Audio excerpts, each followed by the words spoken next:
Dictatorship versus Democracy, Terrorism and Communism. By Leon Trotsky. Introduction. The origin of this book was the learned brochure by Kautsky with the same name. My work was begun at the most intense period of the struggle with Denikin and Yudenik, and more than once was interrupted by events at the front. In the most difficult days, when the first chapters were being written, all the attention of Soviet Russia was concentrated on purely military problems. We were obliged to defend first of all the very possibility of socialist economic reconstruction. We could busy ourselves little with industry, further than was necessary to maintain the front. We were obliged to expose Kautsky's economic slanders mainly by analogy with his political slanders. The monstrous assertions of Kautsky, to the effect that the Russian workers were incapable of labor discipline and economic self-control, could, at the beginning of this work, nearly a year ago, be combated chiefly by pointing to the high state of discipline and heroism in battle of the Russian workers at the front created by the Civil War. That experience was more than enough to explode these bourgeois slanders. But now a few months have gone by, and we can turn to facts and conclusions drawn directly from the economic life of Soviet Russia. As soon as the military pressure relaxed after the defeat of Kolchak and Yudenik and the infliction of decisive blows on Denikin, after the conclusion of peace with Estonia and the beginning of negotiations with Lithuania and Poland, the whole country turned its mind to things economic. And this one fact, of a swift and concentrated transference of attention and energy from one set of problems to another, very different, but requiring not less sacrifice, is incontrovertible evidence of the mighty vigor of the Soviet order. In spite of political tortures, physical sufferings and horrors, the laboring masses are infinitely distant from political decomposition, from moral collapse, or from apathy. Thanks to a regime which, though it has inflicted great hardships upon them, has given their life a purpose and a high goal, they preserve an extraordinary moral stubbornness and ability unexampled in history, and concentrate their attention and will on collective problems. Today, in all branches of industry, there is going on an energetic struggle for the establishment of strict labor discipline, and for the increase of the productivity of labor. The party organizations, the trade unions, the factory and workshop administrative committees, rival one another in this respect, with the undivided support of the public opinion of the working class as a whole. Factory after factory willingly, by resolution at its general meeting, increases its working day. Petrograd and Moscow set the example, and the provinces emulate Petrograd. Communist Saturdays and Sundays, that is to say, voluntary and unpaid work in hours appointed for rest, spread ever wider and wider, drawing into their reach many, many hundreds of thousands of working men and women. The industry and productivity of labor at the Communist Saturdays and Sundays, according to the report of experts and the evidence of figures, is of a remarkably high standard. Voluntary mobilizations for labor problems in the party and in the Young Communist League are carried out with just as much enthusiasm as hitherto for military tasks. Voluntarism supplements and gives life to universal labor service. The committees for universal labor service recently set up have spread all over the country. The attraction of the population to work on a mass scale, clearing snow from the roads, repairing railway lines, cutting timber, chopping and bringing up of wood to the towns, the simplest building operations, the cutting of slate and of peat, become more and more widespread and organized every day. The ever-increasing employment of military formations on the labor front would be quite impossible in the absence of elevated enthusiasm for labor. True, we live in the midst of a very difficult period of economic depression, exhausted, poverty-stricken, and hungry. But this is no argument against the Soviet regime. All periods of transition have been characterized by just such tragic features. Every class society, serf, feudal, capitalist, having exhausted its vitality, does not simply leave the arena, but is violently swept off by an intense struggle, which immediately brings to its participants even greater privations and sufferings than those against which they rose. The transition from feudal economy to bourgeois society, a step of gigantic importance from the point of view of progress, gave us a terrifying list of martyrs. However the masses of serfs suffered under feudalism, however difficult it has been, and is, for the proletariat to live under capitalism, never have the sufferings of the workers reached such a pitch as at the epochs when the old feudal order was being violently shattered, and was yielding place to the new. The French Revolution of the 18th century, which attained its titanic dimensions under the pressure of the masses exhausted with suffering, itself deepened and rendered more acute their misfortunes for a prolonged period and to an extraordinary extent. Can it be otherwise? Palace revolutions, which end merely by personal reshufflings at the top, can take place in a short space of time, having practically no effect on the economic life of the country. Quite another matter are revolutions which drag into their whirlpool millions of workers. Whatever be the form of society, it rests on the foundation of labor. Dragging the mass of the people away from labor, drawing them for a prolonged period into the struggle, thereby destroying their connection with production, the revolution in all these ways strikes deadly blows at economic life, and inevitably lowers the standard which it found at its birth. The more perfect the revolution, the greater are the masses it draws in, and the longer it is prolonged, the greater is the destruction it achieves in the apparatus of production, and the more terrible inroads does it make upon public resources. From this there follows merely the conclusion, which did not require proof, that a civil war is harmful to economic life. But to lay this at the door of the Soviet economic system is like accusing a newborn human being of the birth pangs of the mother who brought him into the world. The problem is to make a civil war a short one, and this is attained only by resoluteness in action. But it is just against revolutionary resoluteness that Kautsky's whole book is directed. Since the time that the book under examination appeared, not only in Russia, but throughout the world, and first of all in Europe, the greatest events have taken place, or processes of great importance have developed, undermining the last buttresses of Kautskyism. In Germany, the Civil War has been adopting an ever fiercer character. The external strength and organization of the old party and trade union democracy of the working class has not only not created conditions for a more peaceful and humane transition to socialism, as follows from the present theory of Kautsky, but, on the contrary, has served as one of the principal reasons for the long drawn-out character of the struggle, and its constantly growing ferocity. The more German social democracy became a conservative, retarding force, the more energy, lives, and blood have had to be spent by the German proletariat, devoted to it, in a series of systematic attacks on the foundation of bourgeois society, in order, in the process of the struggle itself, to create an actually revolutionary organization, capable of guiding the proletariat to final victory. The conspiracy of the German generals, their fleeting seizure of power, and the bloody events which followed, have again shown what a worthless and wretched masquerade is so-called democracy, during the collapse of imperialism and a civil war.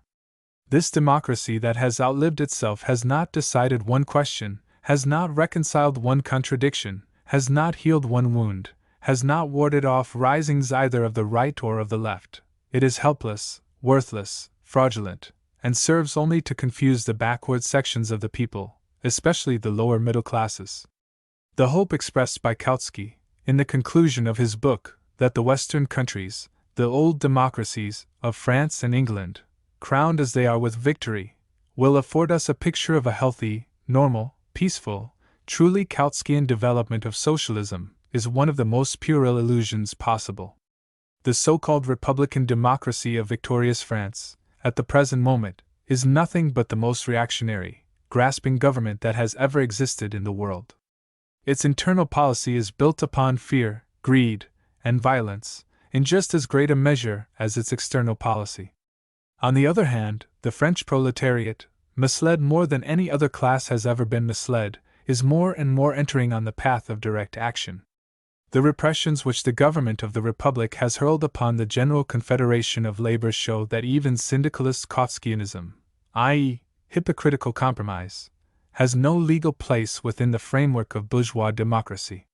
The revolutionizing of the masses, the growing ferocity of the propertied classes, and the disintegration of intermediate groups, three parallel processes which determine the character and herald the coming of a cruel civil war, have been going on before our eyes in full blast during the last few months in France.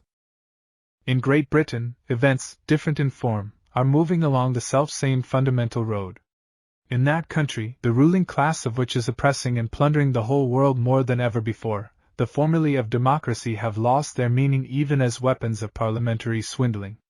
The specialist best qualified in this sphere, Lloyd George, appeals now not to democracy, but to a union of conservative and liberal property holders against the working class. In his arguments there remains not a trace of the vague democracy of the Marxist, Kautsky. Lloyd George stands on the ground of class realities, and for this very reason speaks in the language of civil war.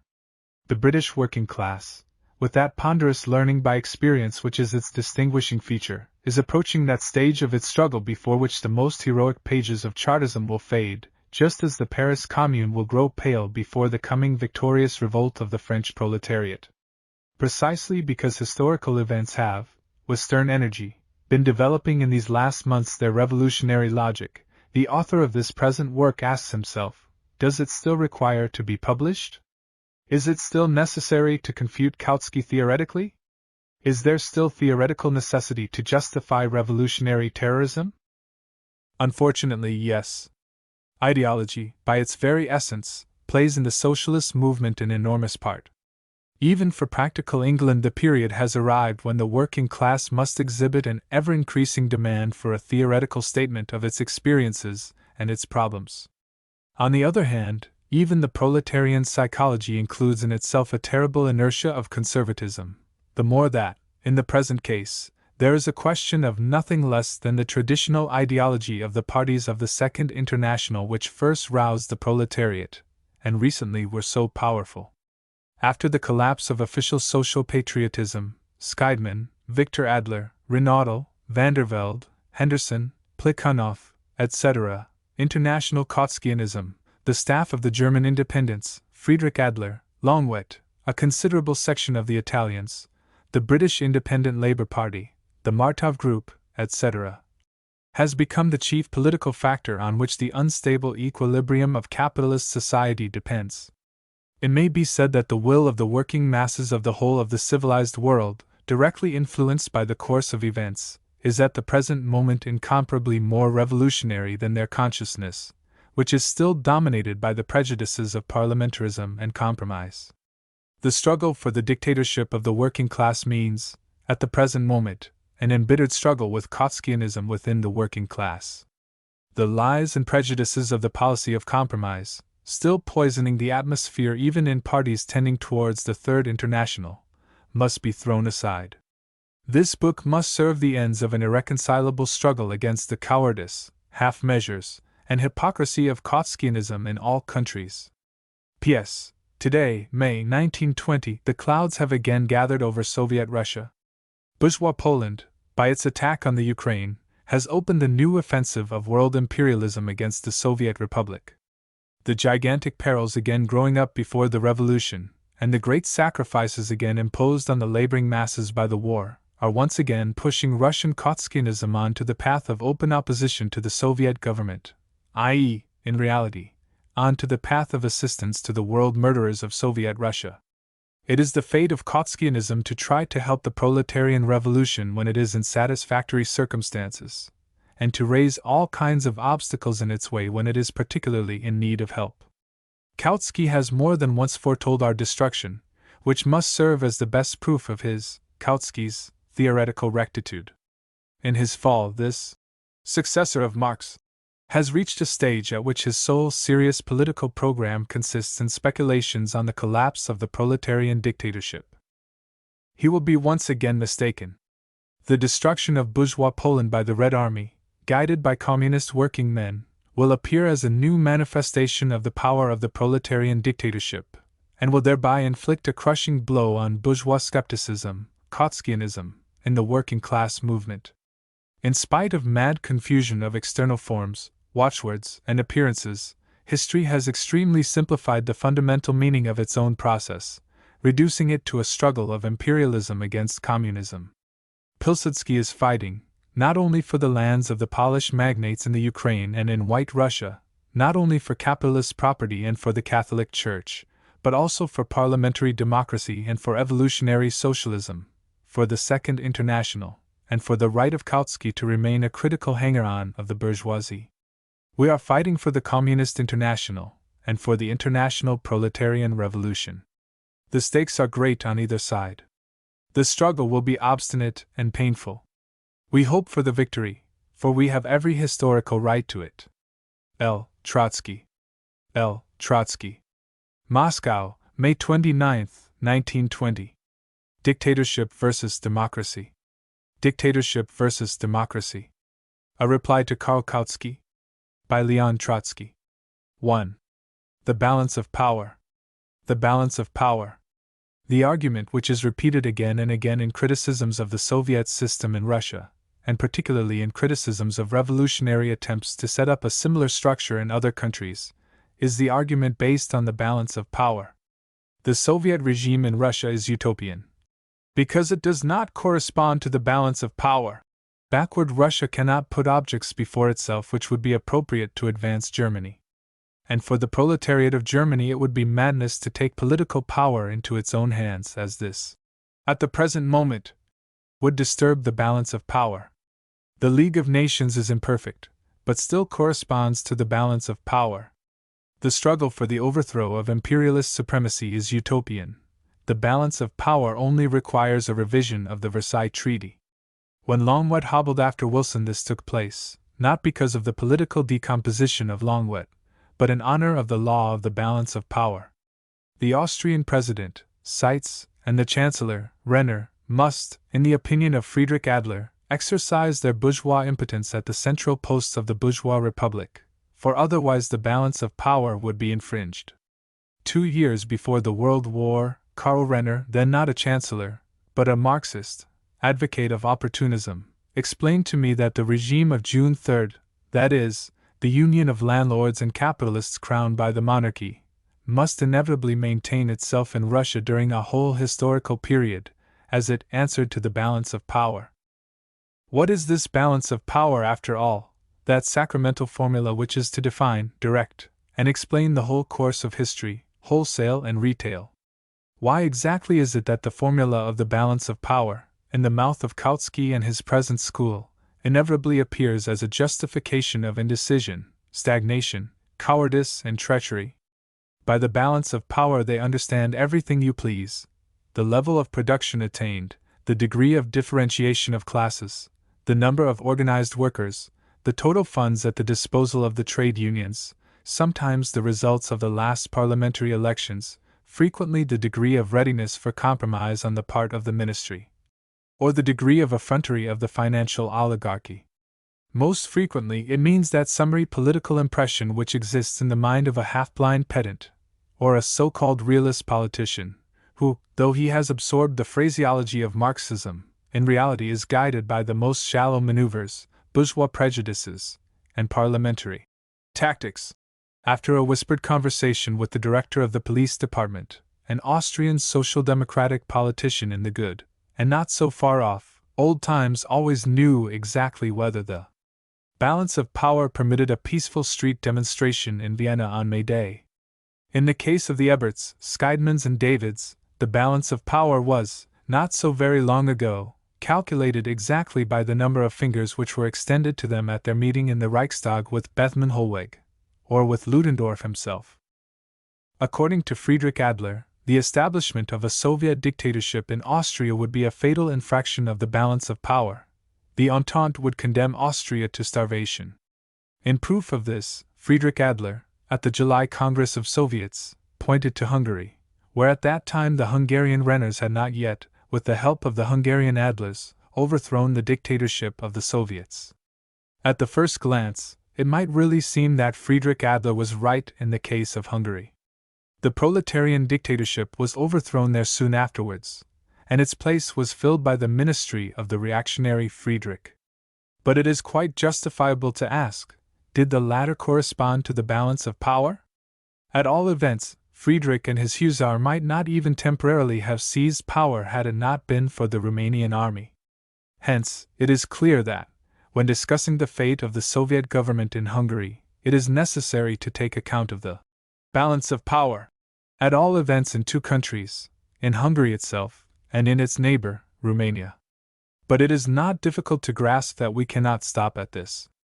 If the dictatorship of the Soviets had been set up in Austria before the maturing of the Hungarian crisis, the overthrow of the Soviet regime in Budapest would have been an infinitely more difficult task.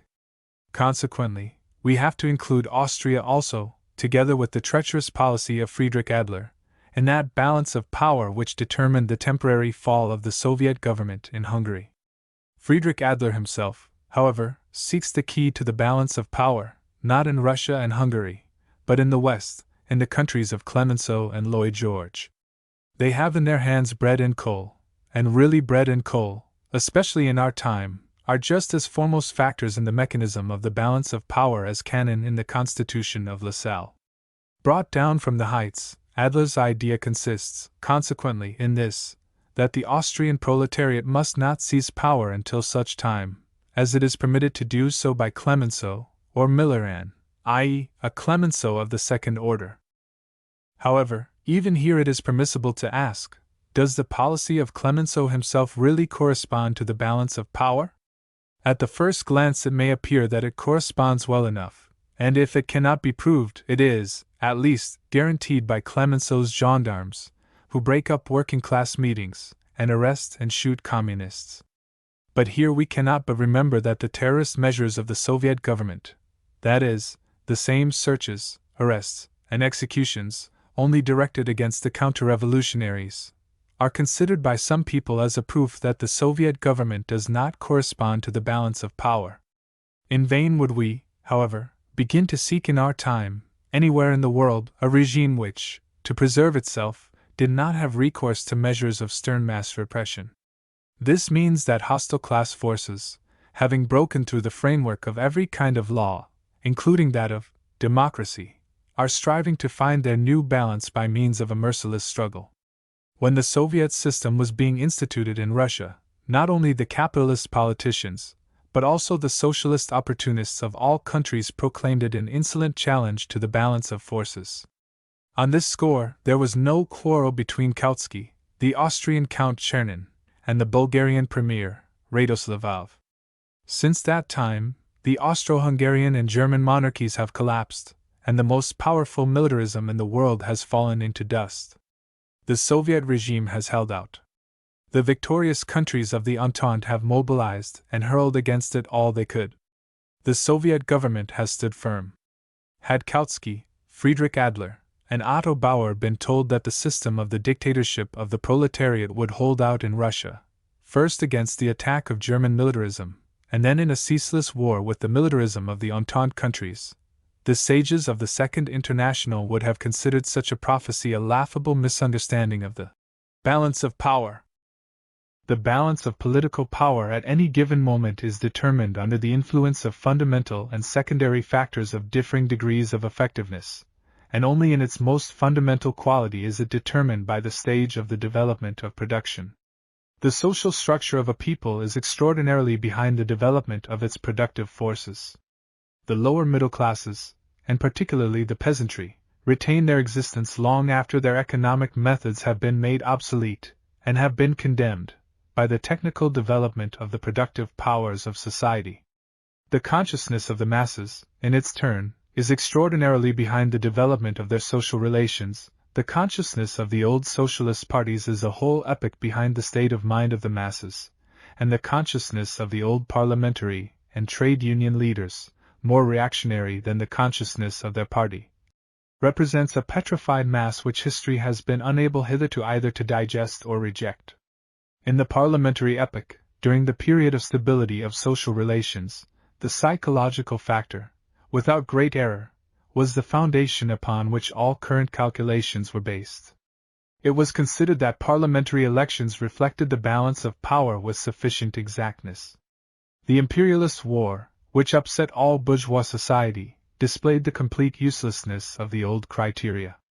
The latter completely ignored those profound historical factors which had gradually been accumulating in the preceding period, and have now, all at once, appeared on the surface, and have begun to determine the course of history. The political worshippers of routine, incapable of surveying the historical process in its complexity, in its internal clashes and contradictions, imagined to themselves that history was preparing the way for the socialist order simultaneously and systematically on all sides. So that concentration of production and the development of a communist morality in the producer and the consumer mature simultaneously with the electric plow and a parliamentary majority. Hence the purely mechanical attitude towards parliamentarism, which, in the eyes of the majority of the statesmen of the Second International, indicated the degree to which society was prepared for socialism as accurately as the manometer indicates the pressure of steam. Yet there is nothing more senseless than this mechanized representation of the development of social relations. If, beginning with the productive basis of society, we ascend the stages of the superstructure, classes, the state, laws, parties, and so on, it may be established that the weight of each additional part of the superstructure is not simply to be added to, but in many cases to be multiplied by, the weight of all the preceding stages. As a result, the political consciousness of groups which long imagined themselves to be among the most advanced, displays itself, at a moment of change, as a colossal obstacle in the path of historical development. Today it is quite beyond doubt that the parties of the Second International, standing at the head of the proletariat, which dared not, could not, and would not take power into their hands at the most critical moment of human history, and which led the proletariat along the road of mutual destruction in the interests of imperialism, proved a decisive factor of the counter-revolution. The great forces of production, that shock factor in historical development, were choked in those obsolete institutions of the superstructure, private property and the national state, in which they found themselves locked by all preceding development. Engendered by capitalism, the forces of production were knocking at all the walls of the bourgeois national state, demanding their emancipation by means of the socialist organization of economic life on a world scale. The stagnation of social groupings, the stagnation of political forces, which proved themselves incapable of destroying the old class groupings, the stagnation, stupidity, and treachery of the directing socialist parties, which had assumed to themselves in reality the defense of bourgeois society. All these factors led to an elemental revolt of the forces of production, in the shape of the imperialist war. Human technical skill, the most revolutionary factor in history, arose with the might accumulated during scores of years against the disgusting conservatism and criminal stupidity of the Scheidmans, Kautskys, Renaudels, Vanderveldes, and Longwets, and by means of its howitzers, machine guns, dreadnoughts, and aeroplanes, it began a furious pogrom of human culture. In this way, the cause of the misfortunes at present experienced by humanity is precisely that the development of the technical command of men over nature has long ago grown ripe for the socialization of economic life. The proletariat has occupied a place in production which completely guarantees its dictatorship, while the most intelligent forces in history, the parties and their leaders, have been discovered to be still wholly under the yoke of the old prejudices, and only fostered a lack of faith among the masses in their own power. In quite recent years Kautsky used to understand this. The proletariat at the present time has grown so strong, wrote Kautsky in his pamphlet, The Path to Power, that it can calmly await the coming war. There can be no more talk of a premature revolution, now that the proletariat has drawn from the present structure of the state such strength as could be drawn therefrom, and now that its reconstruction has become a condition of the proletariat's further progress. From the moment that the development of productive forces, outgrowing the framework of the bourgeois national state, drew mankind into an epoch of crises and convulsions, the consciousness of the masses was shaken by dread shocks. Out of the comparative equilibrium of the preceding epoch, the routine and stagnation of its mode of living, the hypnotic suggestion of peaceful legality, had already ceased to dominate the proletariat. But it had not yet stepped, consciously and courageously, on to the path of open revolutionary struggle. It wavered, passing through the last moment of unstable equilibrium. At such a moment of psychological change, the part played by the summit, the state, on the one hand, and the revolutionary party on the other, acquires a colossal importance. A determined push from left or right is sufficient to move the proletariat, for a certain period, to one or the other side. We saw this in 1914, when, under the united pressure of imperialist governments and socialist patriotic parties, the working class was all at once thrown out of its equilibrium and hurled on to the path of imperialism.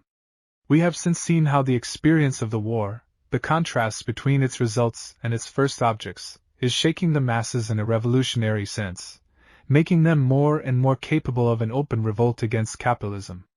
In such conditions, the presence of a revolutionary party, which renders to itself a clear account of the motive forces of the present epoch, and understands the exceptional role amongst them of a revolutionary class, which knows its inexhaustible, but unrevealed, powers, which believes in that class and believes in itself, which knows the power of revolutionary method in an epoch of instability of all social relations, which is ready to employ that method and carry it through to the end. The presence of such a party represents a factor of incalculable historical importance.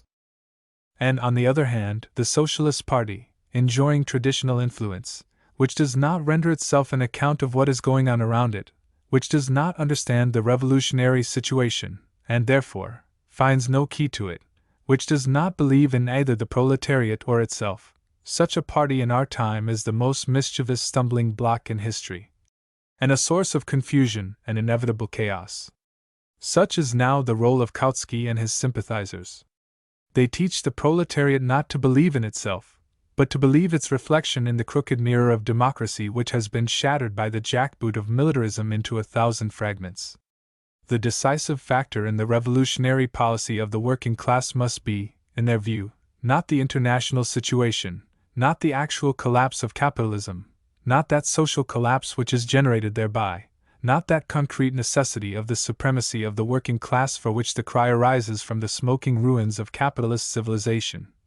Not all this must determine the policy of the revolutionary party of the proletariat, but that counting of votes, which is carried out by the capitalist tellers of parliamentarism. Only a few years ago, we repeat, Kautsky seemed to understand the real inner meaning of the problem of revolution. Yes, the proletariat represents the sole revolutionary class of the nation, wrote Kautsky in his pamphlet, The Path to Power.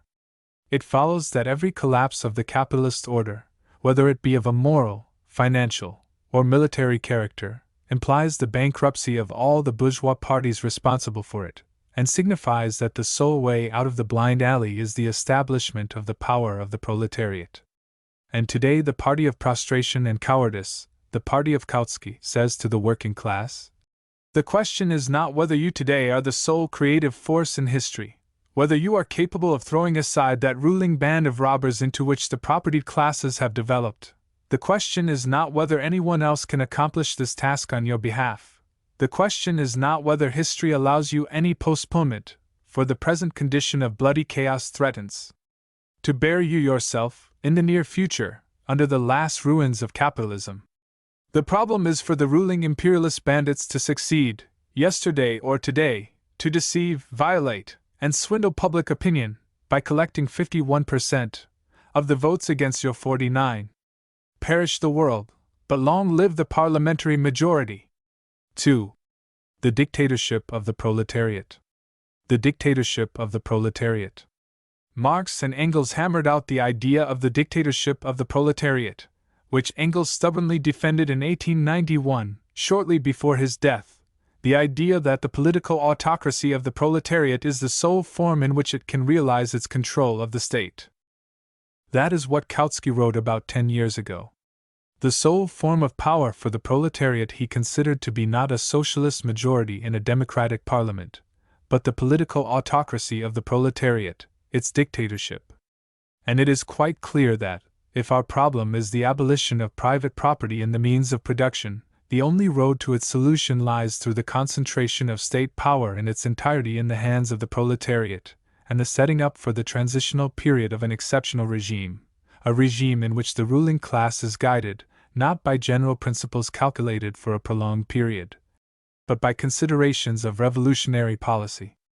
The dictatorship is necessary because it is a case, not of partial changes, but of the very existence of the bourgeoisie. No agreement is possible on this ground. Only force can be the deciding factor. The dictatorship of the proletariat does not exclude, of course, either separate agreements, or considerable concessions, especially in connection with the lower middle class and the peasantry.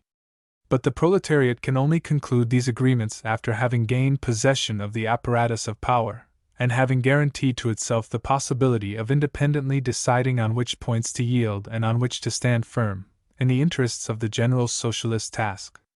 Kautsky now repudiates the dictatorship of the proletariat at the very outset, as the tyranny of the minority over the majority. That is, he discerns in the revolutionary regime of the proletariat those very features by which the honest socialists of all countries invariably describe the dictatorship of the exploiters, albeit masked by the forms of democracy. Abandoning the idea of a revolutionary dictatorship, Kautsky transforms the question of the conquest of power by the proletariat into a question of the conquest of a majority of votes by the Social Democratic Party in one of the electoral campaigns of the future. Universal suffrage, according to the legal fiction of parliamentarism, expresses the will of the citizens of all classes in the nation, and consequently, gives a possibility of attracting a majority to the side of socialism. While the theoretical possibility has not been realized, the socialist minority must submit to the bourgeois majority. This fetishism of the parliamentary majority represents a brutal repudiation, not only of the dictatorship of the proletariat, but of Marxism and of the revolution altogether. If, in principle, we are to subordinate socialist policy to the parliamentary mystery of majority and minority, it follows that, in countries where formal democracy prevails, there is no place at all for the revolutionary struggle.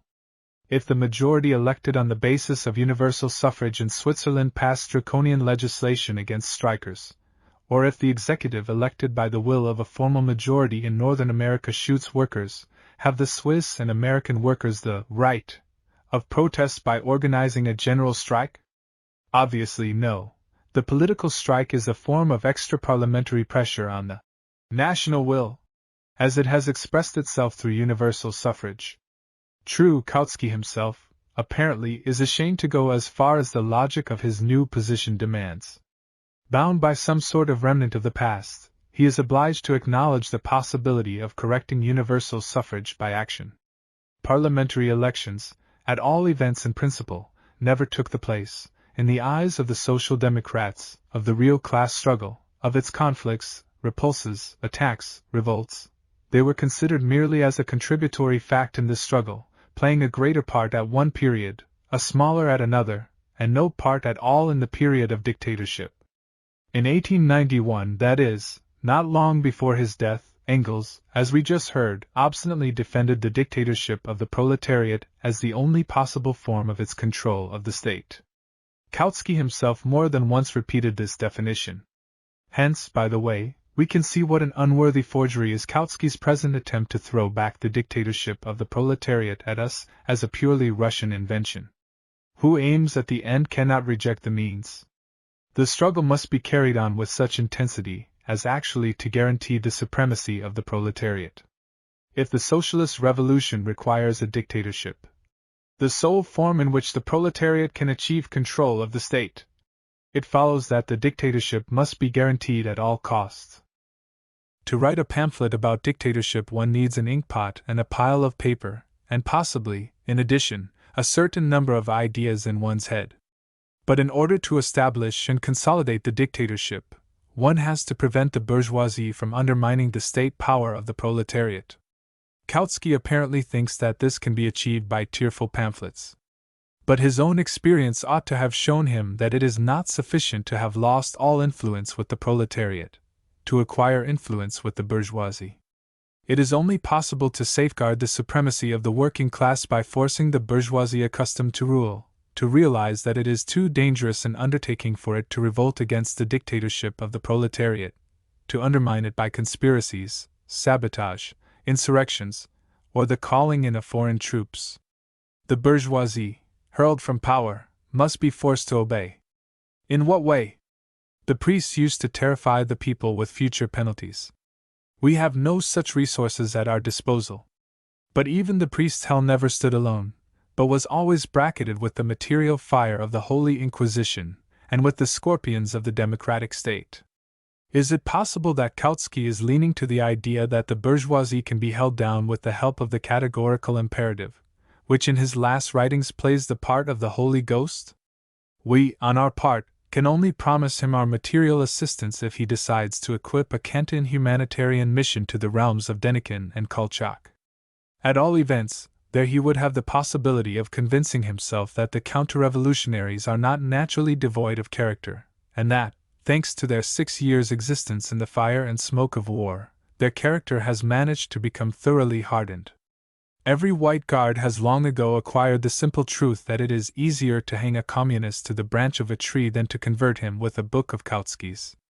These gentlemen have no superstitious fear, either of the principles of democracy or of the flames of hell, the more so because the priests of the church and of official learning act in collusion with them, and pour their combined thunders exclusively on the heads of the Bolsheviks. The Russian White Guards resemble the German and all other White Guards in this respect, that they cannot be convinced or shamed, but only terrorized or crushed. The man who repudiates terrorism in principle, i.e., repudiates measures of suppression and intimidation towards determined and armed counter-revolution, must reject all idea of the political supremacy of the working class and its revolutionary dictatorship. The man who repudiates the dictatorship of the proletariat repudiates the socialist revolution, and digs the grave of socialism. At the present time, Kautsky has no theory of the social revolution. Every time he tries to generalize his slanders against the revolution and the dictatorship of the proletariat, he produces merely a réchauffé of the prejudices of Jaursism and Bernsteinism. The revolution of 1789, writes Kautsky, itself put an end to the most important causes which gave it its harsh and violent character, and prepared the way for milder forms of the future revolution. Page 140. 2. Let us admit this, though to do so we have to forget the June days of 1848 and the horrors of the suppression of the Commune. Let us admit that the great revolution of the 18th century, which by measures of merciless terror destroyed the rule of absolutism, of feudalism, and of clericalism, really prepared the way for more peaceful and milder solutions of social problems. But even if we admit this purely liberal standpoint, even here our accuser will prove to be completely in the wrong, for the Russian Revolution, which culminated in the dictatorship of the proletariat, began with just that work which was done in France at the end of the 18th century. Our forefathers, in centuries gone by, did not take the trouble to prepare the democratic way, by means of revolutionary terrorism, for milder manners in our revolution. The ethical Mandarin, Kautsky, ought to take these circumstances into account, and accuse our forefathers, not us. 2. Kautsky, however, seems to make a little concession in this direction. True, he says, no man of insight could doubt that a military monarchy like the German, the Austrian, or the Russian could be overthrown only by violent methods. But in this connection there was always less thought. Amongst whom? Of the bloody use of arms, and more of the working-class weapon peculiar to the proletariat, the mass strike. And that a considerable portion of the proletariat, after seizing power, would again, as at the end of the 18th century, give vent to its rage and revenge and bloodshed could not be expected. This would have meant a complete negation of all progress. Page 147. As we see, the war and a series of revolutions were required to enable us to get a proper view of what was going on in reality in the heads of some of our most learned theoreticians. It turns out that Kautsky did not think that a Romanov or a Hohenzollern could be put away by means of conversations, but at the same time he seriously imagined that a military monarchy could be overthrown by a general strike, i.e., by a peaceful demonstration of folded arms. In spite of the Russian Revolution, and the world discussion of this question, Kautsky, it turns out, retains the anarcho-reformist view of the general strike. We might point out to him that, in the pages of its own journal, the Neue Zeit, it was explained 12 years ago that the general strike is only a mobilization of the proletariat, and its setting up against its enemy, the state, but that the strike in itself cannot produce the solution of the problem, because it exhausts the forces of the proletariat sooner than those of its enemies, and this, sooner or later, forces the workers to return to the factories. The general strike acquires a decisive importance only as a preliminary to a conflict between the proletariat and the armed forces of the opposition, i.e., to the open revolutionary rising of the workers. Only by breaking the will of the armies thrown against it can the revolutionary class solve the problem of power, the root problem of every revolution. The general strike produces the mobilization of both sides, and gives the first serious estimate of the powers of resistance of the counter-revolution. but only in the further stages of the struggle, after the transition to the path of armed insurrection, can that bloody price be fixed which the revolutionary class has to pay for power. But that it will have to pay with blood, that, in the struggle for the conquest of power and for its consolidation, the proletariat will have not only to be killed, but also to kill, of this no serious revolutionary ever had any doubt. To announce that the existence of a determined life-and-death struggle between the proletariat and the bourgeoisie is a complete negation of all progress, means simply that the heads of some of our most reverend theoreticians take the form of a camera obscura, in which objects are represented upside down. But, even when applied to more advanced and cultured countries with established democratic traditions, there is absolutely no proof of the justice of Kautsky's historical argument. As a matter of fact, the argument itself is not new. Once upon a time the revisionists gave it a character more based on principle. They strove to prove that the growth of proletarian organizations under democratic conditions guaranteed the gradual and imperceptible, reformist and evolutionary, transition to socialist society, without general strikes and risings, without the dictatorship of the proletariat. Kautsky, at that culminating period of his activity, showed that, in spite of the forms of democracy, the class contradictions of capitalist society grew deeper, and that this process must inevitably lead to a revolution and the conquest of power by the proletariat. No one, of course, attempted to reckon up beforehand the number of victims that will be called for by the revolutionary insurrection of the proletariat, and by the regime of its dictatorship. But it was clear to all that the number of victims will vary with the strength of resistance of the propertied classes. If Kautsky desires to say in his book that a democratic upbringing has not weakened the class egoism of the bourgeoisie, this can be admitted without further parley. If he wishes to add that the imperialist war, which broke out and continued for 4 years, in spite of democracy, brought about a degradation of morals and accustomed men to violent methods and action, and completely stripped the bourgeoisie of the last vestige of awkwardness in ordering the destruction of masses of humanity, here also he will be right. All this is true on the face of it. But one has to struggle in real conditions. The contending forces are not proletarian and bourgeois mannequins produced in the retort of Wagner Kautsky, but a real proletariat against a real bourgeoisie, as they have emerged from the last imperialist slaughter. In this fact of merciless civil war that is spreading over the whole world, Kautsky sees only the result of a fatal lapse from the experienced tactics of the Second International.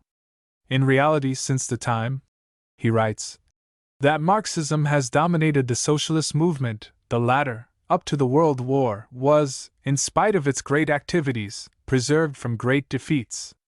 And the idea of ensuring victory by means of terrorist domination had completely disappeared from its ranks. Much was contributed in this connection by the fact that, at the time when Marxism was the dominating socialist teaching, democracy threw out firm roots in Western Europe, and began there to change from an end of the struggle to a trustworthy basis of political life. Page 145. In this formula of progress, there is not one atom of Marxism. The real process of the struggle of classes and their material conflicts has been lost in Marxist propaganda, which, thanks to the conditions of democracy, guarantees, forsooth, a painless transition to a new and wiser order. This is the most vulgar liberalism, a belated piece of rationalism in the spirit of the 18th century, with the difference that the ideas of Condorcet are replaced by a vulgarization of the Communist Manifesto. All history resolves itself into an endless sheet of printed paper, and the center of this humane process proves to be the well-worn writing table of Kautsky. We are given as an example the working class movement in the period of the Second International, which, going forward under the banner of Marxism, never sustained great defeats whenever it deliberately challenged them.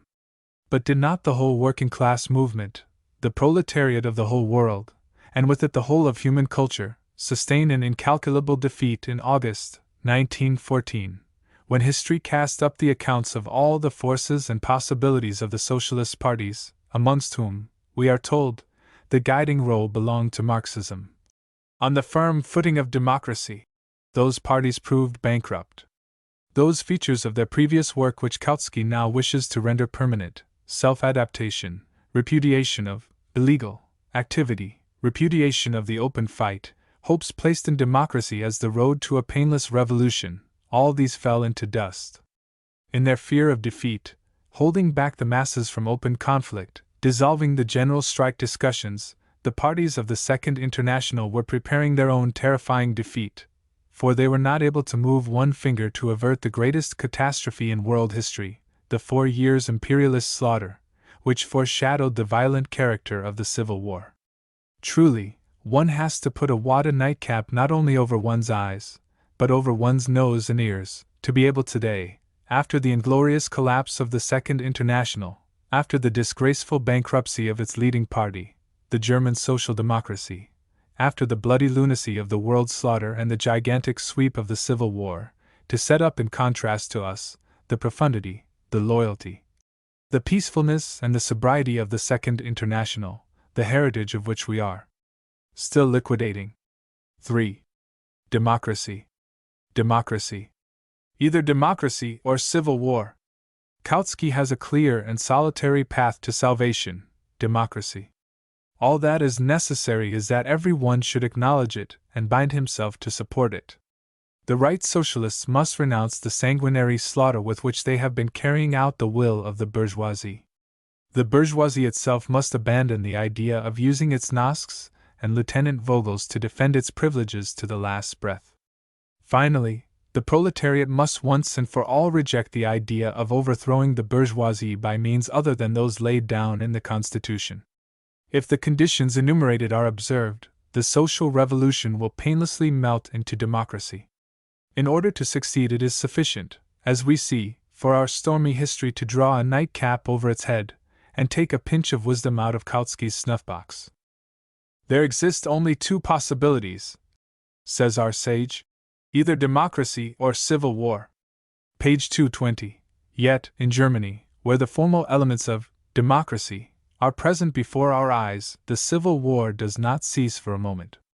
Unquestionably, agrees Kautsky, under the present National Assembly Germany cannot arrive at a healthy condition. But that process of recovery will not be assisted, but hindered, if we transform the struggle against the present assembly into a struggle against the democratic franchise. Page 230. As if the question in Germany really did reduce itself to one of electoral forms and not to one of the real possession of power. The present National Assembly, as Kautsky admits, cannot bring the country to a healthy condition.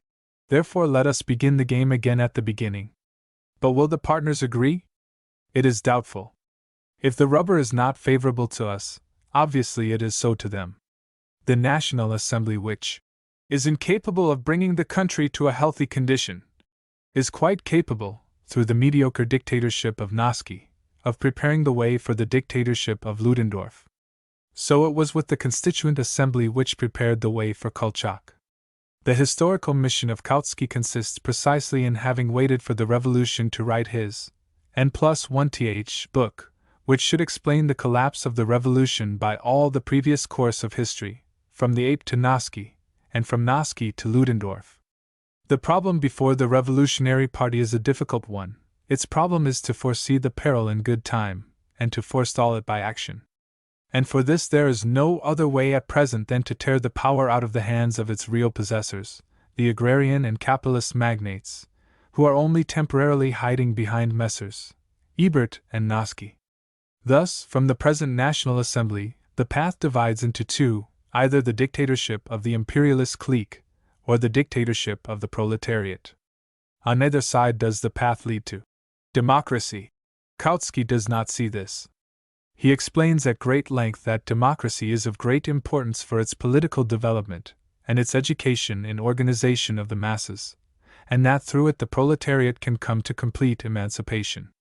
One might imagine that, since the day on which the Erfurt program was written, nothing worthy of notice had ever happened in the world. Yet meanwhile, for decades, the proletariat of France, Germany, and the other most important countries has been struggling and developing, making the widest possible use of the institutions of democracy, and building up on that basis powerful political organizations. This path of the education of the proletariat through democracy to socialism proved, however, to be interrupted by an event of no inconsiderable importance, the world imperialist war. The class state at the moment when, thanks to its machinations, the war broke out succeeded in enlisting the assistance of the guiding organizations of social democracy to deceive the proletariat and draw it into the whirlpool. So that, taken as they stand, the methods of democracy, in spite of the incontestable benefits which they afford at a certain period, displayed an extremely limited power of action, with the result that 2 generations of the proletariat, educated under conditions of democracy, by no means guaranteed the necessary political preparation for judging accurately an event like the world imperialist war. That experience gives us no reasons for affirming that, if the war had broken out 10 or 15 years later, the proletariat would have been more prepared for it. The bourgeois democratic state not only creates more favorable conditions for the political education of the workers, as compared with absolutism, but also sets a limit to that development in the shape of bourgeois legality, which skillfully accumulates and builds on the upper strata of the proletariat opportunist habits and law-abiding prejudices. The school of democracy proved quite insufficient to rouse the German proletariat to revolution when the catastrophe of the war was at hand. The barbarous school of the war, social imperialist ambitions, colossal military victories, and unparalleled defeats were required. After these events, which made a certain amount of difference in the universe, and even in the Erfurt program, to come out with commonplaces as to meaning of democratic parliamentarism for the education of the proletariat signifies a fall into political childhood. This is just a misfortune which has overtaken Kautsky. Profound disbelief in the political struggle of the proletariat, he writes, and in its participation in politics, was the characteristic of Proudhonism. Today there arises a similar view, and it is recommended to us as the new gospel of socialist thought, as the result of an experience which Marx did not, and could not, know. In reality, it is only a variation of an idea which half a century ago Marx was fighting, and which he in the end defeated. Page 79. Bolshevism proves to be warmed-up Proudhonism. From a purely theoretical point of view, this is one of the most brazen remarks in the pamphlet. The Proudhonists repudiated democracy for the same reason that they repudiated the political struggle generally. They stood for the economic organization of the workers without the interference of the state, without revolutionary outbreaks, for self-help of the workers on the basis of production for profit. As far as they were driven by the course of events onto the path of the political struggle, they, as lower middle-class theoreticians, preferred democracy, not only to plutocracy, but to revolutionary dictatorship. What thoughts have they in common with us? While we repudiate democracy in the name of the concentrated power of the proletariat, the Proudhonists, on the other hand, were prepared to make their peace with democracy, diluted by a federal basis, in order to avoid the revolutionary monopoly of power by the proletariat. With more foundation, Kautsky might have compared us with the opponents of the Proudhonists, the Blanquists, who understood the meaning of a revolutionary government, but did not superstitiously make the question of seizing it depend on the formal signs of democracy. But in order to put the comparison of the communists with the Blanquists on a reasonable footing, it would have to be added that, in the Workers' and Soldiers' Councils, we had at our disposal such an organization for revolution as the Blanquists could not even dream of. In our party we had, and have, an invaluable organization of political leadership with a perfected program of the social revolution. Finally, we had, and have, a powerful apparatus of economic transformation in our trade unions, which stand as a whole under the banner of communism, and support the Soviet government. Under such conditions, to talk of the renaissance of Proudhonist prejudices in the shape of Bolshevism can only take place when one has lost all traces of theoretical honesty and historical understanding. The imperialist transformation of democracy. It is not for nothing that the word democracy has a double meaning in the political vocabulary. On the one hand, it means a state system founded on universal suffrage and the other attributes of formal, popular government. On the other hand, by the word democracy is understood the mass of the people itself, in so far as it leads a political existence. In the second sense, as in the first, the meaning of democracy rises above class distinctions. This peculiarity of terminology has its profound political significance.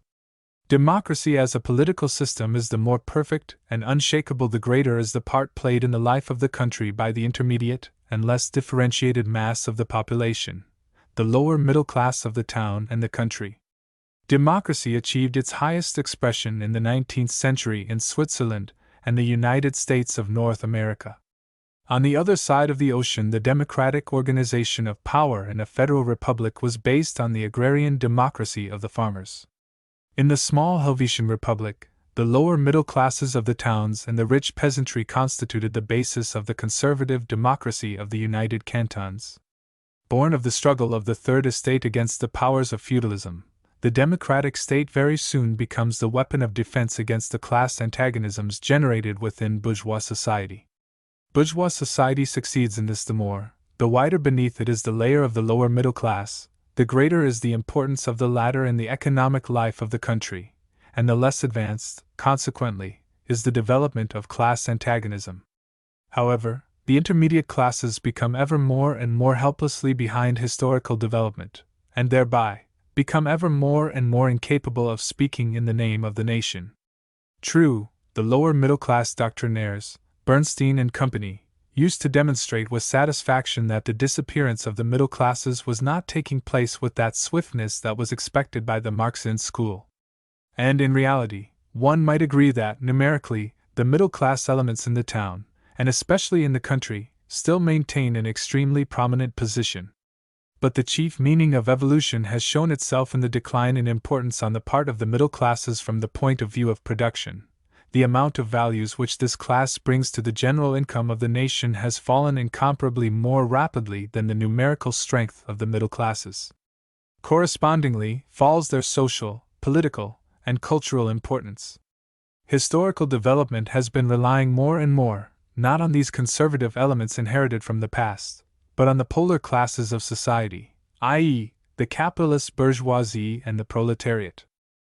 The more the middle classes lost their social importance, the less they proved capable of playing the part of an authoritative arbitral judge in the historical conflict between capital and labor. Yet the very considerable numerical proportion of the town middle classes, and still more of the peasantry, continues to find direct expression in the electoral statistics of parliamentarism. The formal equality of all citizens as electors thereby only gives more open indication of the incapacity of democratic parliamentarism to settle the root questions of historical evolution. An equal vote for the proletariat, the peasant, and the manager of a trust formally placed the peasant in the position of a mediator between the two antagonists. But, in reality, the peasantry, socially and culturally backward and politically helpless, has in all countries always provided support for the most reactionary, filibustering, and mercenary parties which, in the long run, always supported capital against labor. Absolutely contrary to all the prophecies of Bernstein, Sombart, Tugendbaranovsky, and others, the continued existence of the middle classes has not softened, but has rendered to the last degree acute, the revolutionary crisis of bourgeois society. If the proletarianization of the lower middle classes and the peasantry had been proceeding in a chemically purified form, the peaceful conquest of power by the proletariat through the democratic parliamentary apparatus would have been much more probable than we can imagine at present. Just the fact that was seized upon by the partisans of the lower middle class, its longevity, has proved fatal even for the external forms of political democracy, now that capitalism has undermined its essential foundations. Occupying in parliamentary politics a place which it has lost in production, the middle class has finally compromised parliamentarism, and has transformed it into an institution of confused chatter and legislative obstruction. From this fact alone, there grew up before the proletariat the problem of seizing the apparatus of state power as such, independently of the middle class, and even against it, not against its interests, but against its stupidity and its policy, impossible to follow in its helpless contortions. Imperialism, wrote Marx of the Empire of Napoleon III, is the most prostituted, and at the same time, perfected form of the state which the bourgeoisie, having attained its fullest development, transforms into a weapon for the enslavement of labor by capital. This definition has a wider significance than for the French Empire alone, and includes the latest form of imperialism, born of the world conflict between the national capitalisms of the great powers. In the economic sphere, imperialism presupposed the final collapse of the rule of the middle class. In the political sphere, it signified the complete destruction of democracy by means of an internal molecular transformation, and a universal subordination of all democracy's resources to its own ends. Seizing upon all countries, independently of their previous political history, imperialism showed that all political prejudices were foreign to it, and that it was equally ready and capable of making use, after their transformation and subjection, of the monarchy of Nicholas Romanov or Wilhelm Hohenzollern, of the presidential autocracy of the United States of North America, and of the helplessness of a few hundred chocolate legislators in the French Parliament. The last great slaughter, the bloody font in which the bourgeois world attempted to be rebaptized, presented to us a picture, unparalleled in history, of the mobilization of all state forms, systems of government, political tendencies, religious, and schools of philosophy, in the service of imperialism. Even many of those pedants who slept through the preparatory period of imperialist development during the last decades, and continued to maintain a traditional attitude towards ideas of democracy and universal suffrage, began to feel during the war that their accustomed ideas had become fraught with some new meaning. Absolutism, parliamentary monarchy, democracy, in the presence of imperialism, and consequently in the presence of the revolution rising to take its place, all the state forms of bourgeois supremacy, from Russian Tsarism to North American quasi-democratic federalism, have been given equal rights, bound up in such combinations as to supplement one another in an indivisible whole.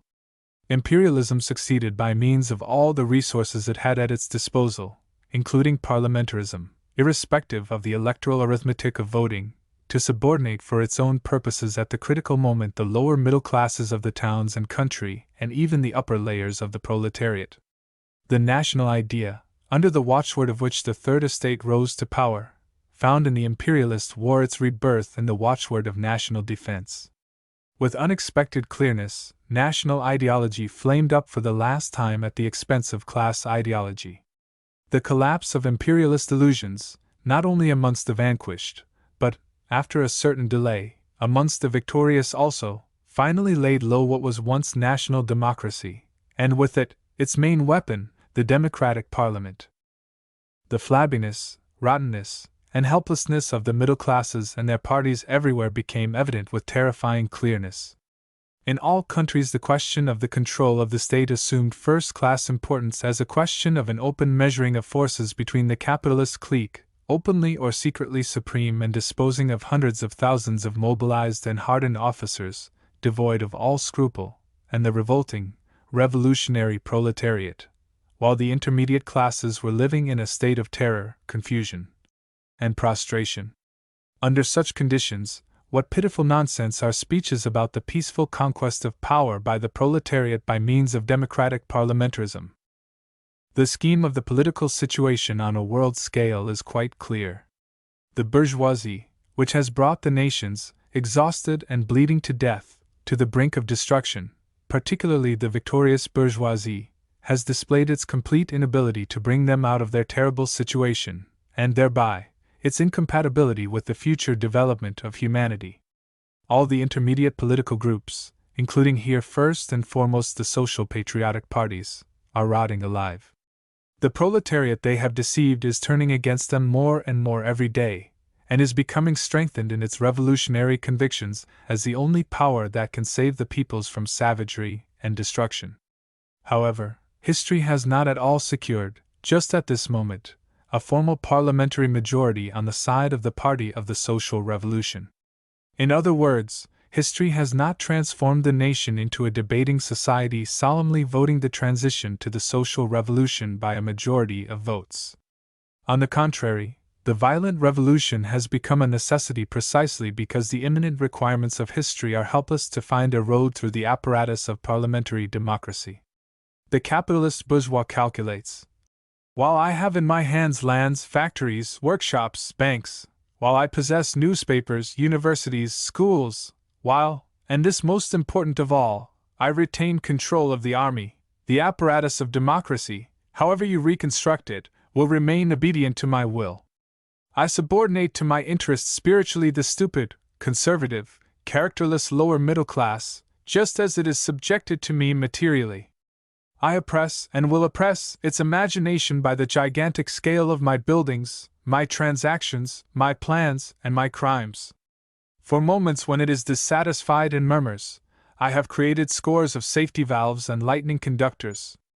At the right moment I will bring into existence opposition parties, which will disappear tomorrow, but which today accomplish their mission by affording the possibility of the lower middle class expressing their indignation without hurt therefrom for capitalism. I shall hold the masses of the people, under cover of compulsory general education, on the verge of complete ignorance, giving them no opportunity of rising above the level which my experts in spiritual slavery consider safe. I will corrupt, deceive, and terrorize the more privileged or the more backward of the proletariat itself. By means of these measures, I shall not allow the vanguard of the working class to gain the ear of the majority of the working class, while the necessary weapons of mastery and terrorism remain in my hands. To this the revolutionary proletarian replies.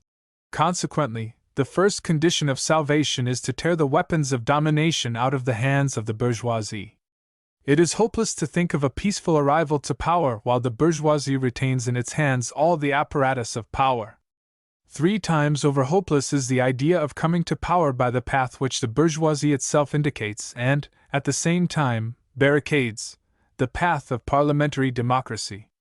There is only one way, to seize power, taking away from the bourgeoisie the material apparatus of government. Independently of the superficial balance of forces in Parliament, I shall take over for social administration the chief forces and resources of production. I shall free the mind of the lower middle class from their capitalist hypnosis.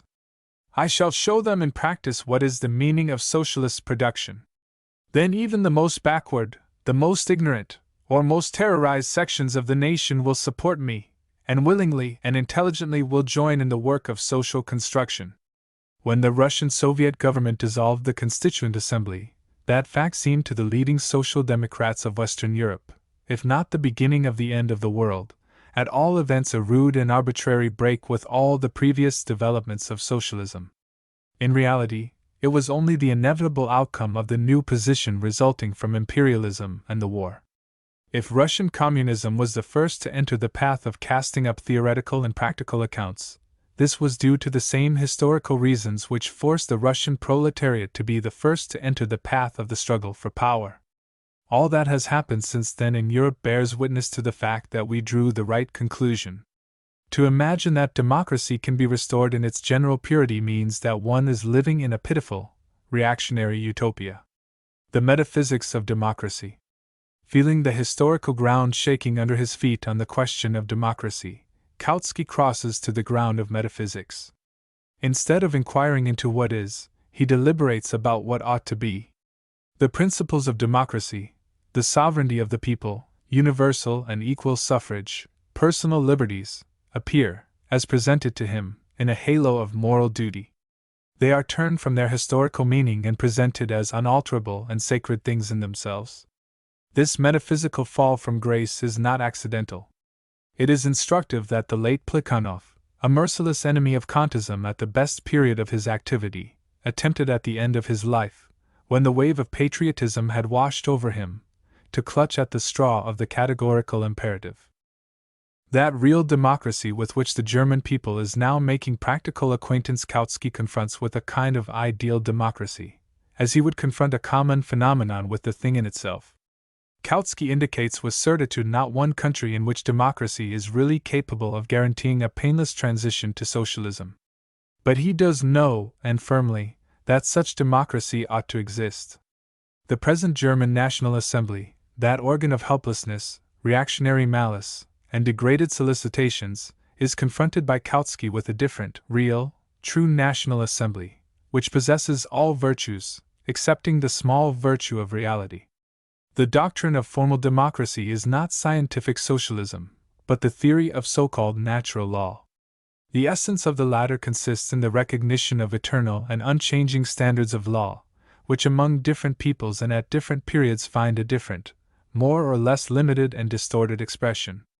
The natural law of the latest history, i.e., as it emerged from the Middle Ages, included first of all a protest against class privileges, the abuse of despotic legislation, and the other, artificial, products of feudal positive law. The theoreticians of the, as yet weak Third Estate expressed its class interests in a few ideal standards, which later on developed into the teaching of democracy, acquiring at the same time an individualist character. The individual is absolute. All persons have the right of expressing their thoughts in speech and print. Every man must enjoy equal electoral rights. As a battle cry against feudalism, the demand for democracy had a progressive character. As time went on, however, the metaphysics of natural law, the theory of formal democracy, began to show its reactionary side, the establishment of an ideal standard to control the real demands of the laboring masses and the revolutionary parties. If we look back to the historical sequence of world concepts, the theory of natural law will prove to be a paraphrase of Christian spiritualism freed from its crude mysticism. The Gospels proclaim to the slave that he had just the same soul as the slave owner, and in this way established the equality of all men before the heavenly tribunal. In reality, the slave remained a slave, and obedience became for him a religious duty. In the teaching of Christianity, the slave found an expression for his own ignorant protest against his degraded condition. Side by side with the protest was also the consolation. Christianity told him, "You have an immortal soul, although you resemble a pack horse." Here sounded the note of indignation. But the same Christianity said, "Although you are like a pack horse, yet your immortal soul has in store for it an eternal reward." Here is the voice of consolation. These two notes were found in historical Christianity in different proportions at different periods and amongst different classes. But as a whole, Christianity, like all other religions, became a method of deadening the consciousness of the oppressed masses. Natural law, which developed into the theory of democracy, said to the worker, "All men are equal before the law, independently of their origin, their property, and their position. Every man has an equal right in determining the fate of the people." This ideal criterion revolutionized the consciousness of the masses in so far as it was a condemnation of absolutism, aristocratic privileges, and the property qualification. But the longer it went on, the more it sent the consciousness to sleep, legalizing poverty, slavery, and degradation. For how could one revolt against slavery when every man has an equal right in determining the fate of the nation? Rothschild, who has coined the blood and tears of the world into the gold Napoleons of his income, has one vote at the parliamentary elections.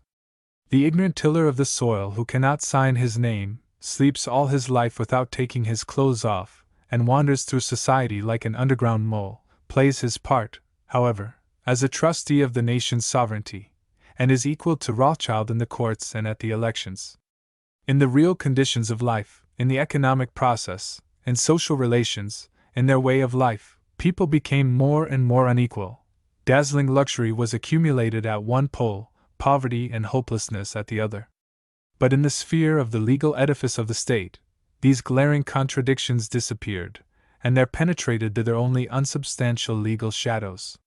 The landlord, the laborer, the capitalist, the proletarian, the minister, the bootblack, all are equal as citizens and as legislators. The mystic equality of Christianity has taken one step down from the heavens in the shape of the natural, legal equality of democracy. But it has not yet reached earth, where lie the economic foundations of society. For the ignorant day laborer, who all his life remains a beast of burden in the service of the bourgeoisie, the ideal right to influence the fate of the nations by means of the parliamentary elections remained little more real than the palace which he was promised in the kingdom of heaven. In the practical interests of the development of the working class, the Socialist Party took its stand at a certain period on the path of parliamentarism. But this did not mean in the slightest that it accepted in principle the metaphysical theory of democracy, based on extra-historical, superclass rights. The proletarian doctrines examined democracy as the instrument of bourgeois society entirely adapted to the problems and requirements of the ruling classes. But as bourgeois society lived by the labor of the proletariat, and could not deny it the legalization of a certain part of its class struggle without destroying itself, this gave the Socialist Party the possibility of utilizing, at a certain period, and within certain limits, the mechanism of democracy, without taking an oath to do so as an unshakable principle.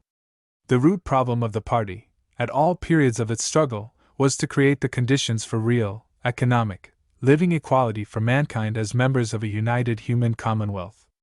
It was just for this reason that the theoreticians of the proletariat had to expose the metaphysics of democracy as a philosophic mask for political mystification. The Democratic Party at the period of its revolutionary enthusiasm, when exposing the enslaving and stupefying lie of church dogma, preached to the masses. You are lulled to sleep by promises of eternal bliss at the end of your life, while here you have no rights and you are bound with the chains of tyranny.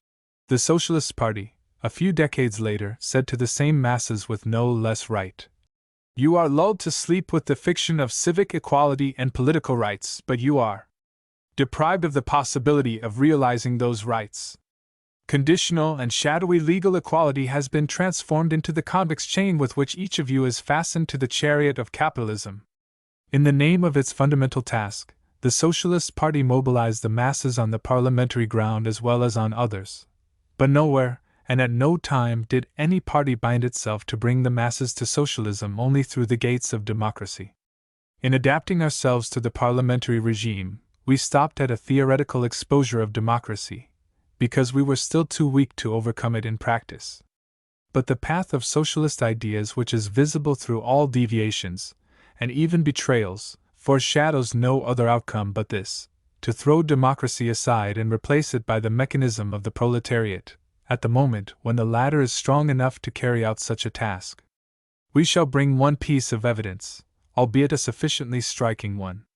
Parliamentarism, wrote Paul Lafargue in the Russian Review, Social Democrat, in 1888, is a system of government in which the people acquires the illusion that it is controlling the forces of the country itself, when, in reality, the actual power is concentrated in the hands of the bourgeoisie, and not even of the whole bourgeoisie, but only of certain sections of that class. In the first period of its supremacy, the bourgeoisie does not understand, or, more correctly, does not feel, the necessity for making the people believe in the illusion of self-government. Hence it was that all the parliamentary countries of Europe began with a limited franchise. Everywhere the right of influencing the policy of the country by means of the election of deputies belonged at first only to more or less large property holders, and was only gradually extended to less substantial citizens, until finally in some countries it became from a privilege the universal right of all and sundry. In bourgeois society, the more considerable becomes the amount of social wealth, the smaller becomes the number of individuals by whom it is appropriated. The same takes place with power. In proportion as the mass of citizens who possess political rights increases, and the number of elected rulers increases, the actual power is concentrated and becomes the monopoly of a smaller and smaller group of individuals. Such is the secret of the majority. For the Marxist, Lafargue, parliamentarism remains as long as the supremacy of the bourgeoisie remains. On the day, writes Lafargue, when the proletariat of Europe and America seizes the state, it will have to organize a revolutionary government, and govern society as a dictatorship, until the bourgeoisie has disappeared as a class.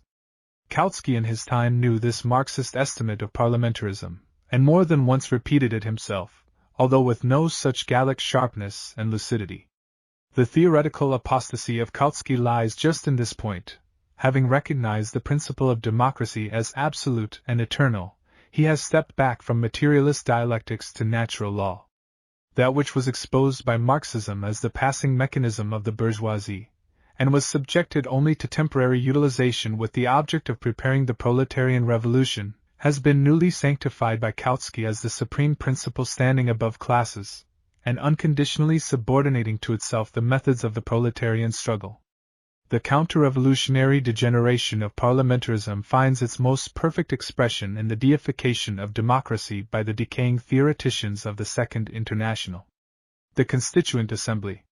Speaking generally, the attainment of a majority in a democratic parliament by the party of the proletariat is not an absolute impossibility. But such a fact, even if it were realized, would not introduce any new principle into the course of events. The intermediate elements of the intelligentsia, under the influence of the parliamentary victory of the proletariat, might possibly display less resistance to the new regime.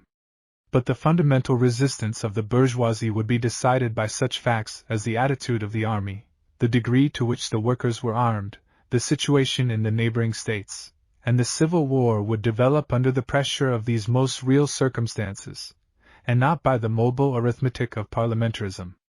Our party has never refused to lead the way for proletarian dictatorship through the gates of democracy, having clearly summed up in its mind certain agitational and political advantages of such a legalized transition to the new regime. Hence, our attempt to call the Constituent Assembly. The Russian peasant, only just awakened by the revolution to political life, found himself face to face with half a dozen parties, each of which apparently had made up its mind to confuse his mind. The Constituent Assembly placed itself across the path of the revolutionary movement, and was swept aside.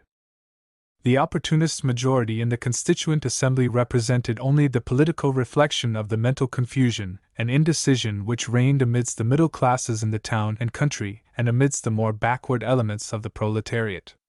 If we take the viewpoint of isolated historical possibilities, one might say that it would have been more painless if the Constituent Assembly had worked for a year or two, had finally discredited the socialist revolutionaries and the Mensheviks by their connection with the cadets, and had thereby led to the formal majority of the Bolsheviks, showing the masses that in reality only two forces existed: the revolutionary proletariat, led by the communists, and the counter-revolutionary democracy, headed by the generals and the admirals. But the point is that the pulse of the internal relations of the revolution was beating not at all in time with the pulse of the development of its external relations. If our party had thrown all responsibility onto the objective formula of the course of events, the development of military operations might have forestalled us. German imperialism might have seized Petrograd, the evacuation of which the Kerensky government had already begun. The fall of Petrograd would at that time have meant a death blow to the proletariat, for all the best forces of the revolution were concentrated there, in the Baltic Fleet and in the Red Capital. Our party may be accused, therefore, not of going against the course of historical development, but of having taken at a stride several political steps. It stepped over the heads of the Mensheviks and the socialist revolutionaries, in order not to allow German imperialism to step across the head of the Russian proletariat and conclude peace with the Entente on the back of the revolution before it was able to spread its wings over the whole world. From the above it will not be difficult to deduce the answers to the two questions with which Kautsky pestered us. Firstly, why did we summon the Constituent Assembly when we had in view the dictatorship of the proletariat? Secondly, if the first Constituent Assembly which we summoned proved backward and not in harmony with the interests of the revolution, why did we reject the idea of a new assembly? The thought at the back of Kautsky's mind is that we repudiated democracy, not on the ground of principle, but only because it proved against us. In order to seize this insinuation by its long ears, let us establish the facts. The watchword, "All power to the Soviets," was put forward by our party at the very beginning of the revolution, i.e., long before, not merely the decree as to the dissolution of the Constituent Assembly, but the decree as to its convocation. True, we did not set up the Soviets in opposition to the future Constituent Assembly, the summoning of which was constantly postponed by the government of Kerensky, and consequently became more and more problematical. But in any case, we did not consider the Constituent Assembly, after the manner of the Democrats, as the future master of the Russian land, who would come and settle everything. We explained to the masses that the Soviets, the revolutionary organizations of the laboring masses themselves, can and must become the true masters. If we did not formally repudiate the Constituent Assembly beforehand, it was only because it stood in contrast, not to the power of the Soviets, but to the power of Kerensky himself, who, in his turn, was only a screen for the bourgeoisie. At the same time we did decide beforehand that, if, in the Constituent Assembly, the majority proved in our favor, that body must dissolve itself and hand over the power to the Soviets, as later on the Petrograd Town Council did, elected as it was on the basis of the most democratic electoral franchise.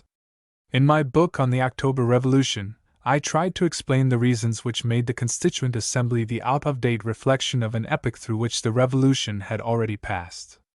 As we saw the organization of revolutionary power only in the Soviets, and at the moment of the summoning of the Constituent Assembly the Soviets were already the de facto power, the question was inevitably decided for us in the sense of the violent dissolution of the Constituent Assembly, since it would not dissolve itself in favor of the government of the Soviets.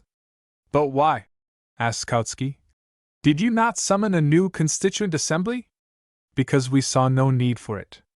If the first Constituent Assembly could still play a fleeting progressive part, conferring a sanction upon the Soviet regime in its first days, convincing for the middle-class elements, now, after 2 years of victorious proletarian dictatorship and the complete collapse of all democratic attempts in Siberia, on the shores of the White Sea, in the Ukraine, and in the Caucasus, the power of the Soviets truly does not need the blessing of the fated authority of the Constituent Assembly." "Are we not right in that case to conclude," asked Kautsky in the tone of Lloyd George, "that the Soviet government rules by the will of the minority, since it avoids testing its supremacy by universal suffrage?" Here is a blow that misses its mark.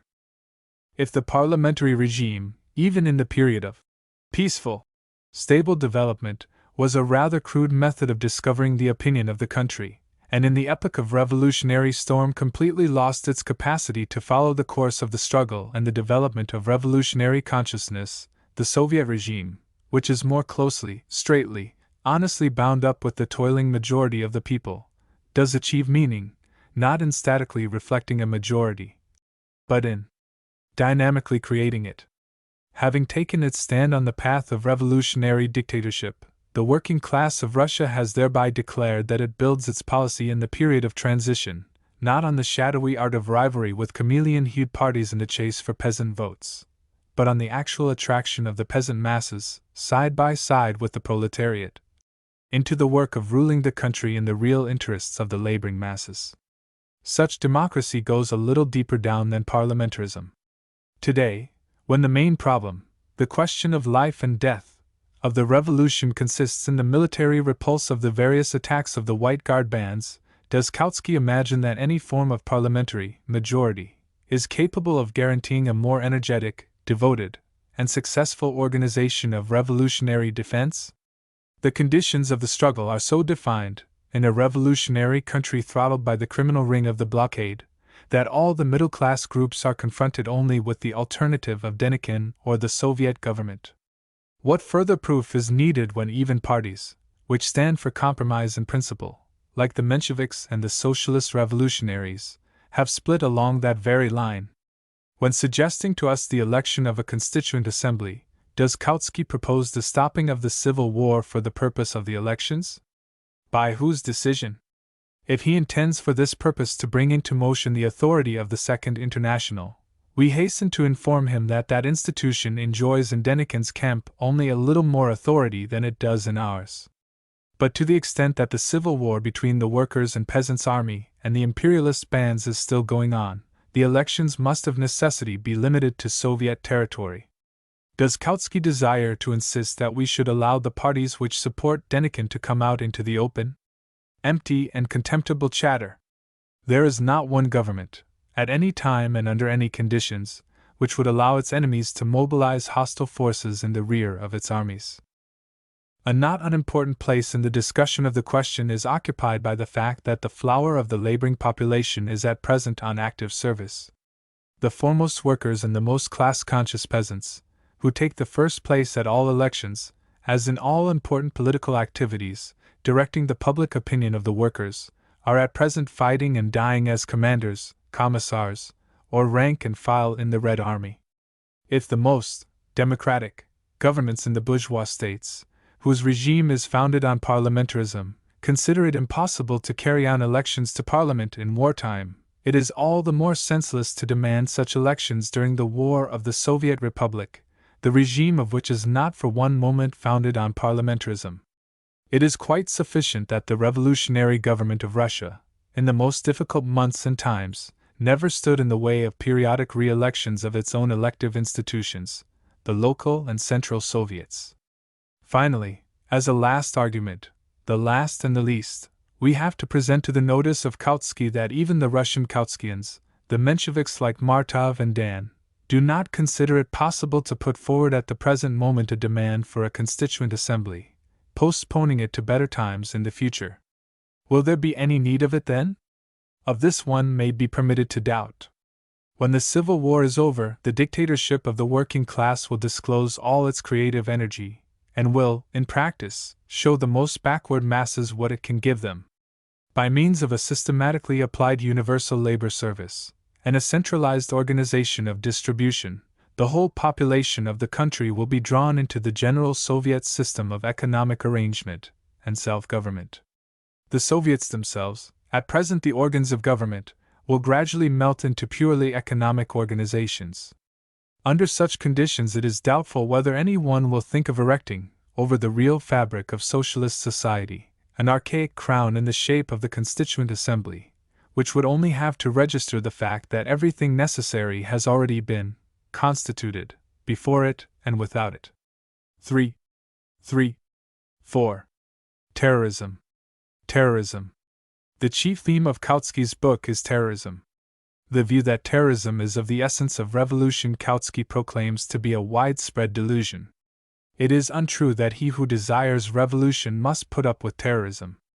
As far as he, Kautsky, is concerned, he is, generally speaking, for revolution, but decidedly against terrorism.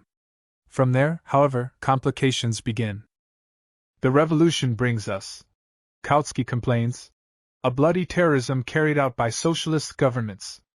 The Bolsheviks in Russia first stepped onto this path, and were consequently sternly condemned by all socialists who had not adopted the Bolshevik point of view, including the socialists of the German majority. But as soon as the latter found themselves threatened in their supremacy, they had recourse to the methods of the same terrorist regime which they attacked in the East. Page 9.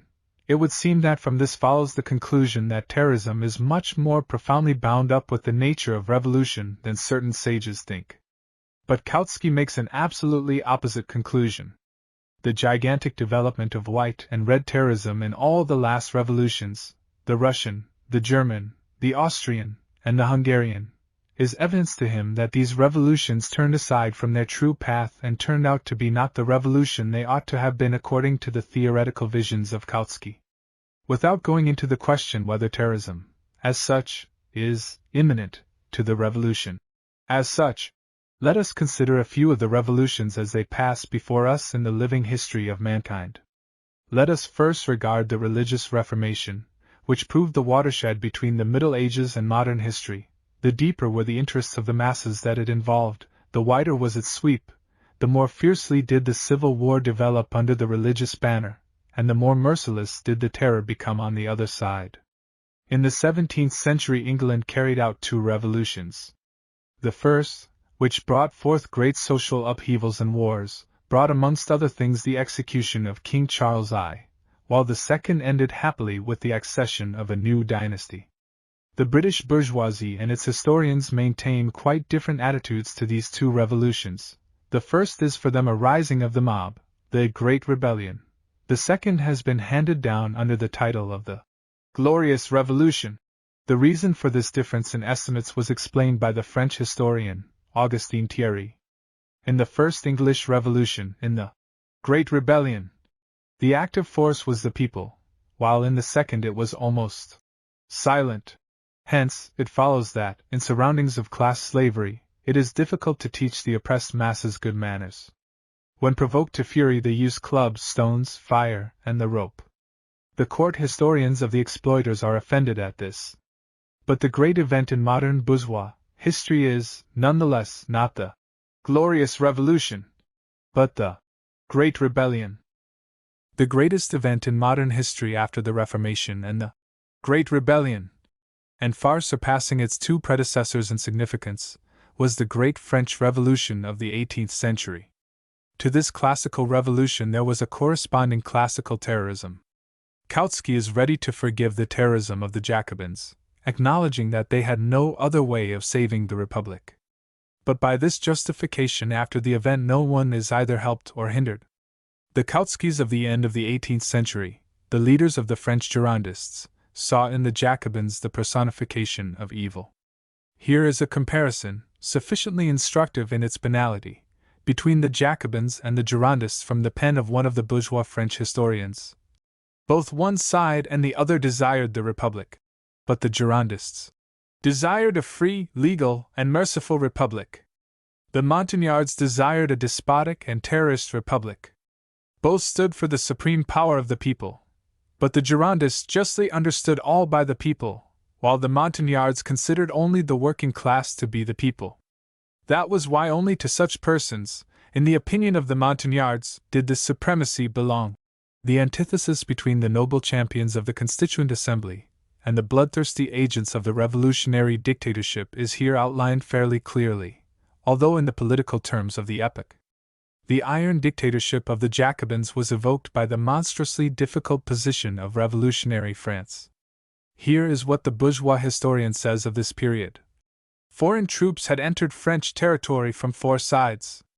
In the north, the British and the Austrians; in Alsace, the Prussians; in Dauphine and up to Lyons, the Piedmontese; in Roussillon, the Spaniards. And this at a time when civil war was raging at four different points: in Normandy, in the Vendée, at Lyons, and at Toulon.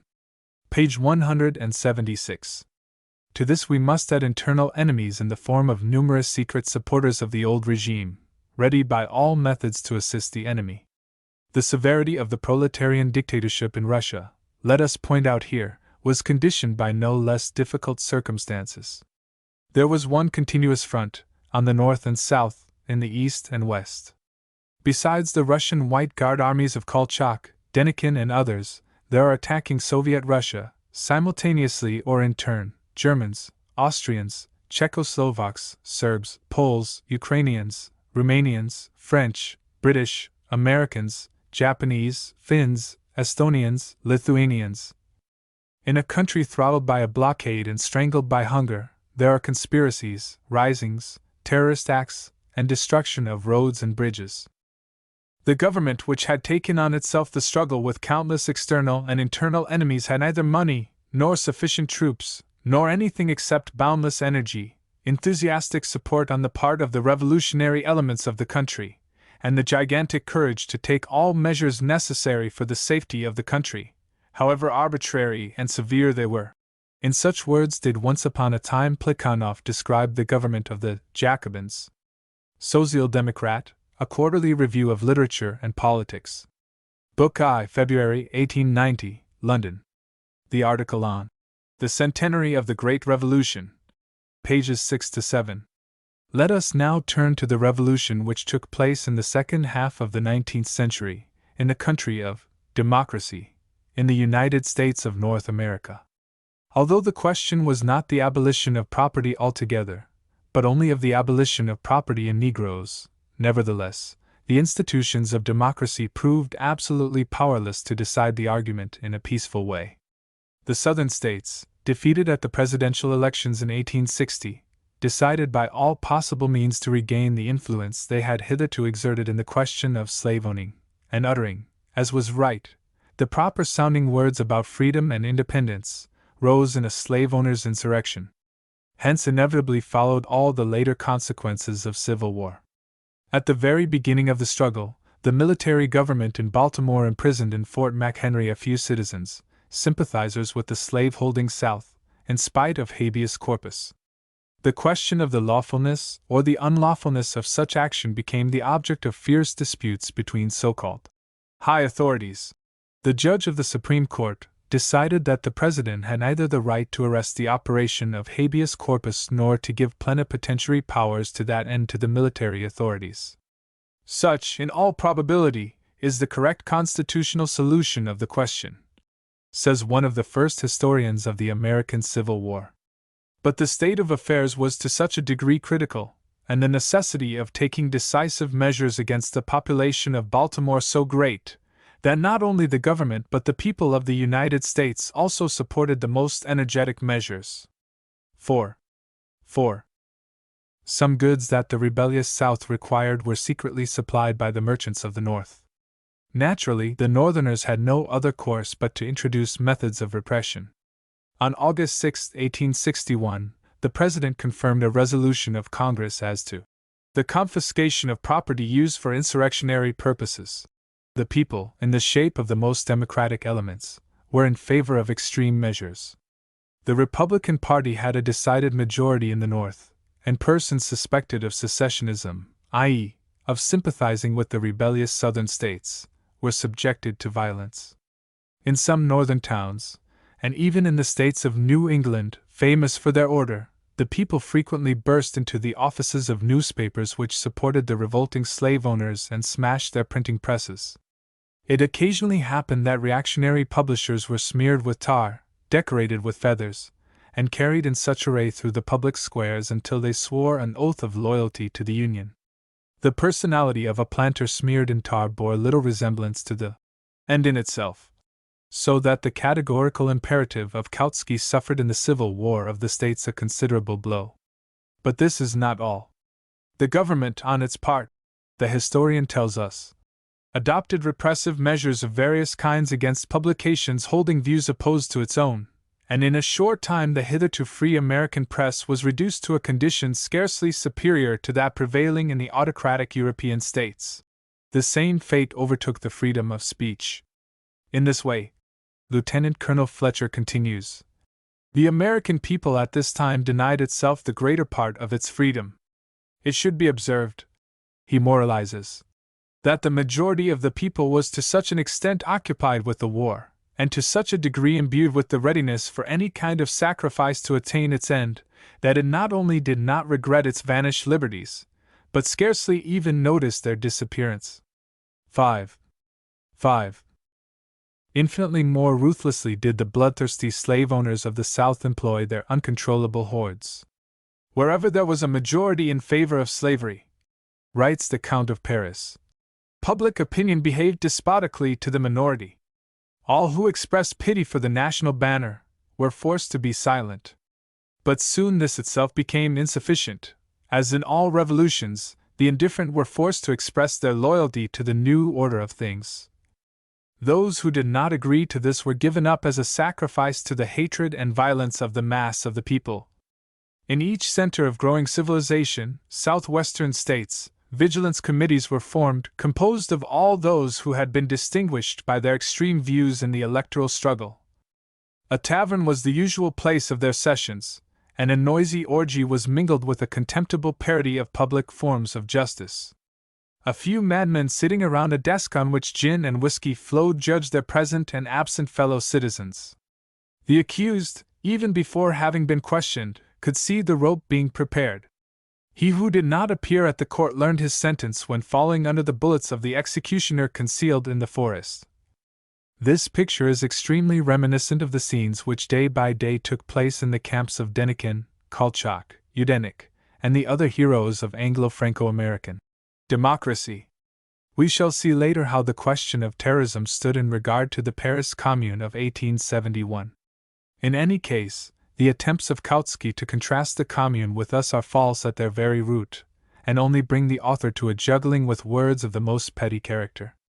The institution of hostages apparently must be recognized as imminent in the terrorism of the Civil War. Kautsky is against terrorism and against the institution of hostages, but in favor of the Paris Commune. N.B. The Commune existed 50 years ago. Yet the Commune took hostages. A difficulty arises. But what does the art of exegesis exist for? The decree of the Commune concerning hostages and their execution in reply to the atrocities of the Versailles arose, according to the profound explanation of Kautsky, from a striving to preserve human life, not to destroy it. A marvelous discovery. It only requires to be developed. It could, and must, be explained that in the Civil War we destroyed white guards in order that they should not destroy the workers.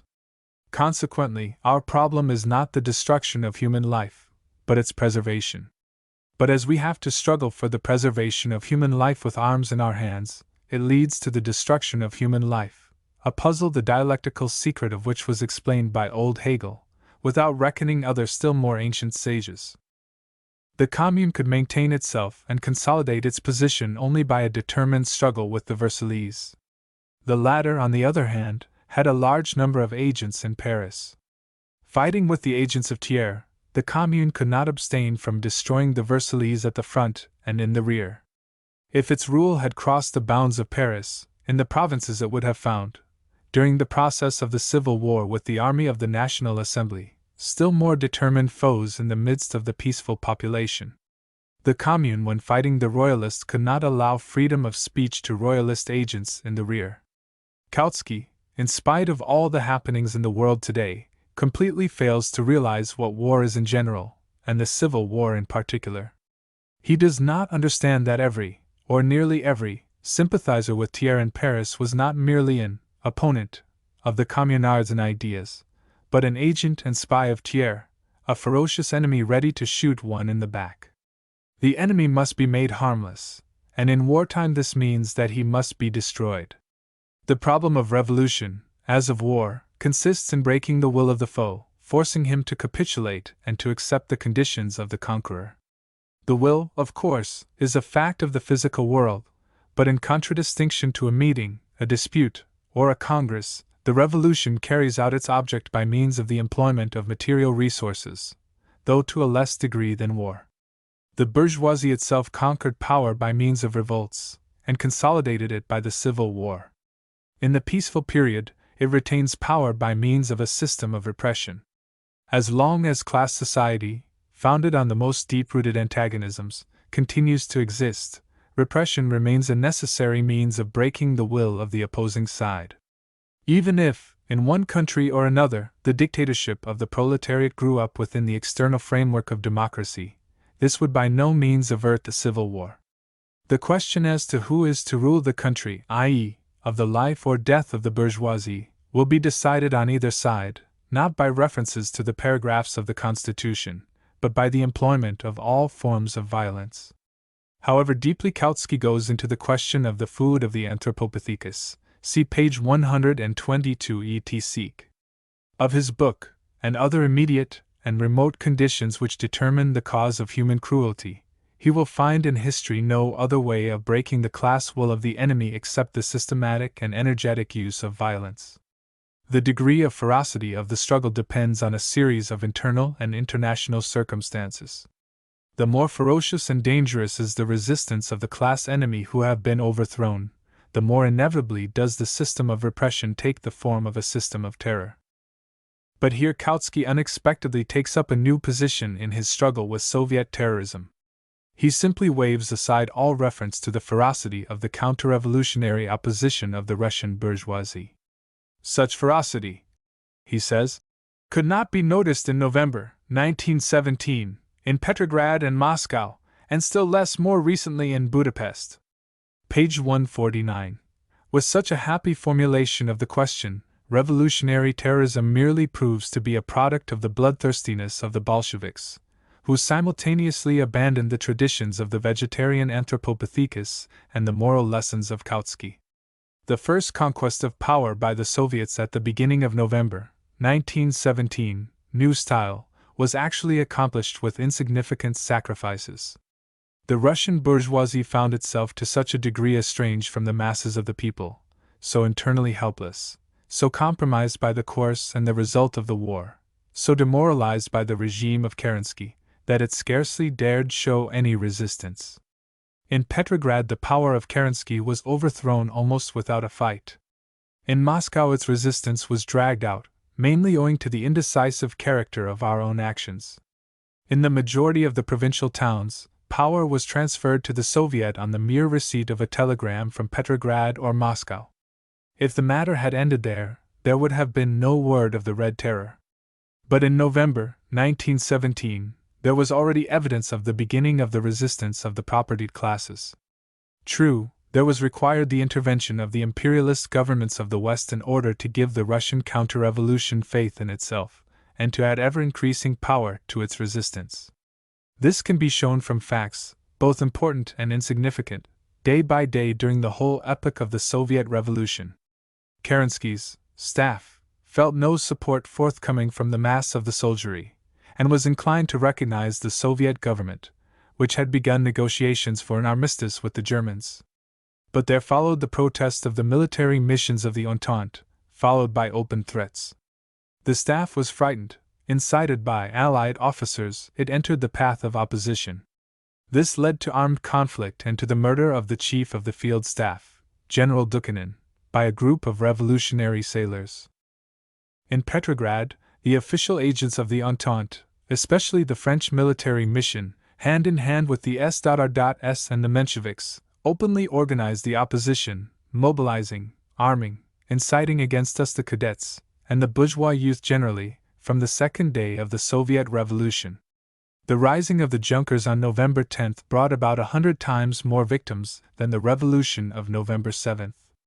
The campaign of the adventurers Kerensky and Krasnov against Petrograd, organized at the same time by the Entente, naturally introduced into the struggle the first elements of savagery. Nevertheless, General Krasnov was set free on his word of honor.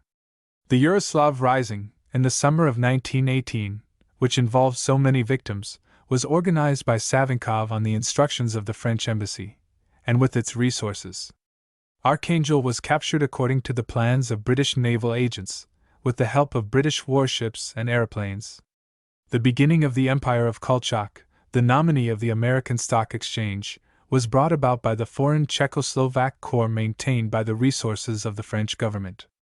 Kaledin and Krasnov, liberated by us, the first leaders of the counter-revolution on the Don, could enjoy partial success only thanks to the open military and financial aid of Germany. In the Ukraine, the Soviet power was overthrown in the beginning of 1918 by German militarism.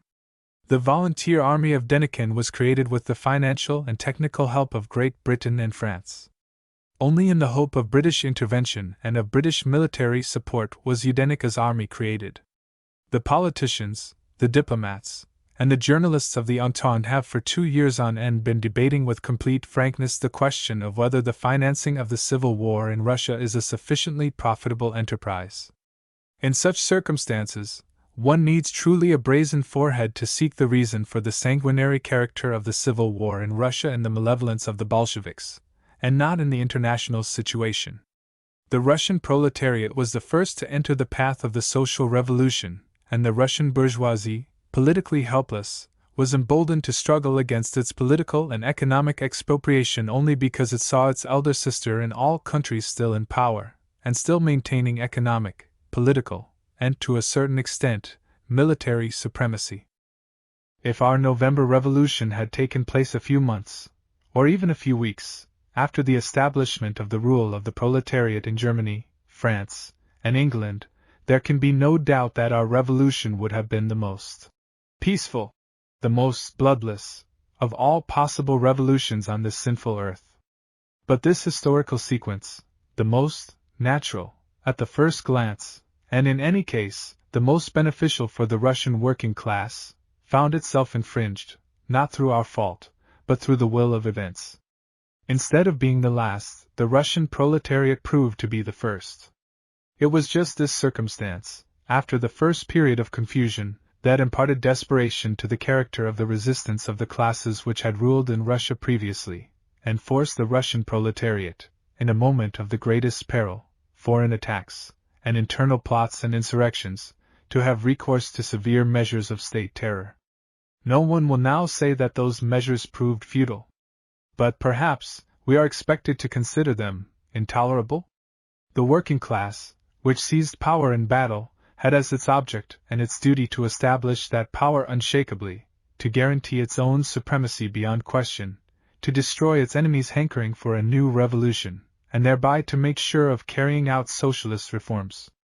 Otherwise there would be no point in seizing power. The revolution, logically, does not demand terrorism, just as logically it does not demand an armed insurrection.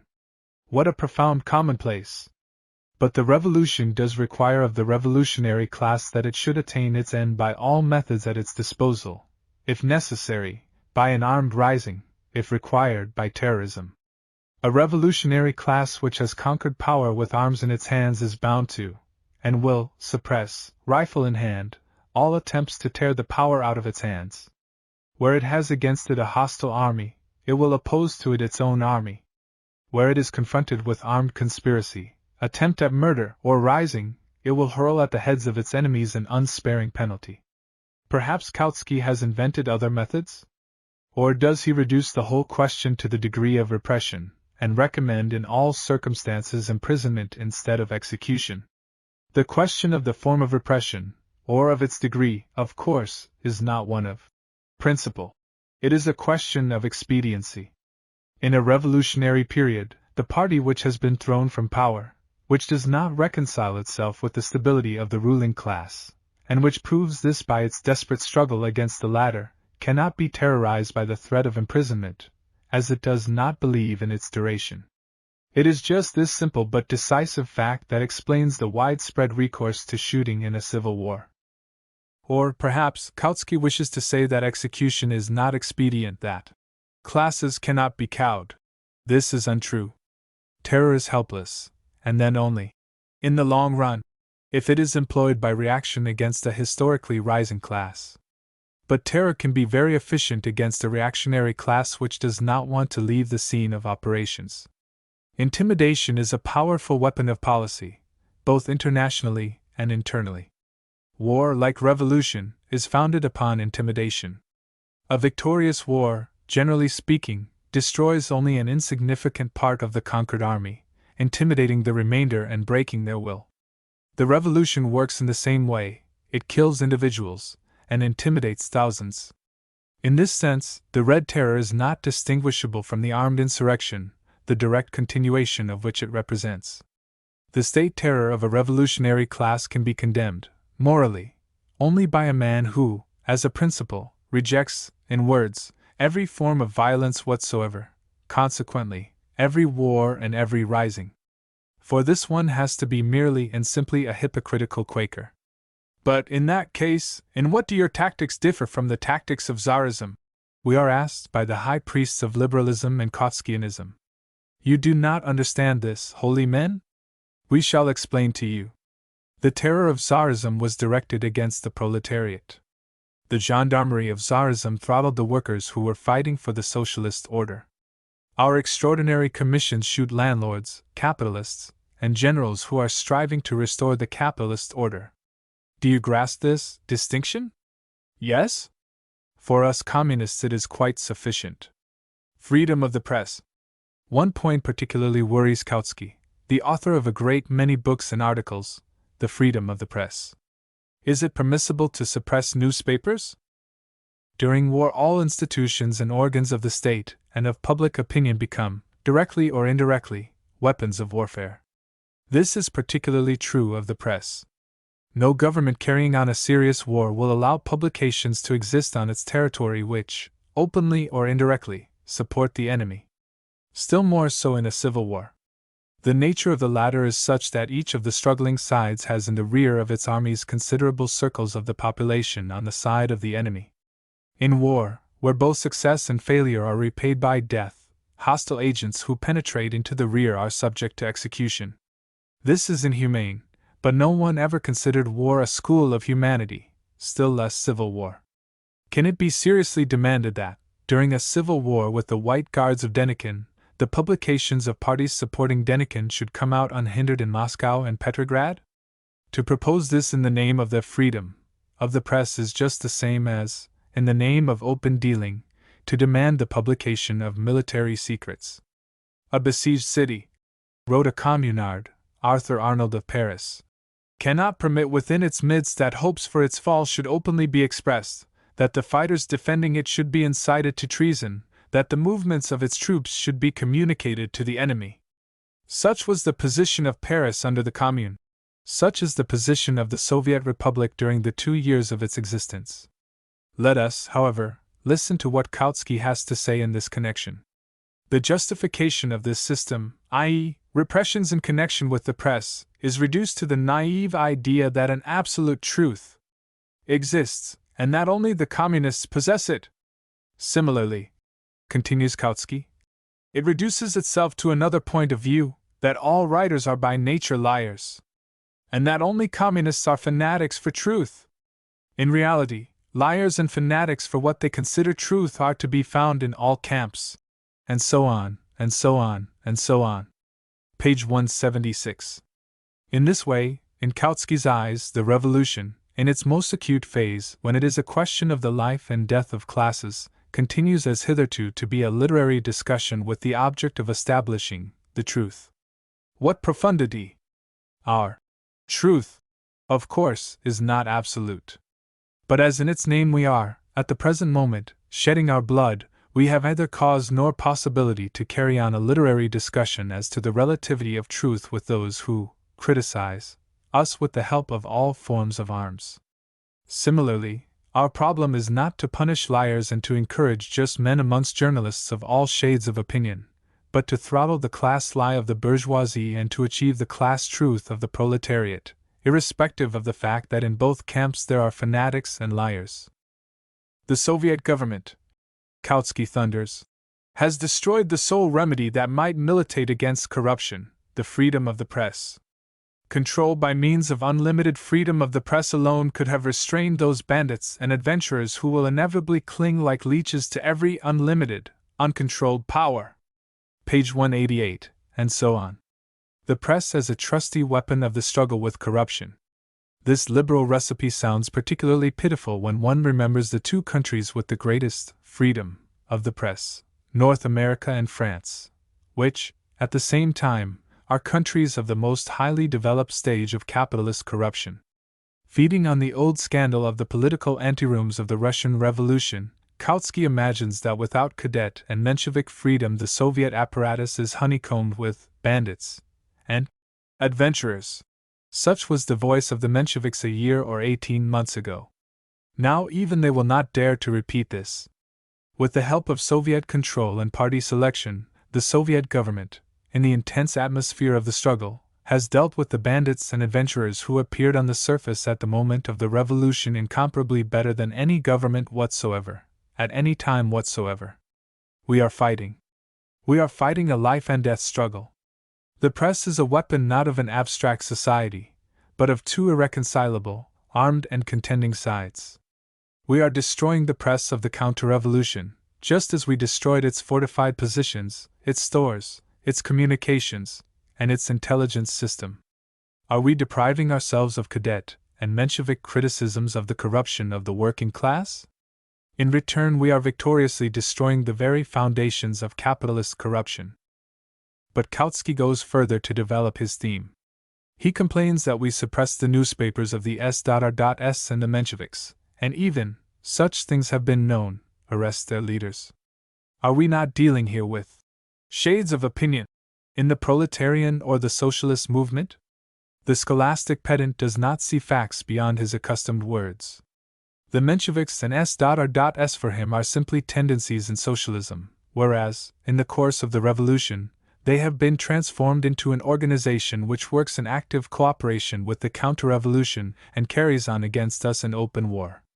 The army of Kolchak was organized by socialist revolutionaries, how that name savors today of the charlatan, and was supported by Mensheviks. Both carried on, and carry on, against us, for a year and a half, a war on the northern front. The Mensheviks who ruled the Caucasus, formerly the allies of Hohenzollern, and today the allies of Lloyd George, arrested and shot Bolsheviks hand in hand with German and British officers. The Mensheviks and S.R.S. of the Kuban Rada organized the army of Denikin. The Estonian Mensheviks who participate in their government were directly concerned in the last advance of Yudenik against Petrograd. Such are these tendencies in the socialist movement. Kautsky considers that one can be in a state of open and civil war with the Mensheviks and S.R.S., who, with the help of the troops they themselves have organized for Yudenik, Kolchak and Denikin, are fighting for their shade of opinions in socialism, and at the same time to allow those innocent shades of opinion, freedom of the press in our rear. If the dispute with the S.R.S. and the Mensheviks could be settled by means of persuasion and voting, that is, if there were not behind their backs the Russian and foreign imperialists, there would be no civil war. Kautsky, of course, is ready to condemn, an extra drop of ink, the blockade, and the Entente support of Denikin, and the White Terror. But in his high impartiality he cannot refuse the latter certain extenuating circumstances. The White Terror, you see, does not infringe their own principles, while the Bolsheviks, making use of the Red Terror, betrayed the principle of the sacredness of human life which they themselves proclaimed. Page 210. What is the meaning of the principle of the sacredness of human life in practice, and in what does it differ from the commandment, "Thou shalt not kill"? Kautsky does not explain. When a murderer raises his knife over a child, may one kill the murderer to save the child? Will not thereby the principle of the sacredness of human life be infringed? May one kill the murderer to save oneself? Is an insurrection of oppressed slaves against their masters permissible? Is it permissible to purchase one's freedom at the cost of the life of one's jailers? If human life in general is sacred and inviolable, we must deny ourselves not only the use of terror, not only war, but also revolution itself. Kautsky simply does not realize the counter-revolutionary meaning of the principle, which he attempts to force upon us. Elsewhere we shall see that Kautsky accuses us of concluding the Brest-Litovsk peace. In his opinion we ought to have continued war. But what then becomes of the sacredness of human life? Does life cease to be sacred when it is a question of people talking another language? Or does Kautsky consider that mass murders organized on principles of strategy and tactics are not murders at all? Truly it is difficult to put forward in our age a principle more hypocritical and more stupid.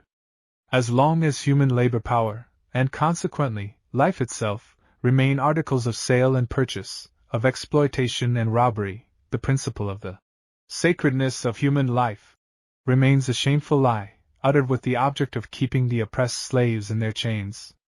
We used to fight against the death penalty introduced by Kerensky, because that penalty was inflicted by the courts-martial of the old army on soldiers who refused to continue the imperialist war.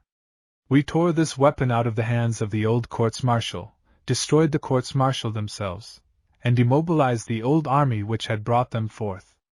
Destroying in the Red Army, and generally throughout the country, counter-revolutionary conspirators who strive by means of insurrections, murders, and disorganization, to restore the old regime, we are acting in accordance with the iron laws of a war in which we desire to guarantee our victory.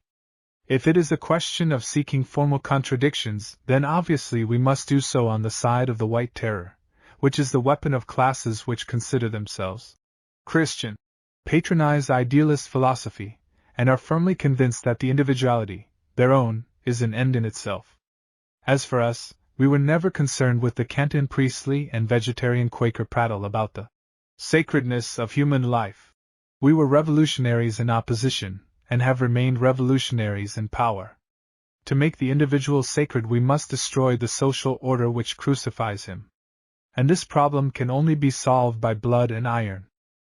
There is another difference between the White Terror and the Red, which Kautsky today ignores, but which in the eyes of a Marxist is of decisive significance. The White Terror is the weapon of the historically reactionary class.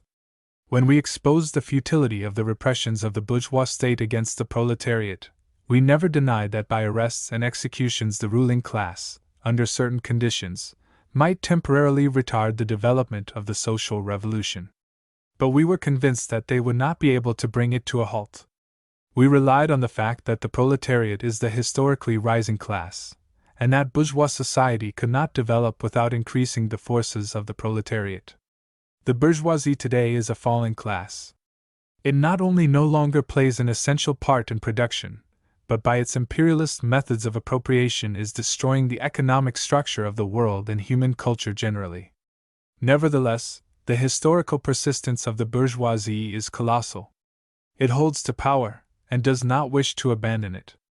Thereby it threatens to drag after it into the abyss the whole of society. We are forced to tear it off, to chop it away.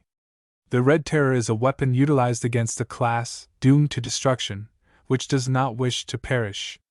If the White Terror can only retard the historical rise of the proletariat, the Red Terror hastens the destruction of the bourgeoisie. This hastening, a pure question of acceleration, is at certain periods of decisive importance. Without the Red Terror, the Russian bourgeoisie, together with the world bourgeoisie, would throttle us long before the coming of the revolution in Europe. One must be blind not to see this, or a swindler to deny it.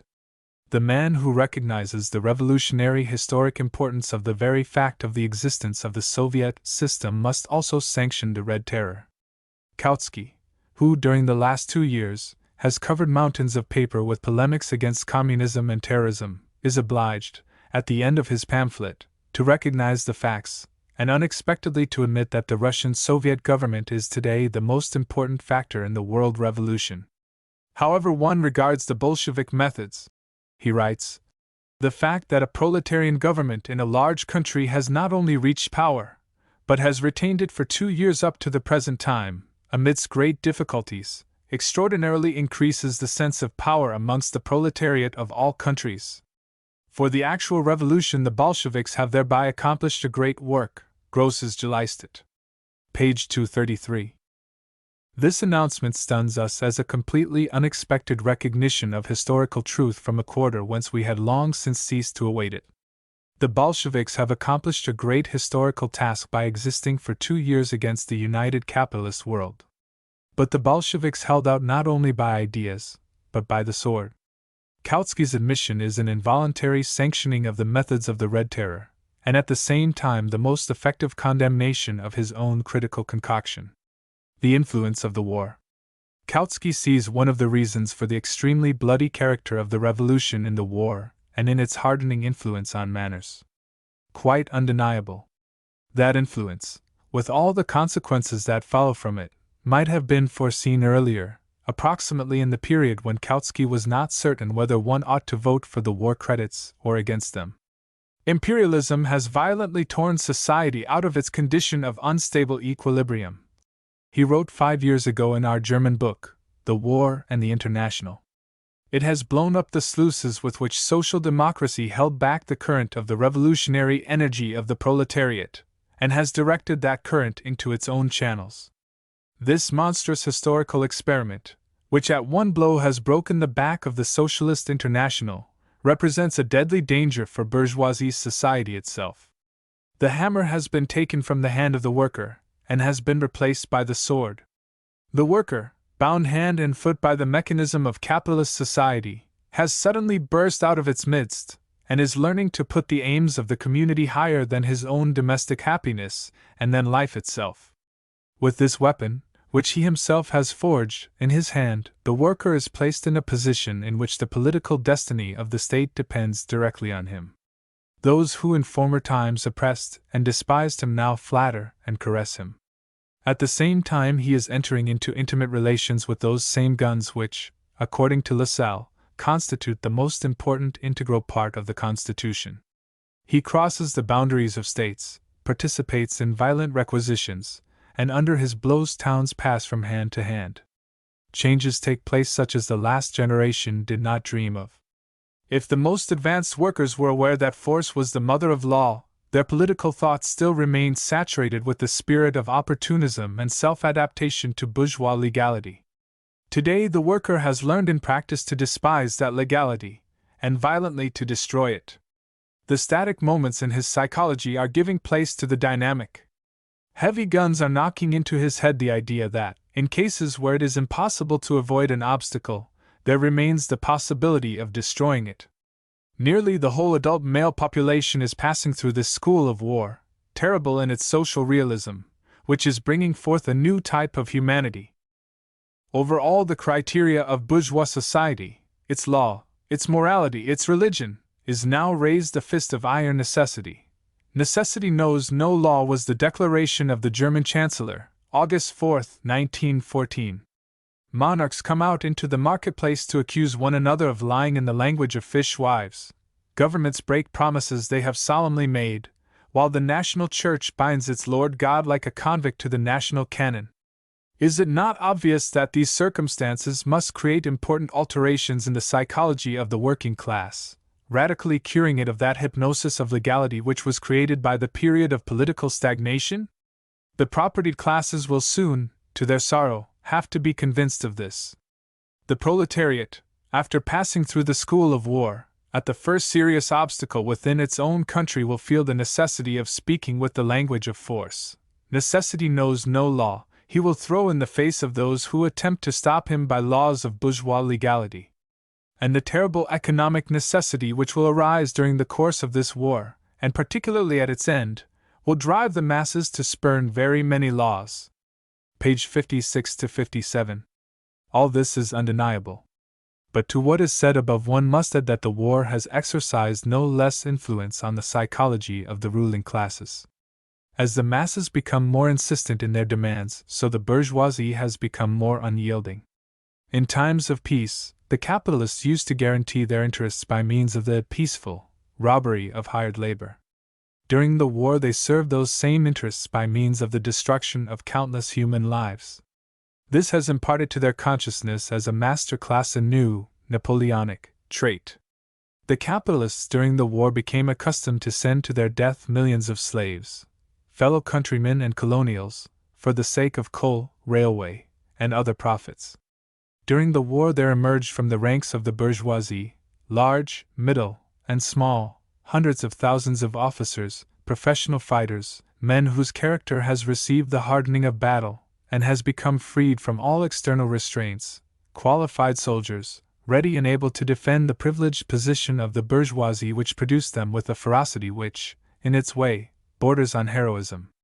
The revolution would probably be more humane if the proletariat had the possibility of buying off all this band, as Marx once put it. But capitalism during the war has imposed upon the toilers too great a load of debt, and has too deeply undermined the foundations of production, for us to be able seriously to contemplate a ransom in return for which the bourgeoisie would silently make its peace with the revolution. The masses have lost too much blood, have suffered too much, have become too savage, to accept a decision which economically would be beyond their capacity. To this there must be added other circumstances working in the same direction. The bourgeoisie of the conquered countries has been embittered by defeat, the responsibility for which it is inclined to throw on the rank and file, on the workers and peasants who proved incapable of carrying on the great national war to a victorious conclusion. From this point of view, one finds very instructive those explanations, unparalleled for their effrontery, which Ludendorff gave to the Commission of the National Assembly. The bands of Ludendorff are burning with the desire to take revenge for their humiliation abroad on the blood of their own proletariat. As for the bourgeoisie of the victorious countries, it has become inflated with arrogance, and is more than ever ready to defend its social position with the help of the bestial methods which guaranteed its victory. We have seen that the bourgeoisie is incapable of organizing the division of the booty amongst its own ranks without war and destruction. Can it, without a fight, abandon its booty altogether?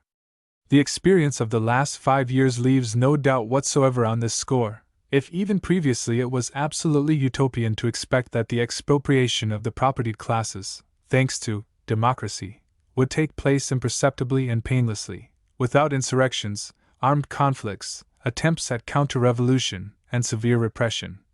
The state of affairs we have inherited from the imperialist war predetermines, doubly and trebly, the tense character of the Civil War and the dictatorship of the proletariat. 5. The Paris Commune and Soviet Russia. The Paris Commune and Soviet Russia. The short episode of the first revolution carried out by the proletariat for the proletariat ended in the triumph of its enemy.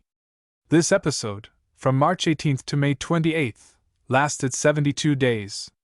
The Paris Commune of March 18, 1871 P.L. Lavrov, Petrograd. Kolos Publishing House, 1919, pages 160. The immaturity of the socialist parties in the Commune. The Paris Commune of 1871 was the first, as yet weak, historic attempt of the working class to impose its supremacy. We cherish the memory of the Commune in spite of the extremely limited character of its experience, the immaturity of its participants, the confusion of its program, the lack of unity amongst its leaders, the indecision of their plans, the hopeless panic of its executive organs, and the terrifying defeat fatally precipitated by all these. We cherish in the Commune, in the words of Lavrov, the first, though still pale, dawn of the proletarian republic. Quite otherwise with Kautsky. Devoting a considerable part of his book to a crudely tendentious contrast between the Commune and the Soviet power, he sees the main advantages of the Commune in features that we find are its misfortune and its fault.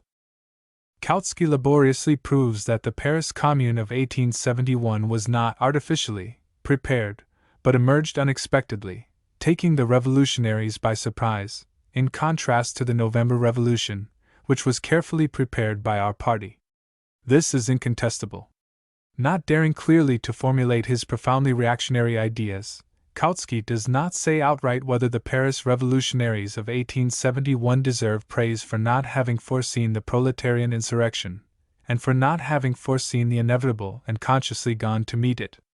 However, all Kautsky's picture was built up in such a way as to produce in the reader just this idea: the communards were simply overtaken by misfortune.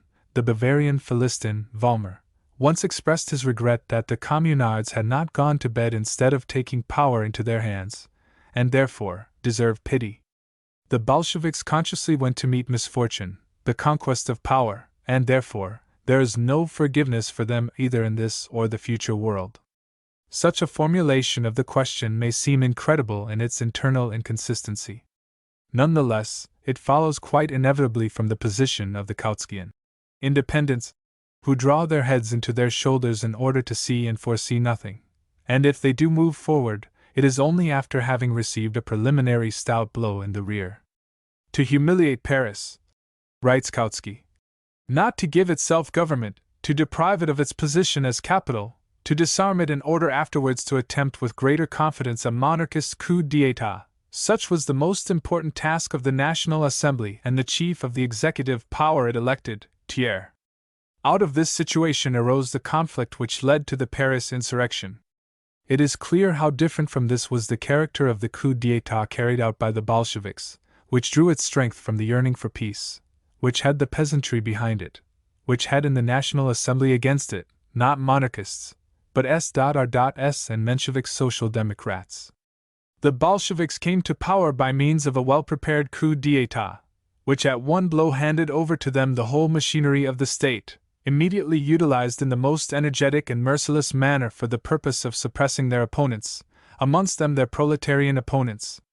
No one, on the other hand, was more surprised by the insurrection of the Commune than the revolutionaries themselves, and for a considerable number amongst them the conflict was in the highest degree undesirable.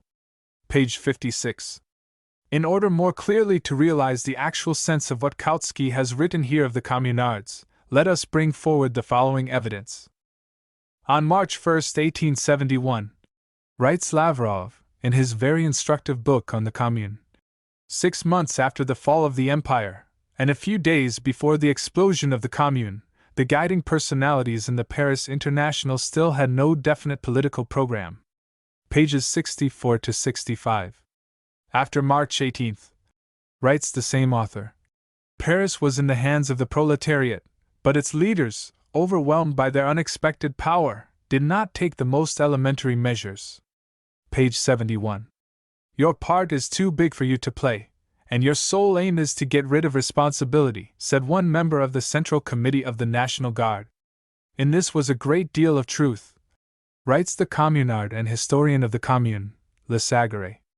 But at the moment of action itself, the absence of preliminary organization and preparation is very often a reason why parts are assigned to men which are too big for them to play. Brussels, 1876, page 106. From this one can already see, later on it will become still more obvious, that the absence of a direct struggle for power on the part of the Paris socialists was explained by their theoretical shapelessness and political helplessness, and not at all by higher considerations of tactics. We have no doubt that Kautsky's own loyalty to the traditions of the Commune will be expressed mainly in that extraordinary surprise with which he will greet the proletarian revolution in Germany as a conflict in the highest degree undesirable. We doubt, however, whether this will be ascribed by posterity to his credit. In reality, one must describe his historical analogy as a combination of confusion, omission, and fraudulent suggestion. The intentions which were entertained by Thiers towards Paris were entertained by Milyukov, who was openly supported by Tseretelli and Chernov, towards Petrograd. All of them, from Kornilov to Potrasov, affirmed day after day that Petrograd had alienated itself from the country, had nothing in common with it, was completely corrupted, and was attempting to impose its will upon the community. To overthrow and humiliate Petrograd was the first task of Milyukov and his assistants. And this took place at a period when Petrograd was the true center of the revolution, which had not yet been able to consolidate its position in the rest of the country. The former president of the Duma, Rodzianko, openly talked about handing over Petrograd to the Germans for educative purposes, as Riga had been handed over. Rodzianko only called by its name what Milyukov was trying to carry out, and what Kerensky assisted by his whole policy. Milyukov, like Thiers, wished to disarm the proletariat. More than that, thanks to Kerensky, Chernov, and Tseretelli, the Petrograd proletariat was to a considerable extent disarmed in July 1917. It was partially rearmed during Kornilov's march on Petrograd in August. And this new arming was a serious element in the preparation of the November insurrection. In this way, it is just the points in which Kautsky contrasts our November revolution to the March revolt of the Paris workers that, to a very large extent, coincide. In what, however, lies the difference between them? First of all, in the fact that Thiers' criminal plans succeeded, Paris was throttled by him, and tens of thousands of workers were destroyed. Milyukov, on the other hand, had a complete fiasco. Petrograd remained an impregnable fortress of the proletariat, and the leader of the bourgeoisie went to the Ukraine to petition that the Kaiser's troops should occupy Russia. For this difference we were to a considerable extent responsible, and we are ready to bear the responsibility. There is a capital difference also in the fact that this told more than once in the further course of events, that, while the communards began mainly with considerations of patriotism, we were invariably guided by the point of view of the international revolution. The defeat of the Commune led to the practical collapse of the First International. The victory of the Soviet power has led to the creation of the Third International. But Marx, on the eve of the insurrection, advised the communards not to revolt, but to create an organization. One might understand Kautsky if he adduced this evidence in order to show that Marx had insufficiently gauged the acuteness of the situation in Paris. But Kautsky attempts to exploit Marx's advice as a proof of his condemnation of insurrection in general. Like all the mandarins of German social democracy, Kautsky sees an organization first and foremost a method of hindering revolutionary action. But limiting ourselves to the question of organization as such, we must not forget that the November Revolution was preceded by 9 months of Kerensky's government, during which our party, not without success, devoted itself not only to agitation, but also to organization. The November Revolution took place after we had achieved a crushing majority in the workers' and soldiers' councils of Petrograd, Moscow, and all the industrial centers in the country, and had transformed the Soviets into powerful organizations directed by our party. The communards did nothing of the kind. Finally, we had behind us the heroic Commune of Paris, from the defeat of which we had drawn the deduction that revolutionaries must foresee events and prepare for them. For this also we are to blame. Kautsky requires his extensive comparison of the Commune and Soviet Russia only in order to slander and humiliate a living and victorious dictatorship of the proletariat in the interests of an attempted dictatorship, in the already fairly distant past. Kautsky quotes with extreme satisfaction the statement of the Central Committee of the National Guard on March 19 in connection with the murder of the 2 generals by the soldiery. We say indignantly, the bloody filth with the help of which it is hoped to stain our honor is a pitiful slander. We never organized murder, and never did the National Guard take part in the execution of crime. Naturally, the Central Committee had no cause to assume responsibility for murders with which it had no concern. But the sentimental, pathetic tone of the statement very clearly characterizes the political timorousness of these men in the face of bourgeois public opinion. Nor is this surprising. The representatives of the National Guard were men in most cases with a very modest revolutionary past. Not one well-known name, writes Le Sagare. They were petty bourgeois shopkeepers, strangers to all but limited circles, and in most cases strangers hitherto to politics. Page 70. The modest and, to some extent, fearful sense of terrible historical responsibility, and the desire to get rid of it as soon as possible, writes Lavrov of them, is evident in all the proclamations of this Central Committee, into the hands of which the destiny of Paris had fallen. Page 77. After bringing forward, to our confusion, the declamation concerning bloodshed, Kautsky later on follows Marx and Engels in criticizing the indecision of the Commune. If the Parisians, i.e., the communards, had persistently followed up the tracks of Thiers, they would, perhaps, have managed to seize the government. The troops falling back from Paris would not have shown the least resistance, but they let Thiers go without hindrance. They allowed him to lead away his troops and reorganize them at Versailles, to inspire a new spirit in, and strengthen them. Page 49. Kautsky cannot understand that it was the same men, and for the very same reasons, who published the statement of March 19 quoted above, who allowed Thiers to leave Paris with impunity and gather his forces. If the Communards had conquered with the help of resources of a purely moral character, their statement would have acquired great weight. But this did not take place. In reality, their sentimental humaneness was simply the obverse of their revolutionary passivity.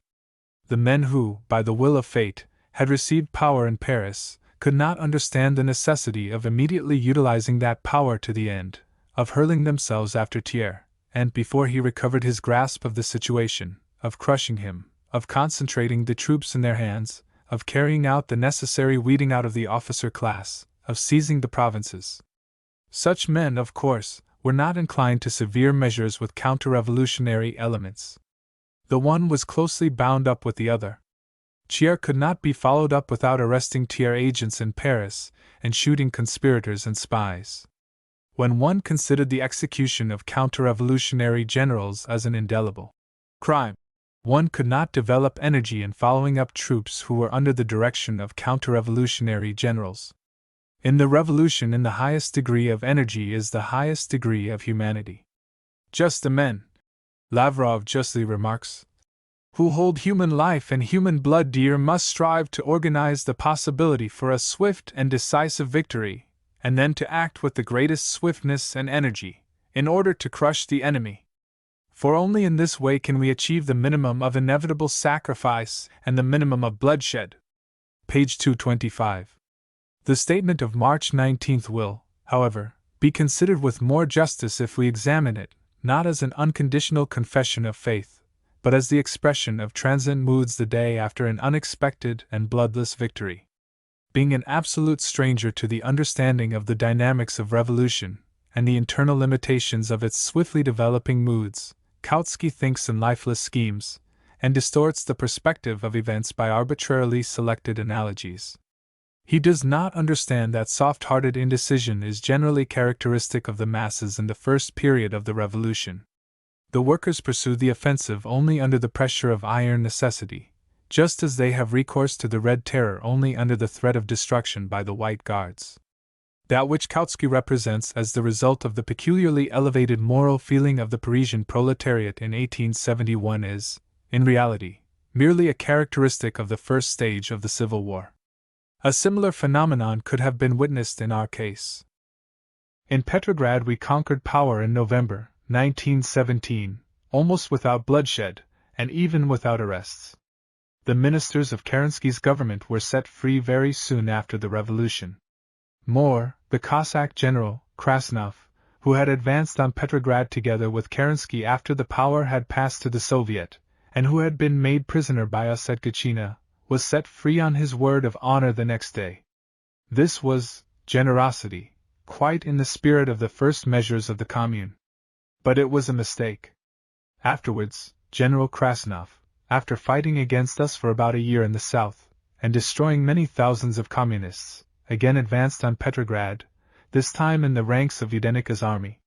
The proletarian revolution assumed a more severe character only after the rising of the Junkers in Petrograd, and particularly after the rising of the Czechoslovaks on the Volga organized by the cadets, the S.R.S., and the Mensheviks, after their mass executions of communists, the attempt on Lenin's life, the murder of Uritsky, etc., etc. The same tendencies, only in an embryonic form, we see in the history of the Commune. Driven by the logic of the struggle, it took its stand in principle on the path of intimidation. The creation of the Committee of Public Safety was dictated, in the case of many of its supporters, by the idea of the Red Terror. The committee was appointed to cut off the heads of traitors. Journal Officiel No. 123. To avenge treachery. No. 124. Under the head of intimidatory decrees we must class the order to seize the property of Thiers and of his ministers, to destroy Thiers House, to destroy the Vendôme column, and especially the decree on hostages. For every captured communard or sympathizer with the Commune shot by the Versaillese, 3 hostages were to be shot. The activity of the prefecture of Paris controlled by Raoul Rigault had a purely terroristic, though not always a useful, purpose. The effect of all these measures of intimidation was paralyzed by the helpless opportunism of the guiding elements in the Commune, by their striving to reconcile the bourgeoisie with the fait accompli by the help of pitiful phrases, by their vacillations between the fiction of democracy and the reality of dictatorship. The late Lavrov expresses the latter idea splendidly in his book on the Commune. The Paris of the rich bourgeois and the poor proletarians, as a political community of different classes, demanded, in the name of liberal principles, complete freedom of speech, of assembly, of criticism of the government, etc. The Paris which had accomplished the revolution in the interests of the proletariat, and had before it the task of realizing this revolution in the shape of institutions. Paris, as the community of the emancipated working-class proletariat, demanded revolutionary, i.e., dictatorial, measures against the enemies of the new order. Pages 143 to 144. If the Paris Commune had not fallen, but had continued to exist in the midst of a ceaseless struggle, there can be no doubt that it would have been obliged to have recourse to more and more severe measures for the suppression of the counter-revolution. True, Kautsky would not then have had the possibility of contrasting the humane communards with the inhumane Bolsheviks. But in return, probably Thiers would not have had the possibility of inflicting his monstrous bloodletting upon the proletariat of Paris. History, possibly, would not have been the loser. The irresponsible Central Committee and the Democratic Commune. On March 19, Kautsky informs us, in the Central Committee of the National Guard some demanded a march on Versailles, others an appeal to the electors, and a third party the adoption first of all of revolutionary measures, as if every one of these steps, he proceeds very learnedly to inform us, were not equally necessary, and as if one excluded the other. Page 72. Further on, Kautsky, in connection with these disputes in the Commune, presents us with various warmed-up platitudes as to the mutual relations of reform and revolution. In reality, the following was the situation. If it were decided to march on Versailles, and to do this without losing an hour, it was necessary immediately to reorganize the National Guard, to place at its head the best fighting elements of the Paris proletariat, and thereby temporarily to weaken Paris from the revolutionary point of view. But to organize elections in Paris, while at the same time sending out of its walls the flower of the working class, would have been senseless from the point of view of the revolutionary party. Theoretically, a march on Versailles and elections to the Commune, of course, did not exclude each other in the slightest degree, but in practice they did exclude each other. For the success of the elections, it was necessary to postpone the attack. For the attack to succeed, the elections must be put off. Finally, leading the proletariat out to the field and thereby temporarily weakening Paris, it was essential to obtain some guarantee against the possibility of counter-revolutionary attempts in the capital, for Thiers would not have hesitated at any measures to raise a white revolt in the rear of the communards. It was essential to establish a more military, i.e., a more stringent regime in the capital. They had to fight, writes Lavrov, against many internal foes with whom Paris was full, who only yesterday had been rioting around the Exchange and the Vendôme Square, who had their representatives in the administration and in the National Guard, who possessed their press and their meetings, who almost openly maintained contact with the Versaillese, and who became more determined and more audacious at every piece of carelessness, at every check of the Commune. Page 87. It was necessary, side by side with this, to carry out revolutionary measures of a financial and generally of an economic character, first and foremost, for the equipment of the revolutionary army.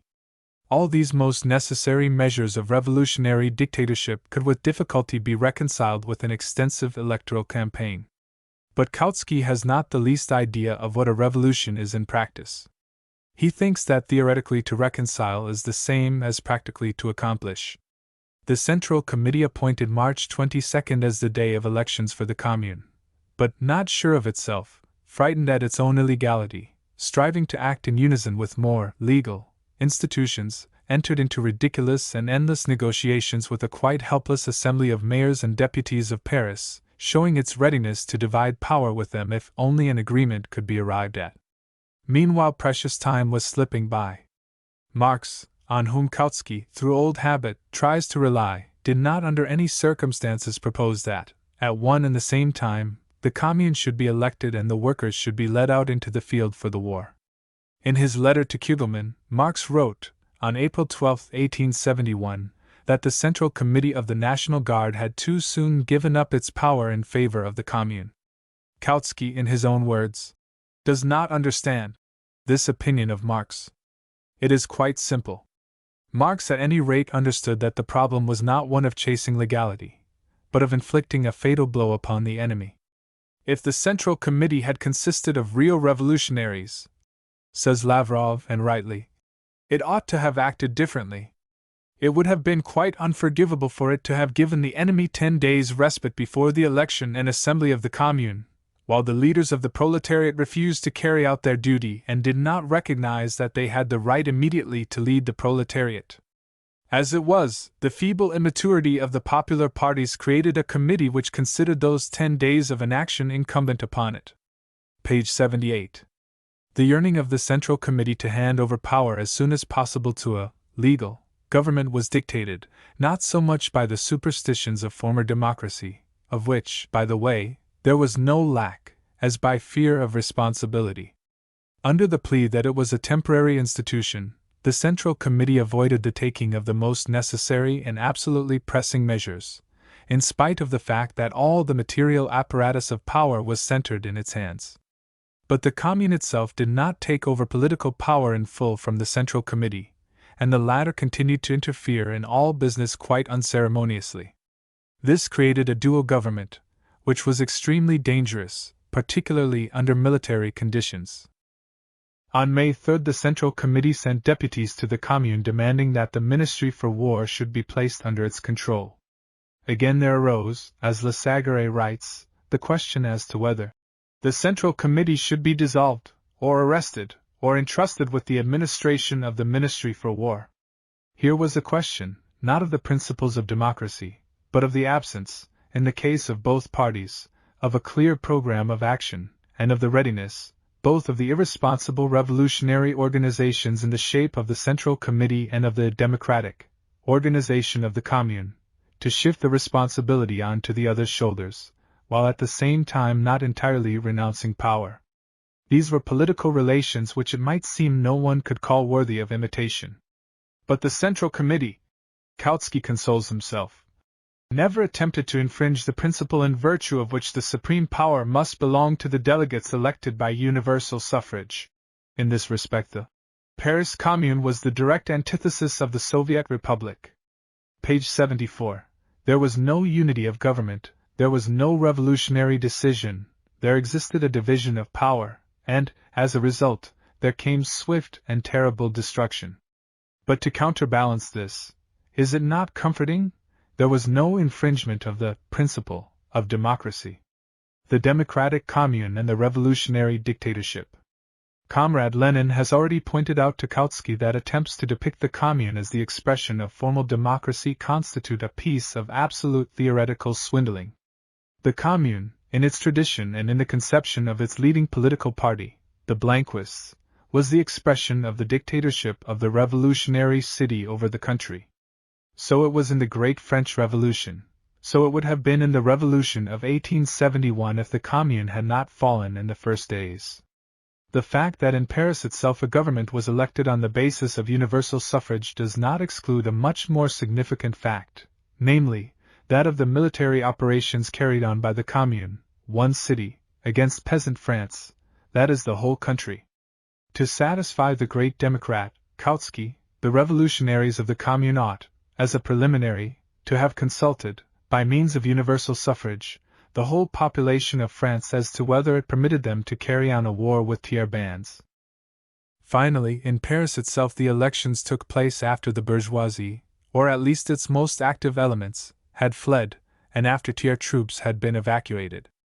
The bourgeoisie that remained in Paris, in spite of all its impudence, was still afraid of the revolutionary battalions, and the elections took place under the auspices of that fear, which was the forerunner of what in the future would have been inevitable, namely, of the Red Terror.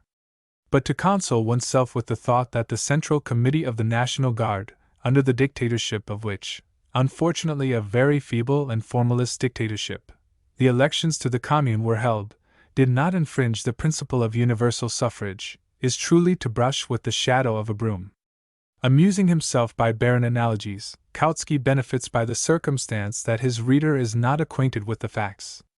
In Petrograd, in November 1917, we also elected a commune, town council, on the basis of the most democratic voting, without limitations for the bourgeoisie. These elections, being boycotted by the bourgeoisie parties, gave us a crushing majority. The democratically elected council voluntarily submitted to the Petrograd Soviet, i.e., placed the fact of the dictatorship of the proletariat higher than the principle of universal suffrage, and after a short time, dissolved itself altogether by its own act, in favor of one of the sections of the Petrograd Soviet.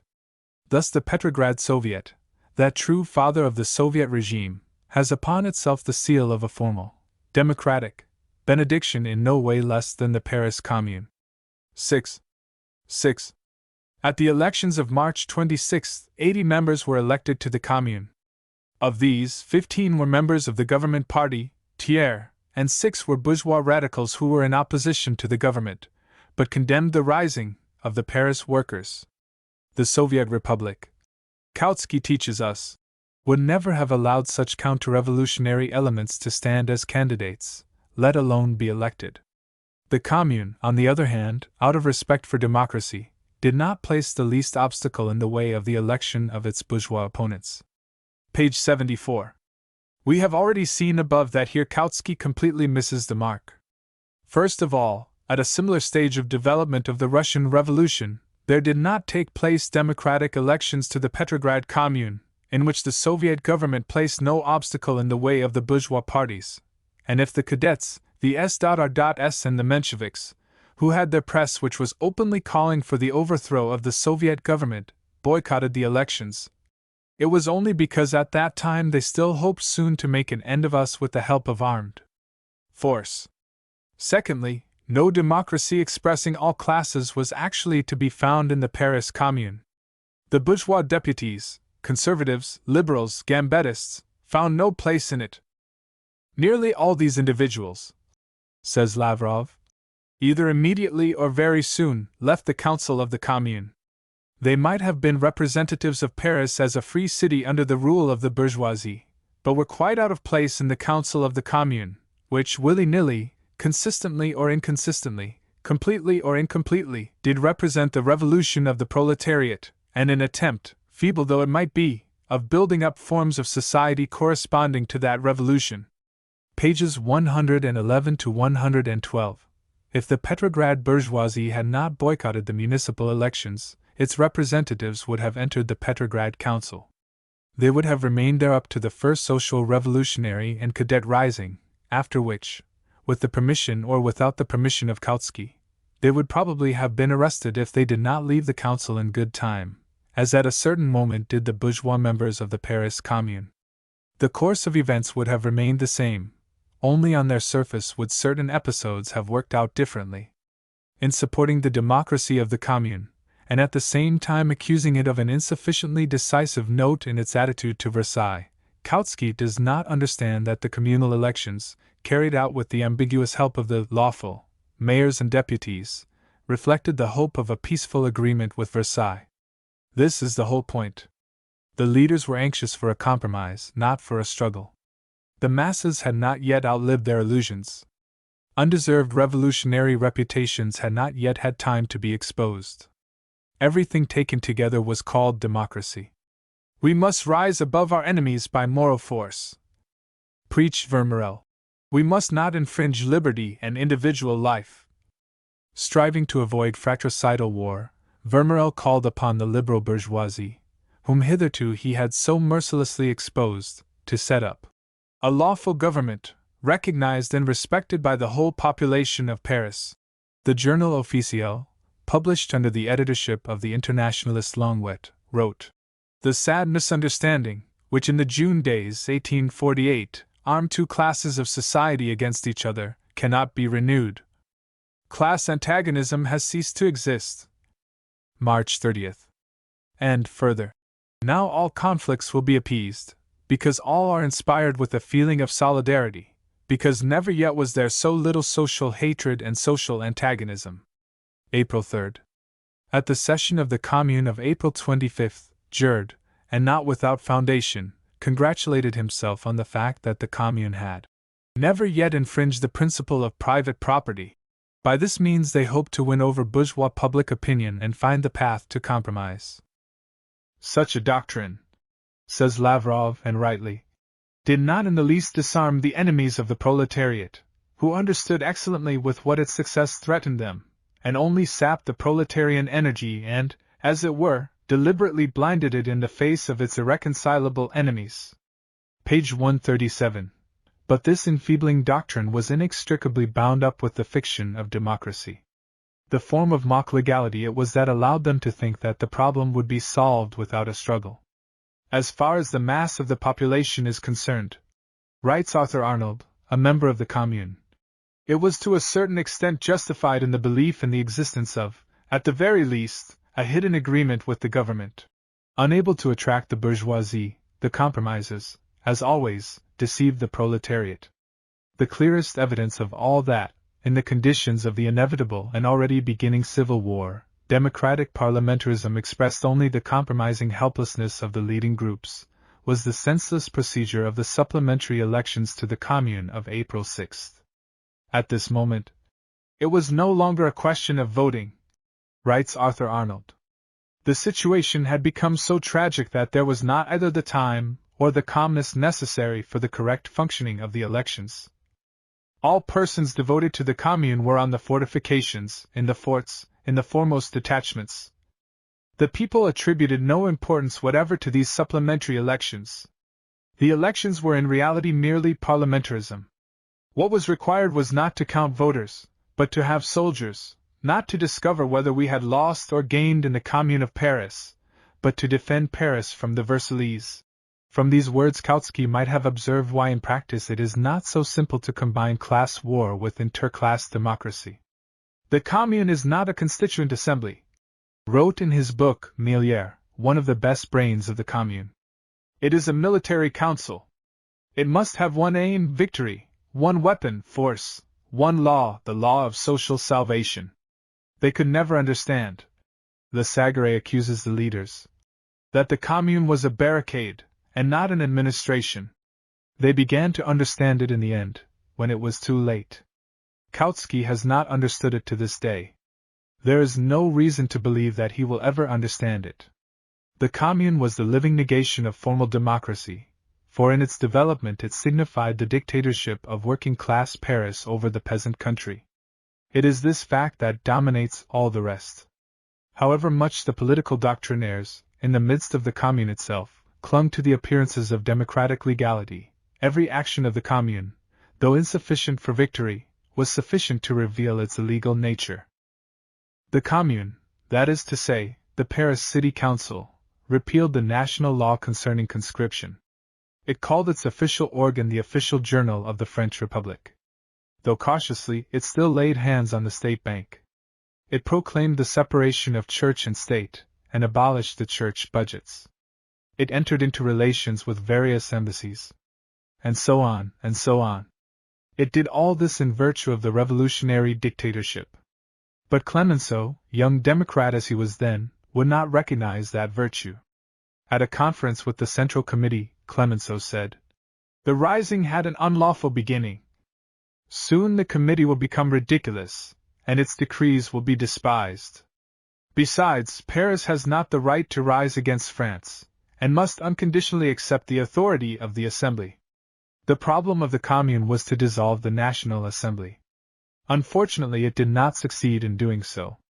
Today Kautsky seeks to discover for its criminal intentions some mitigating circumstances.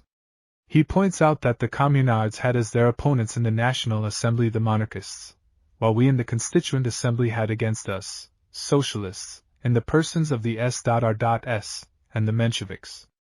A complete mental eclipse. Kautsky talks about the Mensheviks and the S.R.S., but forgets our sole serious foe, the cadets. It was they who represented our Russian Tiers party, i.e., a bloc of property owners in the name of property, and Professor Milyukov did his utmost to imitate the little great man. Very soon indeed, long before the October Revolution, Milyukov began to seek his Galifet in the generals Kornilov, Alexeyev, then Kaledin, Krasnov, in turn. And after Kolchak had thrown aside all political parties, and had dissolved the Constituent Assembly, the Cadet Party, the sole serious bourgeois party, in its essence monarchist through and through, not only did not refuse to support him, but on the contrary devoted more sympathy to him than before. The Mensheviks and the S.R.S. played no independent role amongst us, just like Kautsky's party during the revolutionary events in Germany. They based their whole policy upon a coalition with the cadets, and thereby put the cadets in a position to dictate quite irrespective of the balance of political forces. The Socialist Revolutionary and Menshevik parties were only an intermediary apparatus for the purpose of collecting, at meetings and elections, the political confidence of the masses awakened by the revolution, and for handing it over for disposal by the counter-revolutionary imperialist party of the cadets, independently of the issue of the elections. The purely vassal-like dependence of the S.R.S. and Menshevik majority on the cadet minority itself represented a very thinly veiled insult to the idea of democracy. But this is not all. In all districts of the country where the regime of democracy lived too long, it inevitably ended in an open coup d'état of the counter-revolution. So it was in the Ukraine, where the Democratic Rada, having sold the Soviet government to German imperialism, found itself overthrown by the monarchist Skoropadsky. So it was in the Kuban, where the Democratic Rada found itself under the heel of Denikin.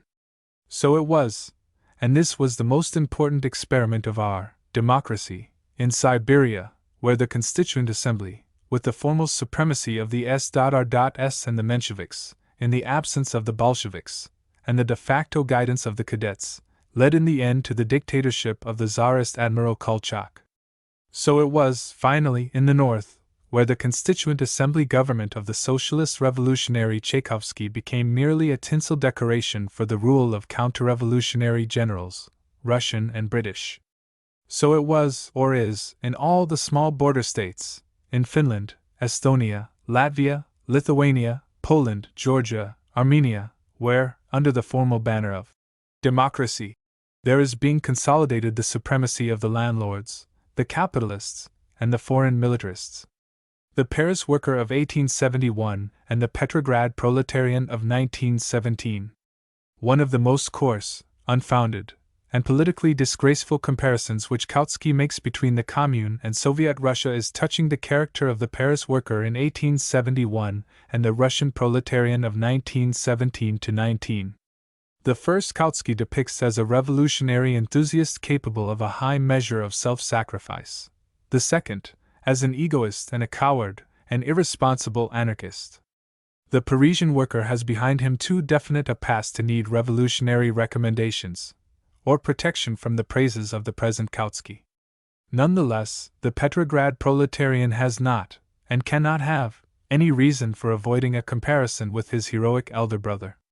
The continuous 3 years' struggle of the Petrograd workers, first for the conquest of power, and then for its maintenance and consolidation, represents an exceptional story of collective heroism and self-sacrifice, amidst unprecedented tortures in the shape of hunger, cold, and constant perils. Kautsky, as we can discover in another connection, takes for contrast with the flower of the communards the most sinister elements of the Russian proletariat. In this respect also he is in no way different from the bourgeois sycophants, to whom dead communards always appear infinitely more attractive than the living. The Petrograd proletariat seized power 4.5 decades after the Parisian. This period has told enormously in our favor.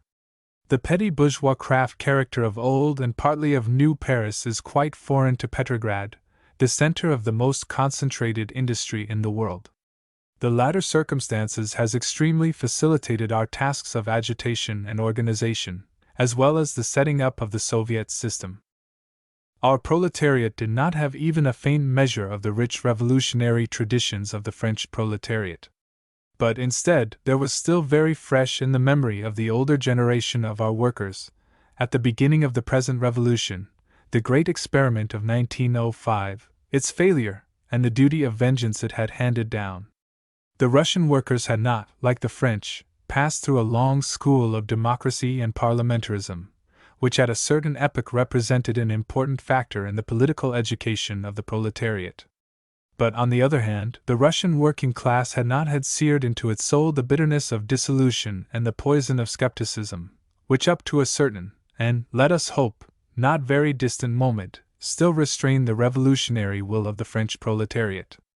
The Paris Commune suffered a military defeat before economic problems had arisen before it in their full magnitude.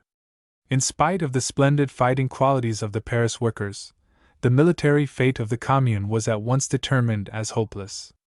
Indecision and compromise-mongering above brought about collapse below. The pay of the National Guard was issued on the basis of the existence of 162,000 rank and file and 6,500 officers. The number of those who actually went into battle, especially after the unsuccessful sortie of April 3, varied between 20 and 30,000. These facts do not in the least compromise the Paris workers, and do not give us the right to consider them cowards and deserters, although, of course, there was no lack of desertion. For a fighting army there must be, first of all, a centralized and accurate apparatus of administration. Of this the Commune had not even a trace. The War Department of the Commune was, in the expression of one writer, as it were a dark room, in which all collided. The office of the ministry was filled with officers and ordinary guards, who demanded military supplies and food, and complained that they were not relieved. They were sent to the garrison. One battalion remained in the trenches for 20 and 30 days, while others were constantly in reserve.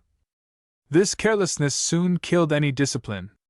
Courageous men soon determined to rely only on themselves, others avoided service. In the same way did officers behave. One would leave his post to go to the help of a neighbor who was under fire, others went away to the city. Lavrov, page 100. Such a regime could not remain unpunished. The Commune was drowned in blood. But in this connection Kautsky has a marvelous solution.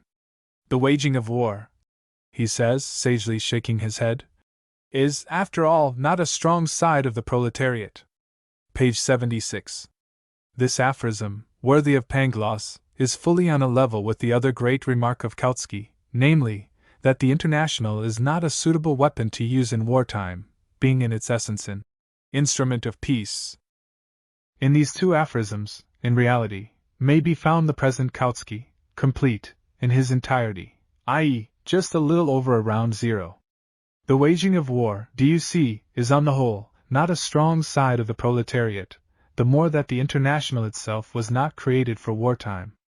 Kautsky's ship was built for lakes and quiet harbors, not at all for the open sea, and not for a period of storms. If that ship has sprung a leak, and has begun to fill, and is now comfortably going to the bottom, we must throw all the blame upon the storm, the unnecessary mass of water, the extraordinary size of the waves, and a series of other unforeseen circumstances for which Kautsky did not build his marvelous instrument. The international proletariat put before itself as its problem the conquest of power, independently of whether civil war, generally, belongs to the inevitable attributes of revolution. Generally, this fact remains unquestioned, that the advance of the proletariat, at any rate in Russia, Germany, and parts of former Austro-Hungary, took the form of an intense civil war not only on internal but also on external fronts. If the waging of war is not the strong side of the proletariat, while the Workers' International is suited only for peaceful epochs, then we may as well erect a cross over the revolution and over socialism. For the waging of war is a fairly strong side of the capitalist state, which without a war will not admit the workers to supremacy. In that case there remains only to proclaim the so-called socialist democracy to be merely the accompanying feature of capitalist society and bourgeois parliamentarism, i.e., openly to sanction what the Eberts, Schneidermans, Renaudels carry out in practice and what Kautsky still, it seems, protests against in words. The waging of war was not a strong side of the Commune. Quite so. That was why it was crushed. And how mercilessly crushed. We have to recall the proscriptions of Sulla, Antony, and Octavius. Wrote in his time the very moderate liberal Foes. To meet such massacres in the history of civilized nations, The religious wars under the last Valois, the night of St. Bartholomew, the reign of terror were, in comparison with it, child's play. In the last week of May alone, in Paris, 17,000 corpses of the insurgent federals were picked up. The killing was still going on about June 15th. The waging of war, after all, is not the strong side of the proletariat. It is not true. The Russian workers have shown that they are capable of wielding the instrument of war as well. We see here a gigantic step forward in comparison with the Commune. It is not a renunciation of the Commune, for the traditions of the Commune consist not at all in its helplessness, but the continuation of its work. The Commune was weak. To complete its work we have become strong. The Commune was crushed. We are inflicting blow after blow upon the executioners of the Commune. We are taking vengeance for the Commune, and we shall avenge it. Out of 167,000 National Guards who received pay, only 20 or 30,000 went into battle. These figures serve as interesting material for conclusions as to the role of formal democracy in a revolutionary epoch.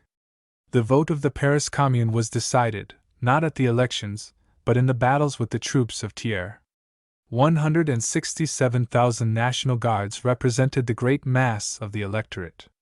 But in reality, in the battles, the fate of the Commune was decided by 20 or 30,000 persons, the most devoted fighting minority. This minority did not stand alone, it simply expressed, in a more courageous and self-sacrificing manner, the will of the majority. But none the less it was a minority. The others who hid at the critical moment were not hostile to the Commune, on the contrary, they actively or passively supported it, but they were less politically conscious, less decisive. On the arena of political democracy, their lower level of political consciousness afforded the possibility of their being deceived by adventurers, swindlers, middle-class cheats, and honest dullards who really deceived themselves. But, at the moment of open class war, they, to a greater or lesser degree, followed the self-sacrificing minority. It was this that found its expression in the organization of the National Guard. If the existence of the Commune had been prolonged, this relationship between the advance guard and the mass of the proletariat would have grown more and more firm. The organization which would have been formed and consolidated in the process of the open struggle, as the organization of the laboring masses, would have become the organization of their dictatorship, the Council of Deputies of the Armed Proletariat. 6. Marx and Kautsky. Marx and Kautsky. Kautsky loftily sweeps aside Marx's views on terror, expressed by him in the Neue Rheinische Zeitung, as at that time, Marx was still very young, and consequently his views had not yet had time to arrive at that condition of complete enfeeblement, which is so clearly to be observed in the case of certain theoreticians in the seventh decade of their life. As a contrast to the green Marx of 1848-49, the author of the Communist Manifesto, Kautsky quotes the mature Marx of the epoch of the Paris Commune, and the latter, under the pen of Kautsky, loses his great lion's mane, and appears before us as an extremely respectable reasoner, bowing before the holy places of democracy, declaiming on the sacredness of human life, and filled with all due reverence for the political charms of Schneiderman, Vandervelde, and particularly of his own physical grandson, Jean Longuet. In a word, Marx, instructed by the experience of life, proves to be a well-behaved Kautskian. From the deathless civil war in France, the pages of which have been filled with a new and intense life in our own epoch, Kautsky has quoted only those lines in which the mighty theoretician of the social revolution contrasted the generosity of the communards with the bourgeois ferocity of the Versaillese. Kautsky has devastated these lines and made them commonplace. Marx, as the preacher of detached humanity, as the apostle of general love of mankind. Just as if we were talking about Buddha or Leo Tolstoy. It is more than natural that, against the international campaign which represented the communards as souteneurs and the women of the commune as prostitutes, against the vile slanders which attributed to the conquered fighters ferocious features drawn from the degenerate imagination of the victorious bourgeoisie, Marx should emphasize and underline those features of tenderness and nobility which not infrequently were merely the reverse side of indecision. Marx was Marx. He was neither an empty pedant, nor, all the more, the legal defender of the revolution. he combined a scientific analysis of the Commune with its revolutionary apology. He not only explained and criticized, he defended and struggled. But emphasizing the mildness of the Commune which failed, Marx left no doubt possible concerning the measures which the Commune ought to have taken in order not to fail. The author of the Civil War accuses the Central Committee, i.e., the then Council of National Guard's deputies, of having too soon given up its place to the elective Commune. Kautsky does not understand the reason for such a reproach. This conscientious non-understanding is one of the symptoms of Kautsky's mental decline in connection with questions of the revolution generally. The first place, according to Marx, ought to have been filled by a purely fighting organ, a center of the insurrection and of military operations against Versailles, and not the organized self-government of the labor democracy. For the latter the turn would come later. Marx accuses the Commune of not having at once begun an attack against the Versailles, and of having entered upon the defensive, which always appears more humane, and gives more possibilities of appealing to moral law and the sacredness of human life, but in conditions of civil war never leads to victory. Marx, on the other hand, first and foremost wanted a revolutionary victory. Nowhere, by one word, does he put forward the principle of democracy as something standing above the class struggle. On the contrary, with the concentrated contempt of the revolutionary and the communist, Marx, not the young editor of the Rhine paper, but the mature author of Capital, our genuine Marx with the mighty leonine mane, not as yet fallen under the hands of the hairdressers of the Kautsky school, with what concentrated contempt he speaks about the artificial atmosphere of parliamentarism, in which physical and spiritual dwarfs like Thiers seem giants. The Civil War, after the barren and pedantic pamphlet of Kautsky, acts like a storm that clears the air. In spite of Kautsky's slanders, Marx had nothing in common with the view of democracy as the last, absolute, supreme product of history. The development of bourgeois society itself, out of which contemporary democracy grew up, in no way represents that process of gradual democratization which figured before the war in the dreams of the greatest socialist illusionist of democracy, Jean Jouwers, and now in those of the most learned of pedants, Karl Kautsky. In the empire of Napoleon III, Marx sees the only possible form of government in the epoch in which the bourgeoisie has already lost the possibility of governing the people, while the working class has not yet acquired it.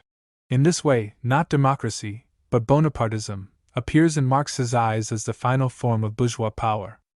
Learned men may say that Marx was mistaken, as the Bonapartist empire gave way for half a century to the democratic republic. But Marx was not mistaken. In essence, he was right. The Third Republic has been the period of the complete decay of democracy. Bonapartism has found in the Stock Exchange Republic of Poincaré-Clemenceau a more finished expression than in the Second Empire. True, the Third Republic was not crowned by the imperial diadem, but in return there loomed over it the shadow of the Russian Tsar. In his estimate of the Commune, Marx carefully avoids using the worn currency of democratic terminology. The Commune was, he writes, not a parliament, but a working institution, and united in itself both executive and legislative power. In the first place, Marx puts forward, not the particular democratic form of the Commune, but its class essence. The Commune, as is known, abolished the regular army and the police, and decreed the confiscation of church property. It did this in the right of the revolutionary dictatorship of Paris, without the permission of the general democracy of the state, which at that moment formally had found a much more lawful expression in the National Assembly of Thiers. But a revolution is not decided by votes. The National Assembly, says Marx, was nothing more nor less than one of the episodes of that revolution, the true embodiment of which was, nevertheless, armed Paris. How far this is from formal democracy! It only required that the communal order of things, says Marx, should be set up in Paris and in the secondary centers, and the old central government would in the provinces also have yielded to the self-government of the producers. Marx, consequently, sees the problem of revolutionary Paris, not in appealing from its victory to the frail will of the Constituent Assembly, but in covering the whole of France with a centralized organization of communes, built up not on the external principles of democracy but on the genuine self-government of the producers. Kautsky has cited as an argument against the Soviet constitution the indirectness of elections, which contradicts the fixed laws of bourgeois democracy. Marx characterizes the proposed structure of Labour France in the following words. The management of the general affairs of the village communes of every district was to devolve on the assembly of plenipotentiary delegates meeting in the chief town of the district, while the district assemblies were in turn to send delegates to the National Assembly sitting in Paris. Marx, as we can see, was not in the least degree disturbed by the many degrees of indirect election, in so far as it was a question of the state organization of the proletariat itself. In the framework of bourgeois democracy, indirectness of election confuses the demarcation line of parties and classes, but in the self-government of the producers, i.e., in the class proletarian state, indirectness of election is a question not of politics, but of the technical requirements of self-government, and within certain limits may present the same advantages as in the realm of trade union organization. The Philistines of democracy are indignant at the inequality in representation of the workers and peasants which, in the Soviet constitution, reflects the difference in the revolutionary roles of the town and the country. Marx writes, the Commune desired to bring the rural producers under the intellectual leadership of the central towns of their districts, and there to secure to them, in the workmen of the towns, the natural guardians of their interests. The question was not one of making the peasant equal to the worker on paper, but of spiritually raising the peasant to the level of the worker. All questions of the proletarian state Marx decides according to the revolutionary dynamics of living forces, and not according to the play of shadows upon the marketplace screen of parliamentarism. In order to reach the last confines of mental collapse, Kautsky denies the universal authority of the workers' councils on the ground that there is no legal boundary between the proletariat and the bourgeoisie. In the indeterminate nature of the social divisions, Kautsky sees the source of the arbitrary authority of the Soviet dictatorship. Marx sees directly the contrary. The Commune was an extremely elastic form of the state, while all former forms of government had suffered from narrowness. Its secret consists in this, that in its very essence it was the government of the working class, the result of the struggle between the class of producers and the class of appropriators, the political form, long sought, under which there could be accomplished the economic emancipation of labor. The secret of the Commune consisted in the fact that by its very essence it was a government of the working class. This secret, explained by Marx, has remained, for Kautsky, even to this day, a mystery sealed with 7 seals. The Pharisees of democracy speak with indignation of the repressive measures of the Soviet government, of the closing of newspapers, of arrests and shooting. Marx replies to the vile abuse of the lackeys of the press, and to the reproaches of the well-intentioned bourgeois doctrinaries, in connection with the repressive measures of the Commune in the following words. Not satisfied with their open waging of a most bloodthirsty war against Paris, the Versaillese strove secretly to gain an entry by corruption and conspiracy. Could the Commune at such a time, without shamefully betraying its trust, have observed the customary forms of liberalism, just as if profound peace reigned around it? Had the government of the Commune been akin in spirit to that of Thiers, there would have been no more occasion to suppress newspapers of the party of order in Paris than there was to suppress newspapers of the Commune at Versailles. In this way, what Kautsky demands in the name of the sacred foundations of democracy Marx brands as a shameful betrayal of trust. Concerning the destruction of which the Commune is accused, and of which now the Soviet government is accused, Marx speaks as of an inevitable and comparatively insignificant episode in the titanic struggle of the newborn order with the old in its collapse. Destruction and cruelty are inevitable in any war.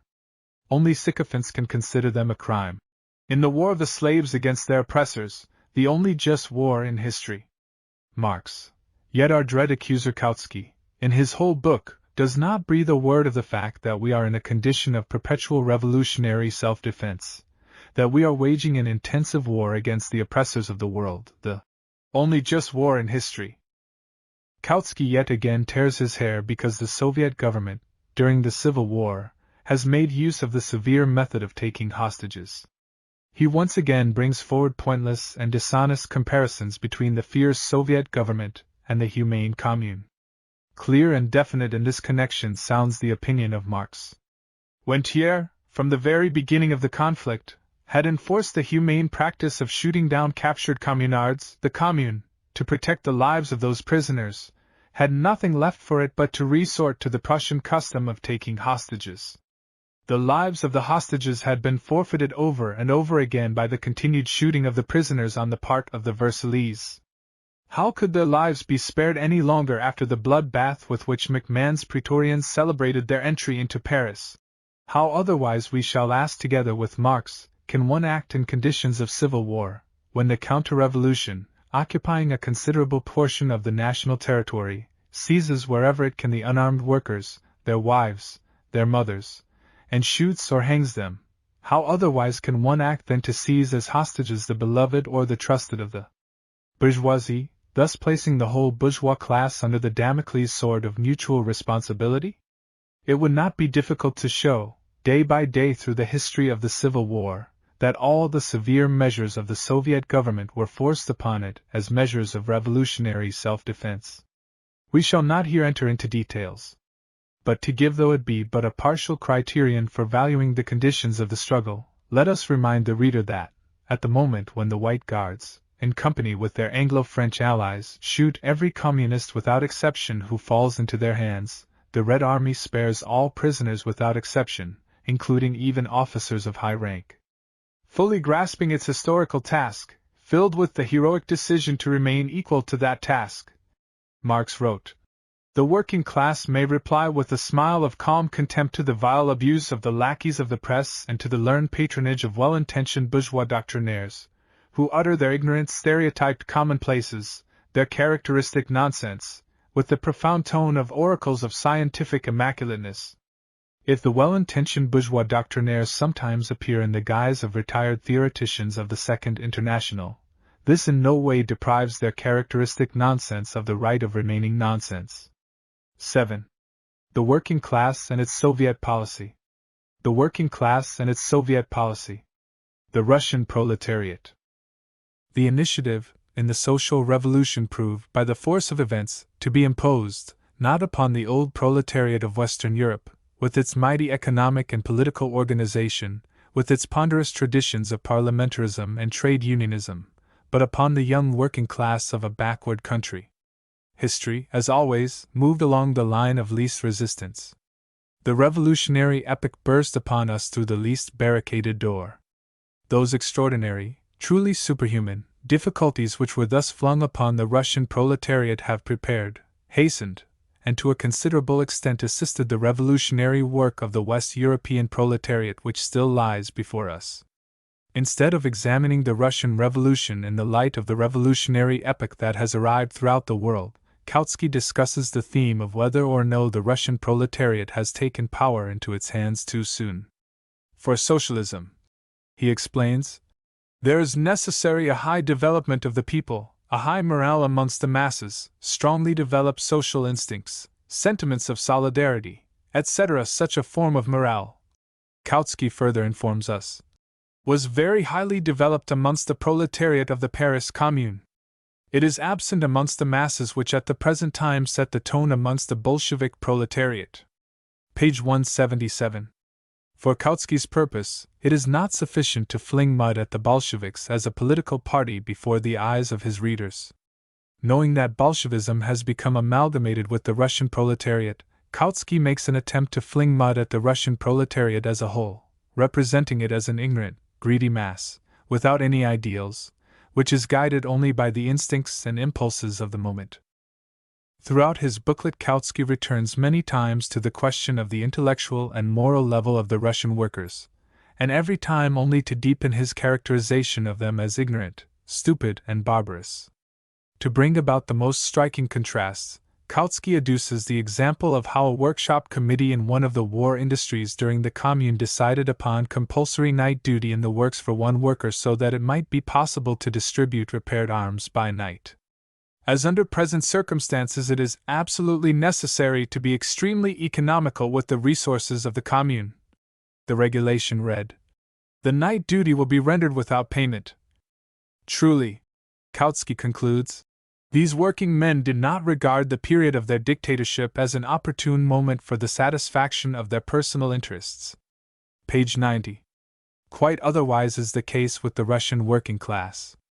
That class has no intelligence, no stability, no ideals, no steadfastness, no readiness for self-sacrifice, and so on. It is just as little capable of choosing suitable plenipotentiary leaders for itself. Kautsky jeers.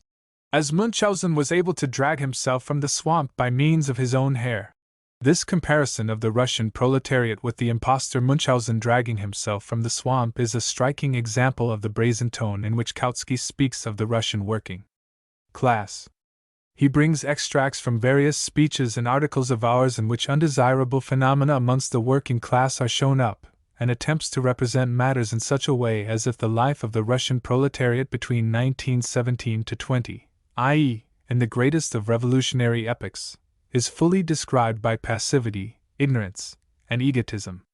Kautsky, forsooth, does not know, has never heard, cannot guess, may not imagine, that during the Civil War the Russian proletariat had more than one occasion of freely giving its labor, and even of establishing, unpaid, guard duties, not of one worker for the space of one night, but of tens of thousands of workers for the space of a long series of disturbed nights. In the days and weeks of Yudenika's advance on Petrograd, one telephonogram of the Soviet was sufficient to ensure that many thousands of workers should spring to their posts in all the factories, in all the wards of the city. And this not in the first days of the Petrograd Commune, but after a 2 years' struggle in cold and hunger. 2 or 3 times a year our party mobilizes a high proportion of its numbers for the front. Scattered over a distance of 8,000 versts, they die and teach others to die. And when, in hungry and cold Moscow, which has given the flower of its workers to the front, a party week is proclaimed, there pour into our ranks from the proletarian masses, in the space of 7 days, 15,000 persons. And at what moment? At the moment when the danger of the destruction of the Soviet government had reached its most acute point. At the moment when Orel had been taken, and Denikin was approaching Tula and Moscow, when Yudenik was threatening Petrograd. At that most painful moment, the Moscow proletariat, in the course of a week, gave to the ranks of our party 15,000 men, who only waited a new mobilization for the front. And it can be said with certainty that never yet, with the exception of the week of the November Rising in 1917, was the Moscow proletariat so single-minded in its revolutionary enthusiasm, and in its readiness for devoted struggle, as in those most difficult days of peril and self-sacrifice. When our party proclaimed the watchword of Subbotniks and Voskresniks, Communist Saturdays and Sundays, the revolutionary idealism of the proletariat found for itself a striking expression in the shape of voluntary labor. At first tens and hundreds, later thousands, and now tens and hundreds of thousands of workers every week give up several hours of their labor without reward, for the sake of the economic reconstruction of the country. And this is done by half-starved people, in torn boots, in dirty linen, because the country has neither boots nor soap. Such, in reality, is that Bolshevik proletariat to whom Kautsky recommends a course of self-sacrifice. The facts of the situation, and their relative importance, will appear still more vividly before us if we recall that all the egoist, bourgeois, coarsely selfish elements of the proletariat, all those who avoid service at the front and in the subbotniks, who engage in speculation and in weeks of starvation incite the workers to strikes, all of them vote at the Soviet elections for the Mensheviks, that is, for the Russian Kautskys. Kautsky quotes our words to the effect that, even before the November Revolution, we clearly realized the defects in education of the Russian proletariat, but, recognizing the inevitability of the transference of power to the working class, we considered ourselves justified in hoping that during the struggle itself, during its experience, and with the ever-increasing support of the proletariat of other countries, we should deal adequately with our difficulties, and be able to guarantee the transition of Russia to the socialist order. In this connection, Kautsky asks, would Trotsky undertake to get on a locomotive and set it going, in the conviction that he would during the journey have time to learn and to arrange everything? One must preliminarily have acquired the qualities necessary to drive a locomotive before deciding to set it going. Similarly, the proletariat ought beforehand to have acquired those necessary qualities which make it capable of administering industry, once it had to take it over. Page 173. This instructive comparison would have done honor to any village clergyman. Nonetheless, it is stupid. With infinitely more foundation, one could say, will Kautsky dare to mount a horse before he has learned to sit firmly in the saddle, and to guide the animal in all its steps? We have foundations for believing that Kautsky would not make up his mind to such a dangerous, purely Bolshevik experiment. On the other hand, we fear that, through not risking to mount the horse, Kautsky would have considerable difficulty in learning the secrets of riding on horseback. For the fundamental Bolshevik prejudice is precisely this, that one learns to ride on horseback only when sitting on the horse. Concerning the driving of the locomotive, this principle is at first sight not so evident, but nonetheless it is there. No one yet has learned to drive a locomotive sitting in his study. One has to get up onto the engine, to take one's stand in the tender, to take into one's hands the regulator, and to turn it. True, the engine allows training maneuvers only under the guidance of an old driver. The horse allows of instructions in the riding school only under the guidance of experienced trainers. But in the sphere of state administration, such artificial conditions cannot be created. The bourgeoisie does not build for the proletariat academies of state administration, and does not place at its disposal, for preliminary practice, the helm of the state. And besides, the workers and peasants learn even to ride on horseback not in the riding school, and without the assistance of trainers.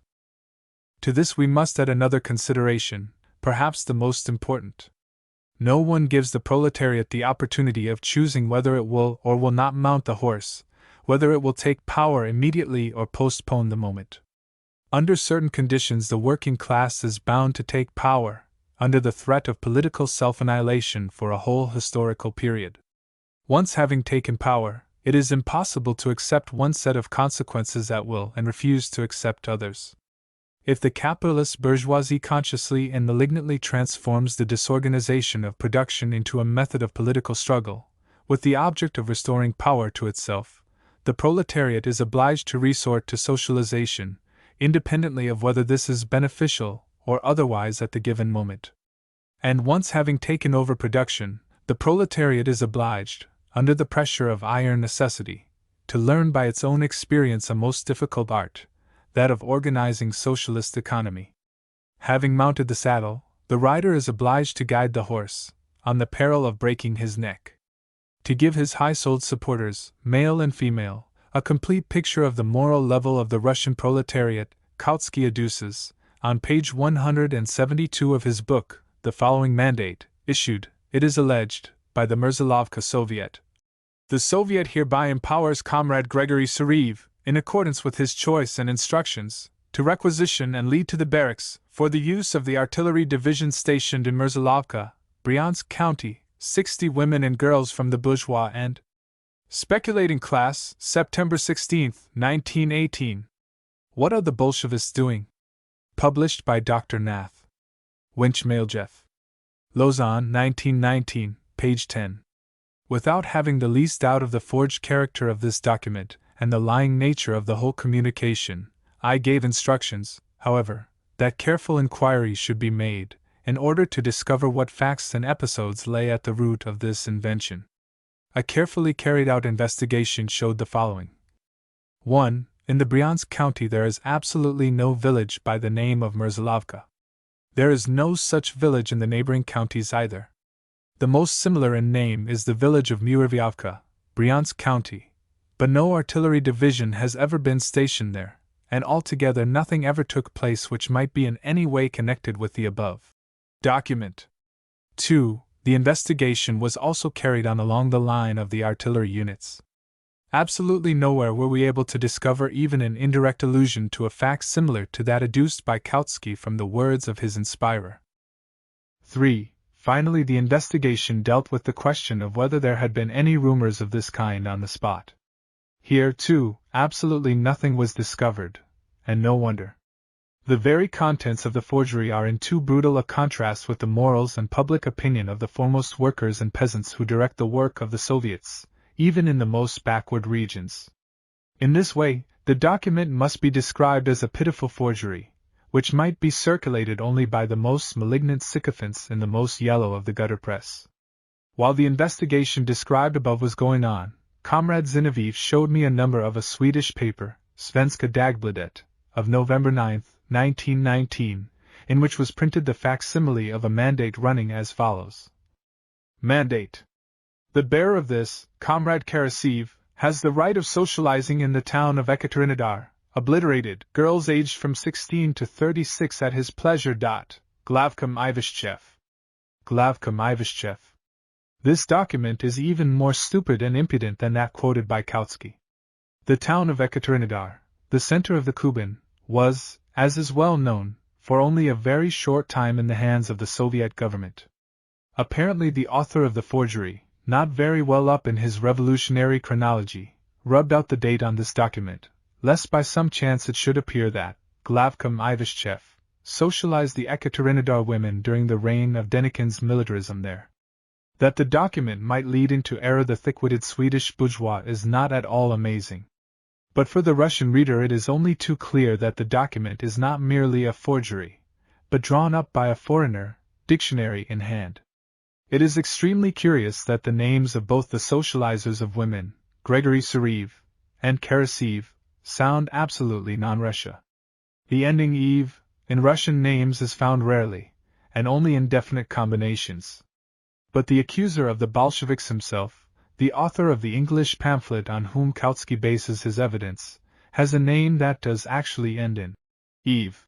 It seems obvious that this Anglo-Bulgarian police agent, sitting in Lausanne, creates socializers of women, in the fullest sense of the word, after his own likeness and image.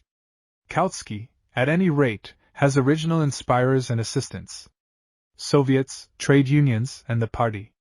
The Soviets, as a form of the organization of the working class, represents for Kautsky. In relation to the party and professional organizations of more developed countries, not a higher form of organization, but first and foremost a substitute, not behelf, arising out of the absence of political organizations. Page 68. Let us grant that this is true in connection with Russia. But then, why have Soviets sprung up in Germany? Ought one not absolutely to repudiate them in the Ebert Republic? We note, however, that Hilferding, the nearest sympathizer of Kautsky, proposes to include the Soviets in the Constitution. Kautsky is silent. The estimate of Soviets as a primitive organization is true to the extent that the open revolutionary struggle is more primitive than parliamentarism. But the artificial complexity of the latter embraces only the upper strata, insignificant in their size. On the other hand, revolution is only possible where the masses have their vital interests at stake. The November Revolution raised onto their feet such deep layers as the pre-revolutionary social democracy could not even dream of. However wide were the organizations of the party and the trade unions in Germany, the revolution immediately proved incomparably wider than they. The revolutionary masses found their direct representation in the most simple and generally comprehensive delegate organization, in the Soviet. One may admit that the Council of Deputies falls behind both the party and the trade union in the sense of the clearness of its program, or the exactness of its organization. But it is far and away in front of the party and the trade unions in the size of the masses drawn by it into the organized struggle, and this superiority in quality gives the Soviet undeniable revolutionary preponderance. The Soviet embraces workers of all undertakings, of all professions, of all stages of cultural development, all stages of political consciousness, and thereby objectively is forced to formulate the general interests of the proletariat.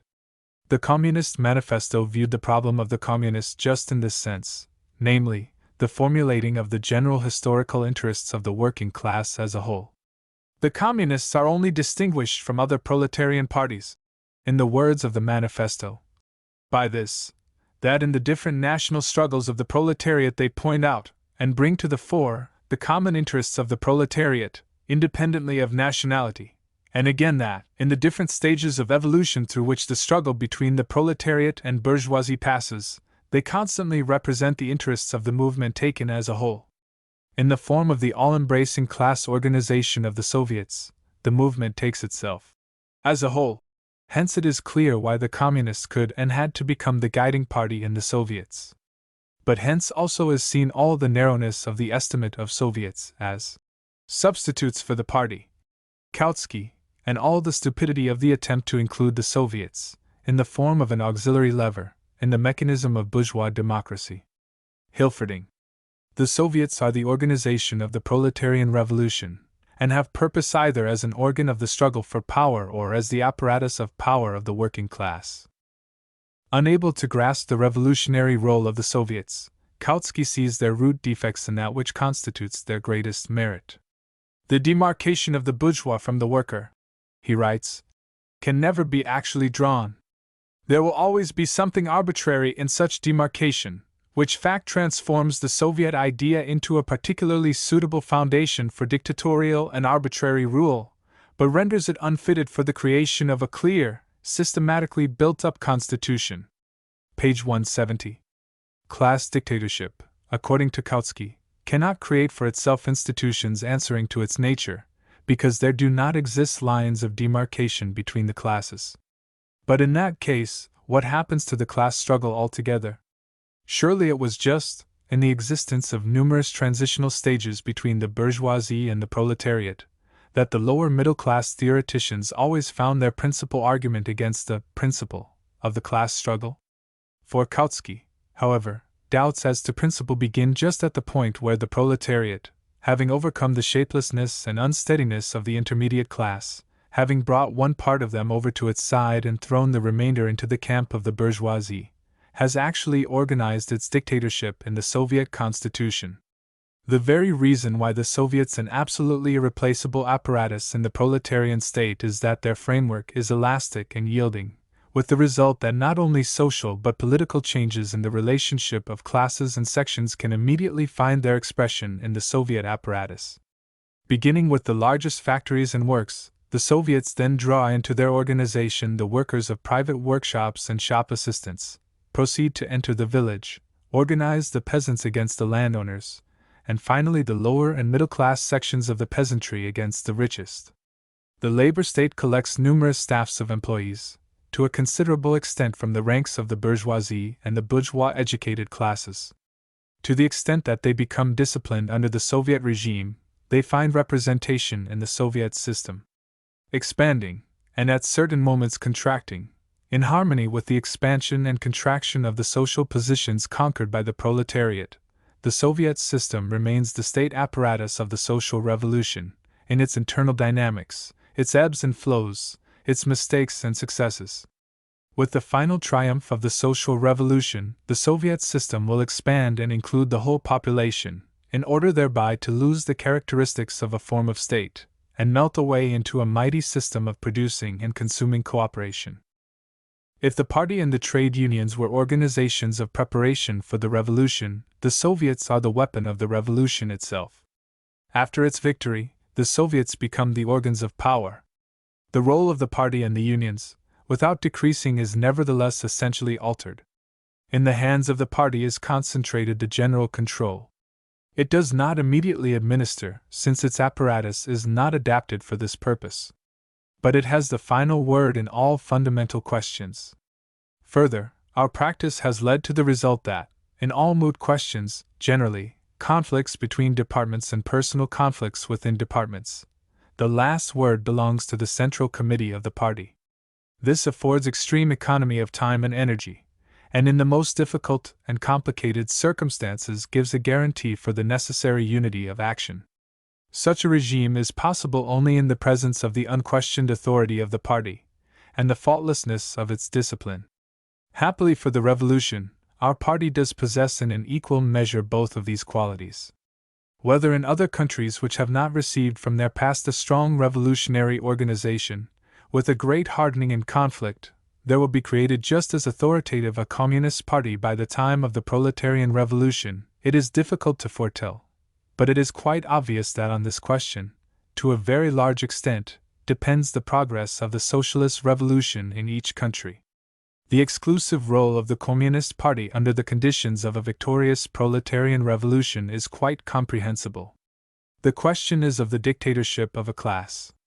In the composition of that class there enter various elements, heterogeneous moods, different levels of development.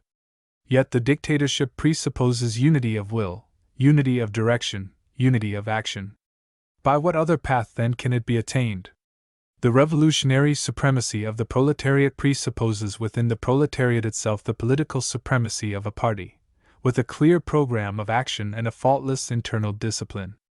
The policy of coalitions contradicts internally the regime of the revolutionary dictatorship.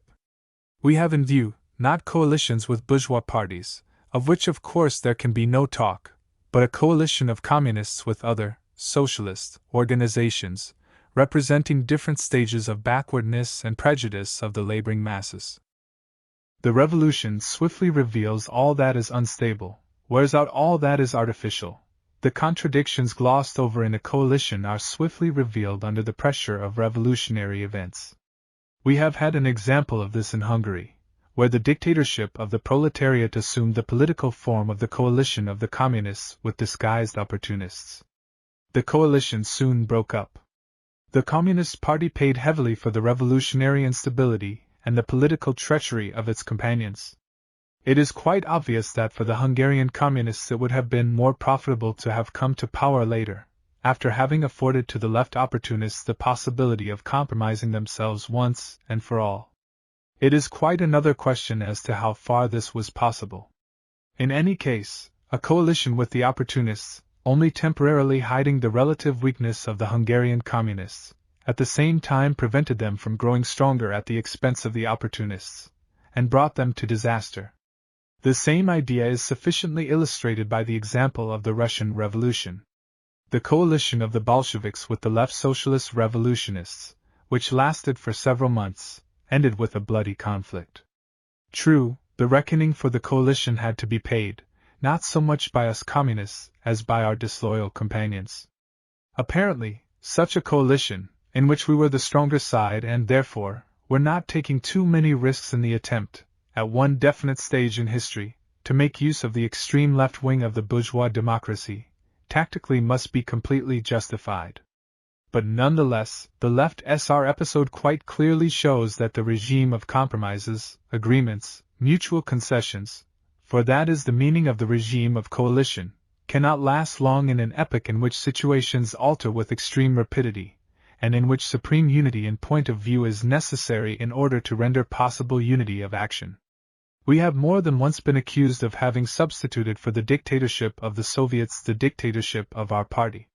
Yet it can be said with complete justice that the dictatorship of the Soviets became possible only by means of the dictatorship of the party. It is thanks to the clarity of its theoretical vision and its strong revolutionary organization that the party has afforded to the Soviets the possibility of becoming transformed from shapeless parliaments of labor into the apparatus of the supremacy of labor. In this substitution of the power of the party for the power of the working class there is nothing accidental, and in reality there is no substitution at all. The communists express the fundamental interests of the working class. It is quite natural that, in the period in which history brings up those interests, in all their magnitude, onto the order of the day, the communists have become the recognized representatives of the working class as a whole. But where is your guarantee, certain wise men ask us, that it is just your party that expresses the interests of historical development? Destroying or driving underground the other parties, you have thereby prevented their political competition with you, and consequently you have deprived yourselves of the possibility of testing your line of action. This idea is dictated by a purely liberal conception of the course of the revolution. In a period in which all antagonisms assume an open character, and the political struggle swiftly passes into a civil war, the ruling party has sufficient material standard by which to test its line of action, without the possible circulation of Menshevik papers. Trotsky crushes the communists, but they grow. We have suppressed the Mensheviks and the S.R.S., and they have disappeared. This criterion is sufficient for us. At all events, our problem is not at every given moment statistically to measure the grouping of tendencies, but to render victory for our tendency secure. For that tendency is the tendency of the revolutionary dictatorship, and in the course of the latter, in its internal friction, we must find a sufficient criterion for self-examination. The continuous independence of the trade union movement, in the period of the proletarian revolution, is just as much an impossibility as the policy of coalition. The trade unions become the most important economic organs of the proletariat in power. Thereby they fall under the leadership of the Communist Party. Not only questions of principle in the trade union movement, but serious conflicts of organization within it, are decided by the Central Committee of our party. The Kautskians attack the Soviet government as the dictatorship of a section of the working class. If only, they say, the dictatorship was carried out by the whole class. It is not easy to understand what actually they imagine when they say this. The dictatorship of the proletariat, in its very essence, signifies the immediate supremacy of the revolutionary vanguard, which relies upon the heavy masses, and where necessary, obliges the backward tail to dress by the head. This refers also to the trade unions. After the conquest of power by the proletariat, they acquire a compulsory character. They must include all industrial workers. The party, on the other hand, as before, includes in its ranks only the most class-conscious and devoted, and only in a process of careful selection does it widen its ranks.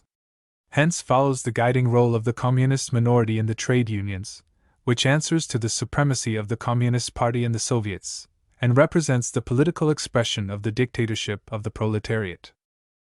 The trade unions become the direct organizers of social production. They express not only the interests of the industrial workers, but the interests of industry itself. During the first period, the old currents in trade unionism more than once raised their head, urging the unions to haggle with the Soviet state, lay down conditions for it, and demand from it guarantees. The further we go, however, the more do the unions recognize that they are organs of production of the Soviet state, and assume responsibility for its fortunes, not opposing themselves to it, but identifying themselves with it. The unions become the organizers of labor discipline. They demand from the workers intensive labor under the most difficult conditions, to the extent that the labor state is not yet able to alter those conditions. The unions become the apparatus of revolutionary repression against undisciplined, anarchical, parasitic elements in the working class.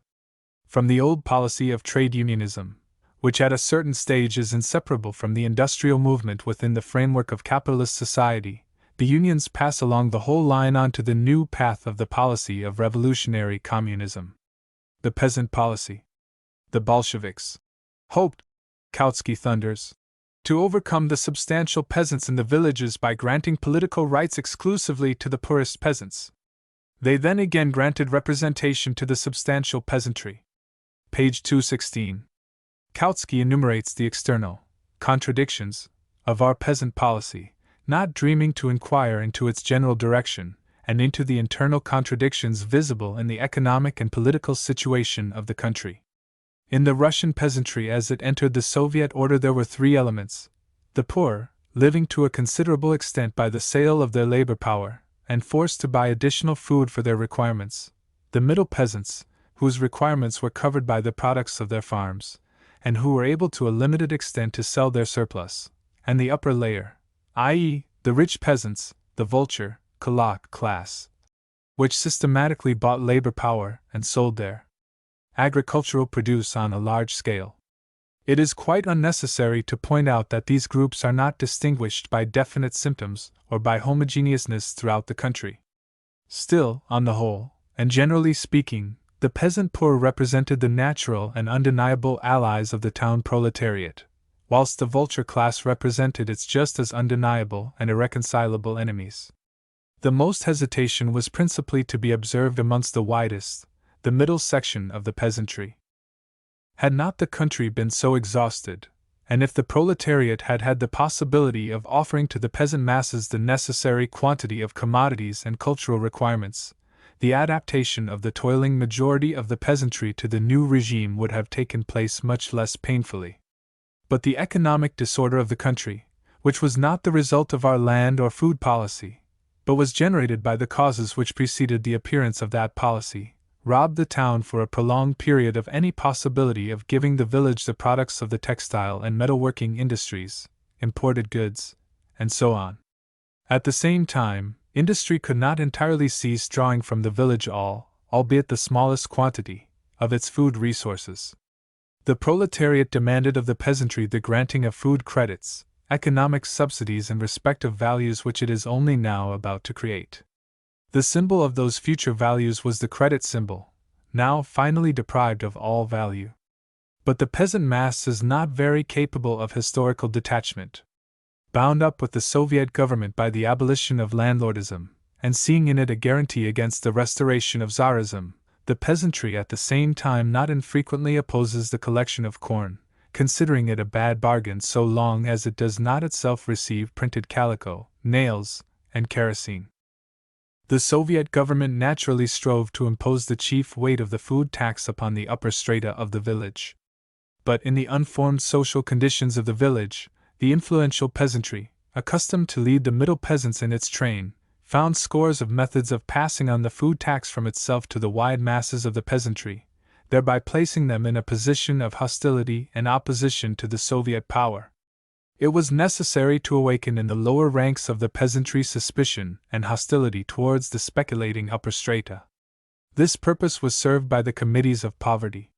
They were built up of the rank and file, of elements who in the last epoch were oppressed, driven into a dark corner, deprived of their rights. Of course, in their midst there turned out to be a certain number of semi-parasitic elements. This served as the chief text for the demagogues amongst the populist socialists, whose speeches found a grateful echo in the hearts of the village vultures. But the mere fact of the transference of power to the village poor had an immeasurable revolutionary significance. For the guidance of the village semi-proletarians, there were dispatched from the towns parties from amongst the foremost workers, who accomplished invaluable work in the villages. The committees of poverty became shock battalions against the vulture class. Enjoying the support of the state, they thereby obliged the middle section of the peasantry to choose, not only between the Soviet power and the power of the landlords, but between the dictatorship of the proletariat and the semi-proletarian elements of the village on the one hand, and the yoke of the rich speculators on the other. By a series of lessons, some of which were very severe, the middle peasantry was obliged to become convinced that the Soviet regime, which had driven away the landlords and bailiffs, in its turn imposes new duties upon the peasantry, and demands sacrifices from them. The political education of tens of millions of the middle peasantry did not take place as easily and smoothly as in the schoolroom, and it did not give immediate and unquestionable results. There were risings of the middle peasants, uniting with the speculators, and always in such cases falling under the leadership of white guard landlords. There were abuses committed by local agents of the Soviet government, particularly by those of the committees of poverty. But the fundamental political end was attained. The powerful class of rich peasantry, if it was not finally annihilated, proved to be shaken to its foundations, with its self-reliance undermined. The middle peasantry, remaining politically shapeless, just as it is economically shapeless, began to learn to find its representative, and the foremost worker, as before it found it in the noisy village speculator. Once this fundamental result was achieved, the committees of poverty, as temporary institutions, as a sharp wedge driven into the village masses, had to yield their place to the Soviets, in which the village poor are represented side by side with the middle peasantry. The committees of poverty existed about 6 months, from June to December, 1918. In their institution, as in their abolition, Kautsky sees nothing but the waverings of Soviet policy. Yet at the same time he himself has not even a suspicion of any practical lessons to be drawn. And after all, how should he think of them? Experience such as we are acquiring in this respect knows no precedent, and questions and problems such as the Soviet government is now solving in practice have no solution in books.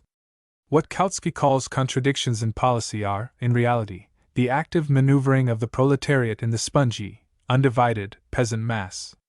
The sailing ship has to maneuver before the wind, yet no one will see contradictions in the maneuvers which finally bring the ship to harbor. In questions as to agricultural communes and Soviet farms, there could also be found not a few contradictions, in which, side by side with individual mistakes, there are expressed various stages of the revolution. What quantity of land shall the Soviet state leave for itself in the Ukraine, and what quantity shall it hand over to the peasants? What policy shall it lay down for the agricultural communes? In what form shall it give them support, so as not to make them the nursery for parasitism? In what form is control to be organized over them? All these are absolutely new problems of socialist economic construction.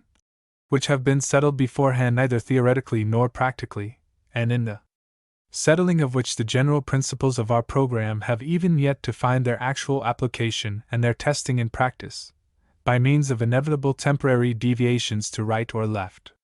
But even the very fact that the Russian proletariat has found support in the peasantry Kautsky turns against us. This has introduced into the Soviet regime an economically reactionary element which was spared. The Paris Commune, as its dictatorship, did not rely on peasant Soviets.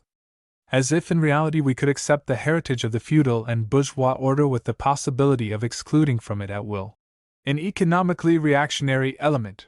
Nor is this all. Having poisoned the Soviet regime by its reactionary element, the peasantry has deprived us of its support. Today it hates the Bolsheviks. All this Kautsky knows very certainly from the radios of Clemenceau and the squibs of the Mensheviks. In reality, what is true is that wide masses of the peasantry are suffering from the absence of the essential products of industry. But it is just as true that every other regime, and there were not a few of them, in various parts of Russia, during the last 3 years, proved infinitely more oppressive for the shoulders of the peasantry. Neither monarchical nor democratic governments were able to increase their stores of manufactured goods. Both of them found themselves in need of the peasants' corn and the peasants' horses.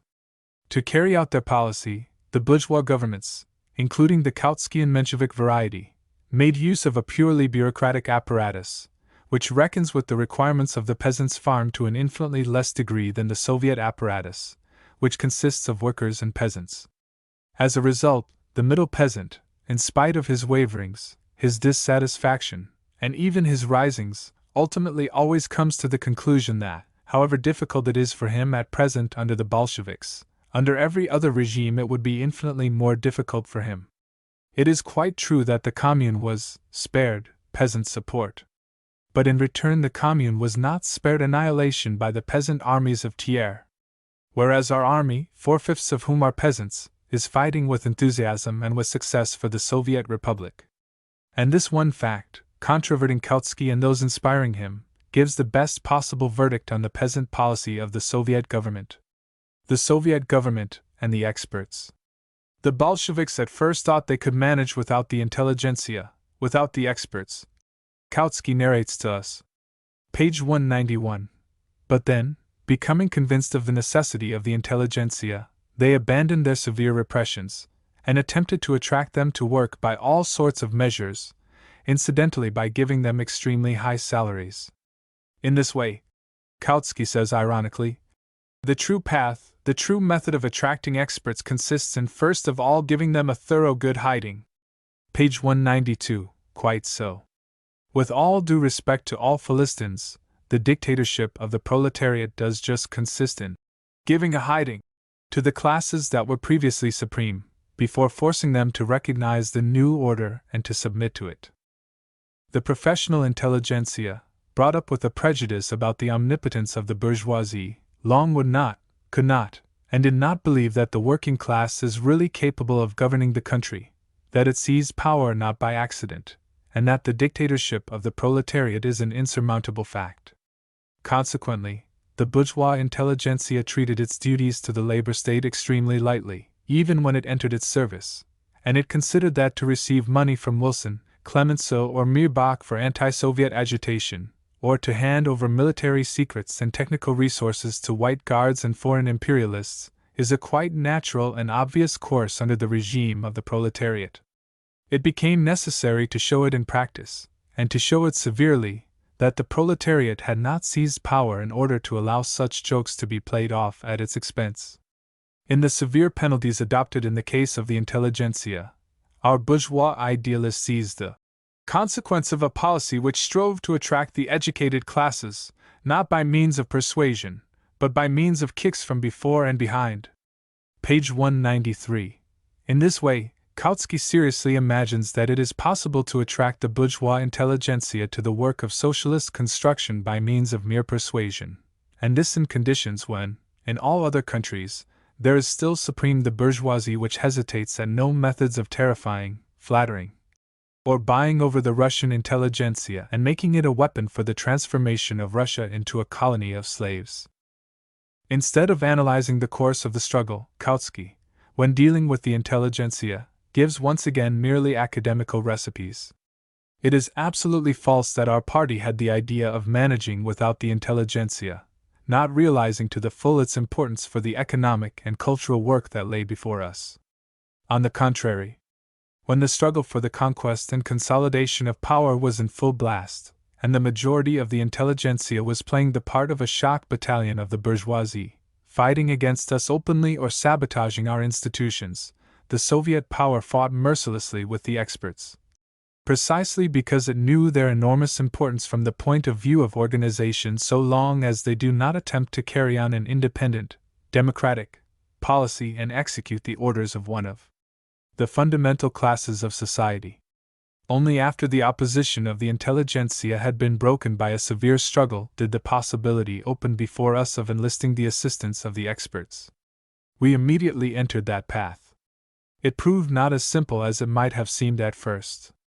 The relations which existed under capitalist conditions between the working man and the director, the clerk and the manager, the soldier and the officer, left behind a very deep class distrust of the experts, and that distrust had become still more acute during the first period of the Civil War, when the intelligentsia did its utmost to break the labor revolution by hunger and cold. It was not easy to outlive this frame of mind, and to pass from the first violent antagonism to peaceful collaboration. The laboring masses had gradually to become accustomed to see in the engineer, the agricultural expert, the officer, not the oppressor of yesterday but the useful worker of today, a necessary expert, entirely under the orders of the workers' and peasants' government. We have already said that Kautsky is wrong when he attributes to the Soviet government the desire to replace experts by proletarians. But that such a desire was bound to spring up in wide circles of the proletariat cannot be denied. A young class which had proved to its own satisfaction that it was capable of overcoming the greatest obstacles in its path, which had torn to pieces the veil of mystery which had hitherto surrounded the power of the propertied classes, which had realized that all good things on the earth were not the direct gift of heaven, that a revolutionary class was naturally inclined, in the person of the less mature of its elements, at first to overestimate its capacity for solving each and every problem, without having recourse to the aid of experts educated by the bourgeoisie. It was not merely yesterday that we began the struggle with such tendencies, in so far as they assumed a definite character. Today, when the power of the Soviets has been set on a firm footing, we said at the Moscow City Conference on March 28, 1918, the struggle with sabotage must express itself in the form of transforming the saboteurs of yesterday into the servants, executive officials, technical guides of the new regime, wherever it requires them. If we do not grapple with this, if we do not attract all the forces necessary to us and enlist them in the Soviet service, our struggle of yesterday with sabotage would thereby be condemned as an absolutely vain and fruitless struggle. Just as in dead machines, so into those technical experts, engineers, doctors, teachers, former officers, there is sunk a certain portion of our national capital, which we are obliged to exploit and utilize if we want to solve the root problems standing before us. Democratization does not at all consist, as every Marxist learns in his ABC, in abolishing the meaning of skilled forces, the meaning of persons possessing special knowledge, and in replacing them everywhere and anywhere by elective boards.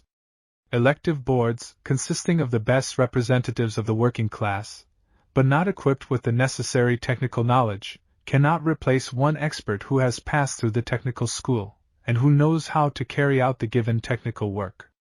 That flood tide of the collegiate principle which is at present to be observed in all spheres is the quite natural reaction of a young, revolutionary, only yesterday oppressed class, which is throwing out the one-man principle of its rulers of yesterday, the landlords and the generals, and everywhere is appointing its elected representatives. This, I say, is quite a natural and, in its origin, quite a healthy revolutionary reaction. But it is not the last word in the economic constructive work of the proletarian class. The next step must consist in the self-limitation of the collegiate principle, in a healthy and necessary act of self-limitation by the working class, which knows where the decisive word can be spoken by the elected representatives of the workers themselves, and where it is necessary to give way to a technical specialist, who is equipped with certain knowledge, on whom a great measure of responsibility must be laid, and who must be kept under careful political control.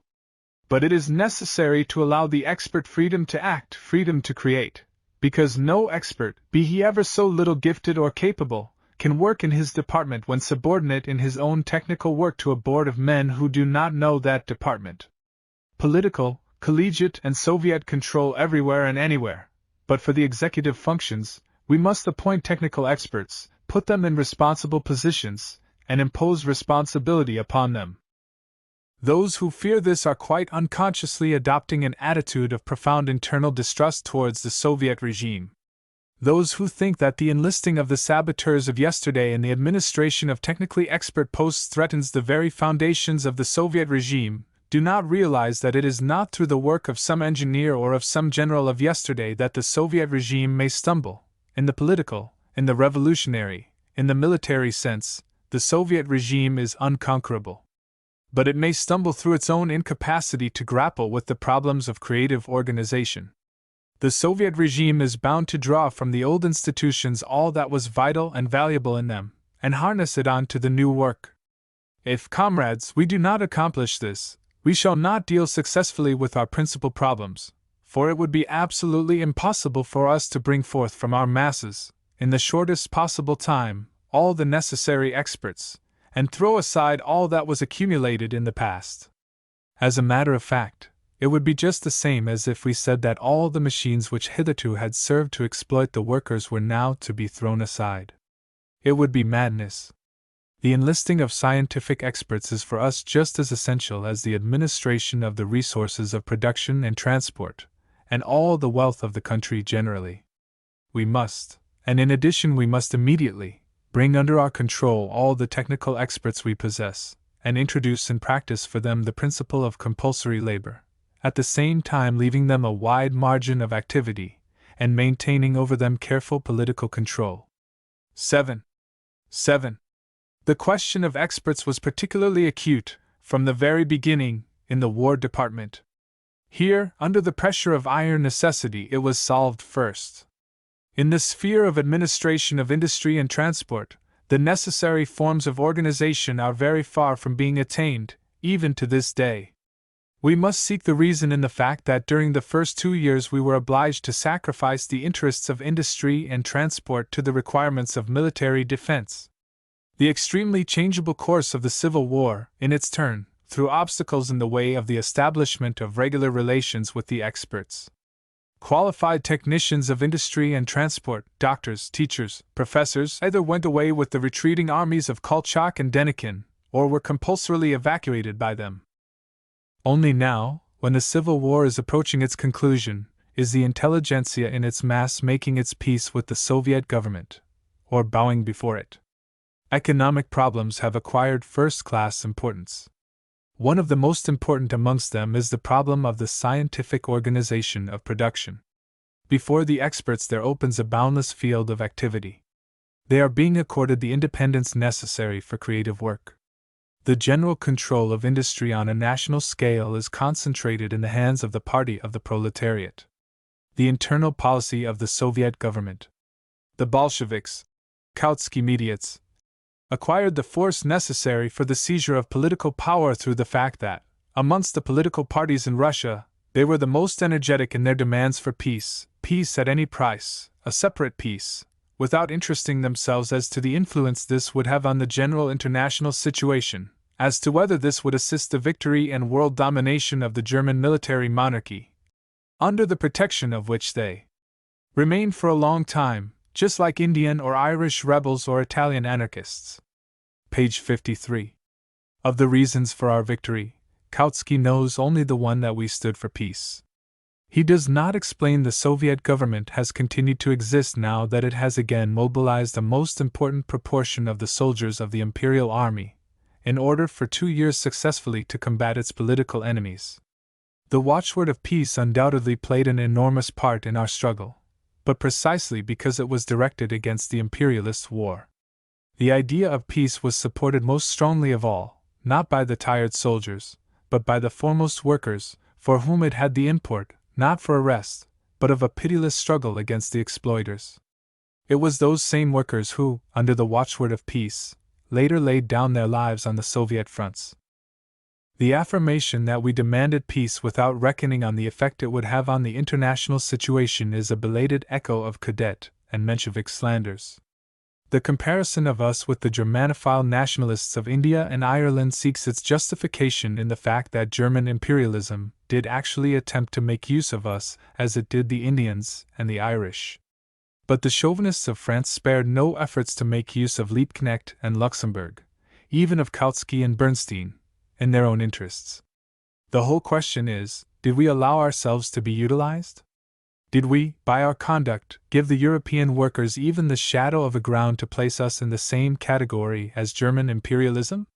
It is sufficient to remember the course of the Brest negotiations, their breakdown, and the German advance of February 1918, to reveal all the cynicism of Kautsky's accusation. In reality, there was no peace for a single day between ourselves and German imperialism. On the Ukrainian and Caucasian fronts, we, in the measure of our then extremely feeble energies, continued to wage war without openly calling it such. We were too weak to organize war along the whole Russo-German front. We maintained persistently the fiction of peace, utilizing the fact that the chief German forces were drawn away to the west. If German imperialism did prove sufficiently powerful, in 1917-18, to impose upon us the Brest peace, after all our efforts to tear that noose from our necks, one of the principal reasons was the disgraceful behavior of the German Social Democratic Party, of which Kautsky remained an integral and essential part. The Brest peace was predetermined on August 4, 1914. At that moment, Kautsky not only did not declare war against German militarism, as he later demanded from the Soviet government, which was in 1918 still powerless from a military point of view, Kautsky actually proposed voting for the war credits, under certain conditions, and generally behaved in such a way that for months it was impossible to discover whether he stood for the war or against it. And this political coward, who at the decisive moment gave up the principal positions of socialism, dares to accuse us of having found ourselves obliged, at a certain moment, to retreat, not in principle, but materially. And why? Because we were betrayed by the German social democracy, corrupted by Kautskyanism, i.e., by political prostitution disguised by theories. We did concern ourselves with the international situation. In reality, we had a much more profound criterion by which to judge the international situation, and it did not deceive us. Already before the February Revolution, the Russian army no longer existed as a fighting force. Its final collapse was predetermined. If the February Revolution had not taken place, Tsarism would have come to an agreement with the German monarchy. But the February Revolution which prevented that finally destroyed the army built on a monarchist basis, precisely because it was a revolution. A month sooner or later the army was bound to fall to pieces. The military policy of Kerensky was the policy of an ostrich. He closed his eyes to the decomposition of the army, talked sounding phrases, and uttered verbal threats against German imperialism. In such conditions, we had only one way out: to take our stand on the platform of peace, as the inevitable conclusion from the military powerlessness of the revolution, and to transform that watchword into the weapon of revolutionary influence on all the peoples of Europe. That is, instead of, together with Kerensky, peacefully awaiting the final military catastrophe, which might bury the revolution in its ruins, we proposed to take possession of the watchword of peace and to lead after it the proletariat of Europe, and first and foremost the workers of Austro-Germany. It was in the light of this view that we carried on our peace negotiations with the Central Empires, and it was in the light of this that we drew up our notes to the governments of the Entente. We drew out the negotiations as long as we could, in order to give the European working masses the possibility of realizing the meaning of the Soviet government and its policy. The January strike of 1918 in Germany and Austria showed that our efforts had not been in vain. That strike was the first serious premonition of the German Revolution. The German imperialists understood then that it was just we who represented for them a deadly danger. This is very strikingly shown in Ludendorff's book. True, they could not risk any longer coming out against us in an open crusade. But wherever they could fight against us, secretly deceiving the German workers with the help of the German social democracy, they did so, in the Ukraine, on the Don, in the Caucasus. In Central Russia, in Moscow, Count Mirbach from the very first day of his arrival stood as the center of counter-revolutionary plots against the Soviet government, just as Comrade Yoff in Berlin was in the closest possible touch with the revolution. The extreme left group of the German revolutionary movement, the party of Karl Liebknecht and Rosa Luxemburg, all the time went hand in hand with us. The German Revolution at once took on the form of Soviets, and the German proletariat, in spite of the Brest Peace, did not for a moment entertain any doubts as to whether we were with Liebknecht or Ludendorff. In his evidence before the Reichstag Commission in November 1919, Ludendorff explained how the High Command demanded the creation of an institution with the object of disclosing the connection of revolutionary tendencies in Germany with Russia. Yoff arrived in Berlin, and in various towns there were set up Russian consulates. This had the most painful consequences in the army and navy. Kautsky, however, has the audacity to write that, if matters did come to a German revolution, truly it is not the Bolsheviks who are responsible for it. Page 162. Even if we had had the possibility in 1917-18, by means of revolutionary abstention, of supporting the old imperial army instead of hastening its destruction, we should have merely been assisting the Entente, and would have covered up by our aid its brigands' peace with Germany, Austria, and all the countries of the world generally. With such a policy we should at the decisive moment have proved absolutely disarmed in the face of the Entente, still more disarmed than Germany is today. Whereas, thanks to the November Revolution and the Brest Peace, we are today the only country which opposes the Entente rifle in hand. By our international policy, we not only did not assist the Hohenzollern to assume a position of world domination, on the contrary, by our November Revolution we did more than anyone else to prepare his overthrow. At the same time, we gained a military breathing space, in the course of which we created a large and strong army, the first army of the proletariat in history, with which today not all the unleashed hounds of the Entente can cope. The most critical moment in our international situation arose in the autumn of 1918, after the destruction of the German armies. In the place of two mighty camps, more or less neutralizing each other, there stood before us the victorious Entente, at the summit of its world power, and there lay broken Germany, whose Junker blackguards would have considered it a happiness and an honor to spring at the throat of the Russian proletariat for a bone from the kitchen of Clemenceau. We proposed peace to the Entente, and were again ready, for we were obliged, to sign the most painful conditions. But Clemenceau, in whose imperialist rapacity there have remained in their full force all the characteristics of lower middle-class thick-headedness, refused the Junkers their bone, and at the same time decided at all costs to decorate the invalids with the scalps of the leaders of the Soviet Republic. By this policy Clemenceau did us not a small service. We defended ourselves successfully, and held out. What, then, was the guiding principle of our external policy, once the first months of existence of the Soviet government had made clear the considerable vitality, as yet of the capitalist governments of Europe? Just that which Kautsky accepts today uncomprehendingly as an accidental result, to hold out. We realize too clearly that the very fact of the existence of the Soviet government is an event of the greatest revolutionary importance, and this realization dictated to us our concessions and our temporary retirements, not in principle but in practical conclusions from a sober estimate of our own forces. We retreated like an army which gives up to the enemy a town, and even a fortress, in order, having retreated, to concentrate its forces not only for defense but for an advance.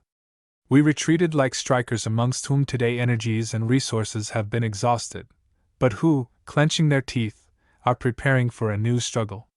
If we were not filled with an unconquerable belief in the world significance of the Soviet dictatorship, we should not have accepted the most painful sacrifices at Brest-Litovsk. If our faith had proved to be contradicted by the actual course of events, the Brest Peace would have gone down to history as the futile capitulation of a doomed regime. That is how the situation was judged then, not only by the Kuhlmanns, but also by the Kautskys of all countries. But we proved right in our estimate, as of our weakness then, so of our strength in the future. The existence of the Ebert Republic, with its universal suffrage, its parliamentary swindling, its freedom of the press, and its murder of labor leaders, is merely a necessary link in the historical chain of slavery and scoundrelism. The existence of the Soviet government is a fact of immeasurable revolutionary significance. It was necessary to retain it, utilizing the conflict of the capitalist nations, the as yet unfinished imperialist war, the self-confident effrontery of the Hohenzollern bands, the thick-wittedness of the world bourgeoisie as far as the fundamental questions of the revolution were concerned, the antagonism of America and Europe, the complication of relations within the Entente. We had to lead our yet unfinished Soviet ship over the stormy waves, amid rocks and reefs, completing its building and armament en route. Kautsky has the audacity to repeat the accusation that we did not, at the beginning of 1918, hurl ourselves unarmed against our mighty foe. Had we done this, we would have been crushed. 8. The first great attempt of the proletariat to seize power would have suffered defeat. The revolutionary wing of the European proletariat would have been dealt the severest possible blow. The Entente would have made peace with the Hohenzollern over the corpse of the Russian Revolution, and the world capitalist reaction would have received a respite for a number of years. When Kautsky says that, concluding the Brest peace, we did not think of its influence on the fate of the German Revolution, he is uttering a disgraceful slander. We considered the question from all sides, and our sole criterion was the interests of the international revolution. 8. We came to the conclusion that those interests demanded that the only Soviet government in the world should be preserved. And we proved right. Whereas Kautsky awaited our fall, if not with impatience, at least with certainty, and on this expected fall built up his whole international policy. The minutes of the session of the coalition government of November 19, 1918, published by the Bauer Ministry, run. First, a continuation of the discussion as to the relations of Germany and the Soviet Republic. Hasse advises a policy of procrastination. Kautsky agrees with Hasse, decision must be postponed. The Soviet government will not last long. It will inevitably fall in the course of a few weeks. In this way, at the time when the situation of the Soviet government was really extremely difficult, for the destruction of German militarism had given the Entente, it seemed, the full possibility of finishing with us. In the course of a few weeks, at that moment Kautsky not only does not hasten to our aid, and even does not merely wash his hands of the whole affair, he participates in active treachery against revolutionary Russia. To aid Scheidman in his role of watchdog of the bourgeoisie, instead of the program role assigned to him of its gravedigger, Kautsky himself hastens to become the gravedigger of the Soviet government. But the Soviet government is alive. It will outlive all its gravediggers. 8. Problems of the organization of labor. Problems of the organization of labor. The Soviet government and industry. If, in the first period of the Soviet Revolution, the principal accusation of the bourgeois world was directed against our savagery and bloodthirstiness, later, when that argument, from frequent use, had become blunted, and had lost its force, we were made responsible chiefly for the economic disorganization of the country. In harmony with his present mission, Kautsky methodically translates into the language of pseudo-Marxism all the bourgeois charges against the Soviet government of destroying the industrial life of Russia. The Bolsheviks began socialization without a plan. They socialized what was not ready for socialization. The Russian working class, altogether, is not yet prepared for the administration of industry, and so on, and so on. Repeating and combining these accusations, Kautsky, with dull obstinacy, hides the real cause for our economic disorganization, the imperialist slaughter, the civil war, and the blockade. Soviet Russia, from the first months of its existence, found itself deprived of coal, oil, metal, and cotton. First the Austro-German and then the Entente imperialisms, with the assistance of the Russian White Guards, tore away from Soviet Russia the Donets coal and metalworking region, the oil districts of the Caucasus, Turkestan with its cotton, Ural with its richest deposits of metals, Siberia with its bread and meat. The Donets area had usually supplied our industry with 94% of its coal and 74% of its crude Oregon. The Ural supplied the remaining 20% of the ore and 4% of the coal. Both these regions, during the Civil War, were cut off from us. We were deprived of 500,000 poods of coal imported from abroad. Simultaneously, we were left without oil. The oilfields, one and all, passed into the hands of our enemies. One needs to have a truly brazen forehead to speak, in face of these facts, of the destructive influence of premature, barbarous, etc., socialization.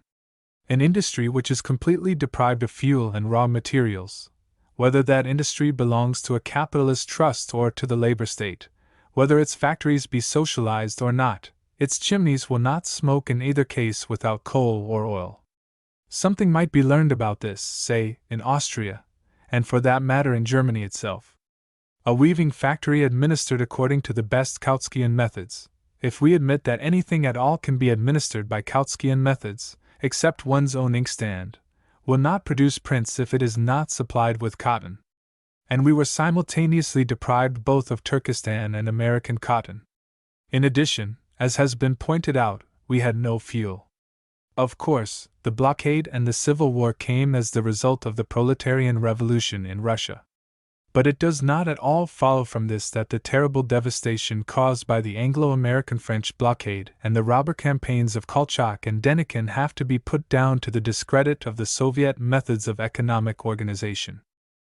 The imperialist war that preceded the revolution, with its all-devouring material and technical demands, imposed a much greater strain on our young industry than on the industry of more powerful capitalist countries. Our transport suffered particularly severely. The exploitation of the railways increased considerably, the wear and tear correspondingly, while repairs were reduced to a strict minimum. The inevitable hour of nemesis was brought nearer by the fuel crisis. Our almost simultaneous loss of the Donets coal, foreign coal, and the oil of the Caucasus, obliged us in the sphere of transport to have recourse to wood. And, as the supplies of wood fuel were not in the least calculated with a view to this, we had to stoke our boilers with recently stored raw wood, which has an extremely destructive effect on the mechanism of locomotives that are already worn out. We see, in consequence, that the chief reasons for the collapse of transport preceded November 1917. But even those reasons which are directly or indirectly bound up with the November Revolution fall under the heading of political consequences of the revolution, and in no circumstances do they affect socialist economic methods. The influence of political disturbances in the economic sphere was not limited only to questions of transport and fuel. If world industry, during the last decade, was more and more becoming a single organism, the more directly does this apply to national industry. On the other hand, the war and the revolution were mechanically breaking up and tearing asunder Russian industry in every direction. The industrial ruin of Poland, the Baltic fringe, and later of Petrograd, began under Tsarism and continued under Kerensky, embracing ever new and newer regions. Endless evacuations simultaneous with the destruction of industry, of necessity meant the destruction of transport also. During the Civil War, with its changing fronts, evacuations assumed a more feverish and consequently a still more destructive character. Each side temporarily or permanently evacuated this or that industrial center, and took all possible steps to ensure that the most important industrial enterprises could not be utilized by the enemy. All valuable machines were carried off, or at any rate their most delicate parts, together with the technical and best workers. The evacuation was followed by a re-evacuation, which not infrequently completed the destruction both of the property transferred and of the railways. Some most important industrial areas, especially in the Ukraine and in the Urals, changed hands several times. To this it must be added that, at the time when the destruction of technical equipment was being accomplished on an unprecedented scale, the supply of machines from abroad, which hitherto played a decisive part in our industry, had completely ceased. But not only did the dead elements of production, buildings, machines, rails, fuel, and raw material, suffer terrible losses under the combined blows of the war and the revolution. Not less, if not more, did the chief factor of industry, its living creative force, the proletariat, suffer. The proletariat was consolidating the November Revolution, building and defending the apparatus of Soviet power, and carrying on a ceaseless struggle with the White Guards. The skilled workers are, as a rule, at the same time the most advanced. The Civil War tore away many tens of thousands of the best workers for a long time from productive labor, swallowing up many thousands of them forever.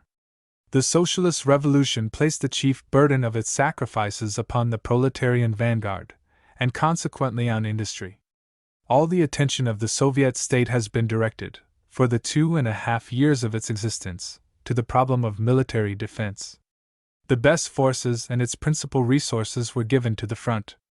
In any case, the class struggle inflicts blows upon industry. That accusation, long before Kautsky, was leveled at it by all the philosophers of the social harmony. During simple economic strikes the workers consume, and do not produce. Still more powerful, therefore, are the blows inflicted upon economic life by the class struggle in its severest form, in the form of armed conflicts. But it is quite clear that the Civil War cannot be classified under the heading of socialist economic methods. The reasons enumerated above are more than sufficient to explain the difficult economic situation of Soviet Russia. There is no fuel, there is no metal, there is no cotton, transport is destroyed, technical equipment is in disorder, living labor power is scattered over the face of the country, and a high percentage of it has been lost to the front. Is there any need to seek supplementary reasons in the economic utopianism of the Bolsheviks in order to explain the fall of our industry? On the contrary, each of the reasons quoted alone is sufficient to evoke the question, how is it possible at all that, under such conditions, factories and workshops should continue to function? And yet they do continue principally in the shape of war industry, which is at present living at the expense of the rest. The Soviet government was obliged to recreate it, just like the army, out of fragments. War industry, set up again under these conditions of unprecedented difficulty, has fulfilled and is fulfilling its duty. The Red Army is clothed, shod, equipped with its rifle, its machine gun, its cannon, its bullet, its shell, its airplane, and all else that it requires. As soon as the dawn of peace made its appearance, after the destruction of Kolchak, Yudenik, and Denikin, we placed before ourselves the problem of economic organization in the fullest possible way. And already, in the course of 3 or 4 months of intensive work in this sphere, it has become clear beyond all possibility of doubt that, thanks to its most intimate connection with the popular masses, the elasticity of its apparatus, and its own revolutionary initiative, the Soviet government disposes of such resources and methods for economic reconstruction as no other government ever had or has today. True, before us there arose quite new questions and new difficulties in the sphere of the organization of labor. Socialist theory had no answers to these questions, and could not have them. We had to find the solution in practice, and test it in practice. Kautskyism is a whole epoch behind the gigantic economic problems being solved at present by the Soviet government. In the form of Menshevism, it constantly throws obstacles in our way, opposing the practical measures of our economic reconstruction by bourgeois prejudices and bureaucratic intellectual skepticism. To introduce the reader to the very essence of the questions of the organization of labor, as they stand at present before us, we quote below the report of the author of this book at the Third All-Russian Congress of Trade Unions. With the object of the fullest possible elucidation of the question, the text of the speech is supplemented by considerable extracts from the author's reports at the All-Russian Congress of Economic Councils and at the 9th Congress of the Communist Party. Report on the Organization of Labor. Comrades, the internal civil war is coming to an end. On the Western Front, the situation remains undecided. It is possible that the Polish bourgeoisie will hurl a challenge at its fate. But even in this case, we do not seek it. The war will not demand of us that all-devouring concentration of forces which the simultaneous struggle on 4 fronts imposed upon us. The frightful pressure of the war is becoming weaker. Economic requirements and problems are more and more coming to the fore.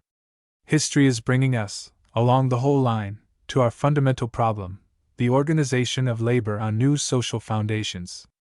The organization of labor is in its essence the organization of the new society. Every historical form of society is in its foundation a form of organization of labor. While every previous form of society was an organization of labor in the interests of a minority, which organized its state apparatus for the oppression of the overwhelming majority of the workers, we are making the first attempt in world history to organize labor in the interests of the laboring majority itself. This, however, does not exclude the element of compulsion in all its forms, both the most gentle and the extremely severe. The element of state compulsion not only does not disappear from the historical arena, but on the contrary will still play, for a considerable period, an extremely prominent part. As a general rule, man strives to avoid labor. Love for work is not at all an inborn characteristic, it is created by economic pressure and social education. One may even say that man is a fairly lazy animal. It is on this quality, in reality, that is founded to a considerable extent all human progress. Because if man did not strive to expend his energy economically, did not seek to receive the largest possible quantity of products in return for a small quantity of energy, there would have been no technical development or social culture.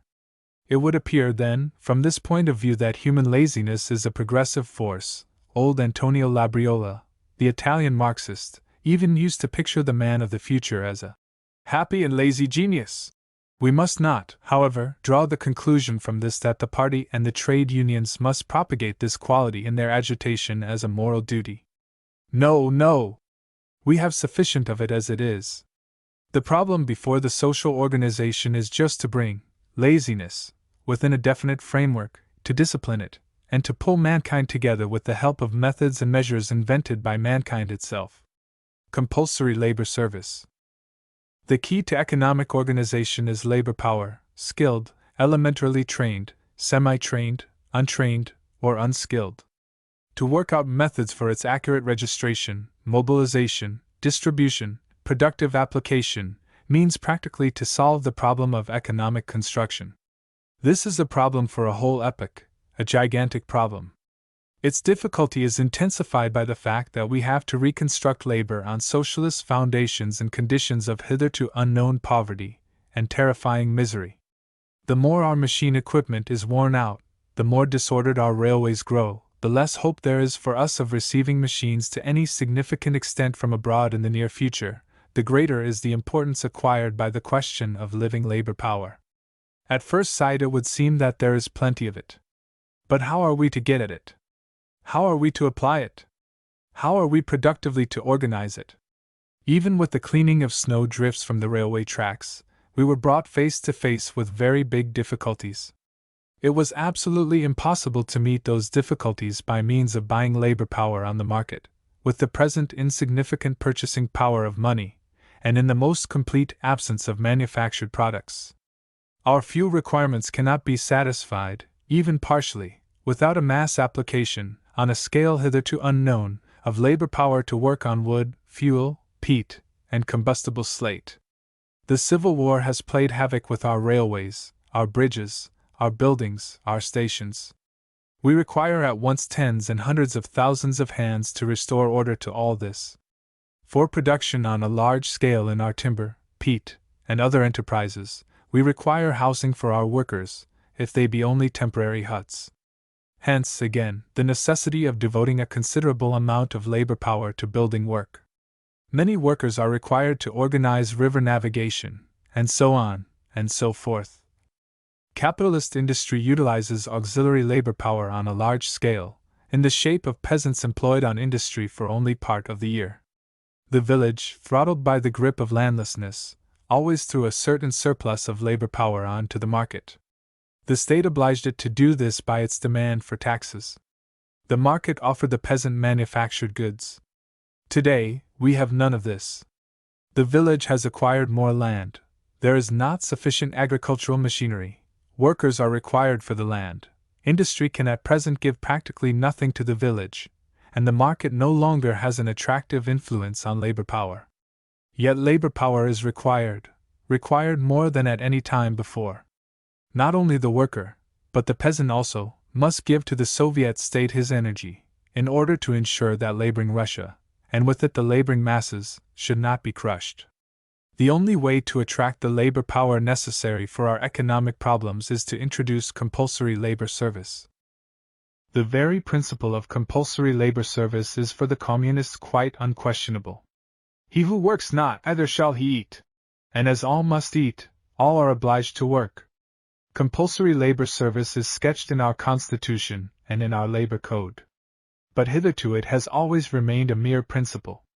Its application has always had an accidental, impartial, episodic character. Only now, when along the whole line we have reached the question of the economic rebirth of the country, have problems of compulsory labor service arisen before us in the most concrete way possible. The only solution of economic difficulties that is correct from the point of view both of principle and of practice is to treat the population of the whole country as the reservoir of the necessary labor power, an almost inexhaustible reservoir, and to introduce strict order into the work of its registration, mobilization, and utilization. How are we practically to begin the utilization of labor power on the basis of compulsory military service? Hitherto only the War Department has had any experience in the sphere of the registration, mobilization, formation, and transference from one place to another of large masses. These technical methods and principles were inherited by our War Department, to a considerable extent, from the past. In the economic sphere there is no such heritage, since in that sphere there existed the principle of private property, and labor power entered each factory separately from the market. It is consequently natural that we should be obliged, at any rate during the first period, to make use of the apparatus of the War Department on a large scale for labor mobilizations.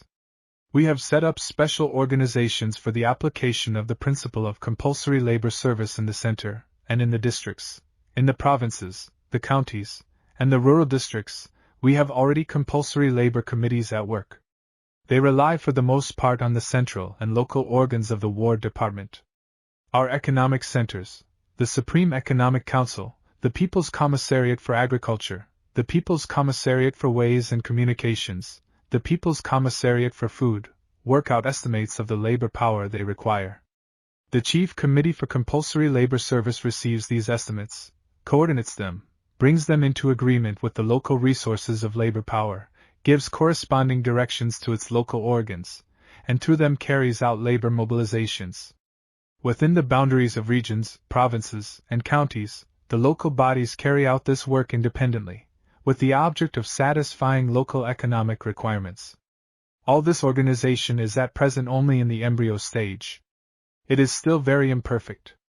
But the course we have adopted is unquestionably the right one.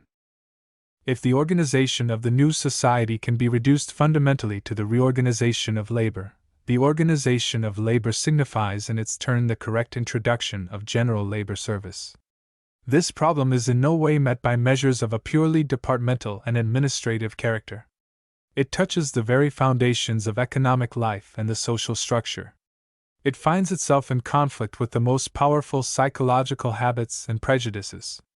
The introduction of compulsory labor service presupposes, on the one hand, a colossal work of education, and on the other, the greatest possible care in the practical method adopted.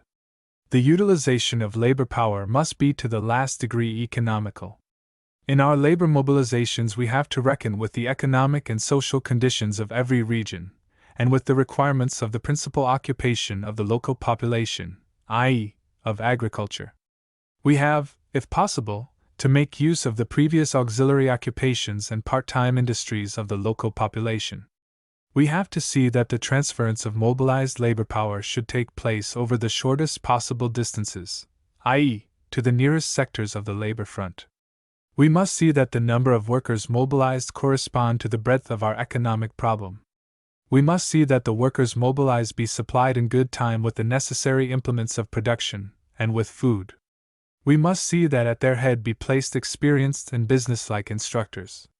We must see that the workers mobilized become convinced on the spot that their labor power is being made use of cautiously and economically and is not being expended haphazard.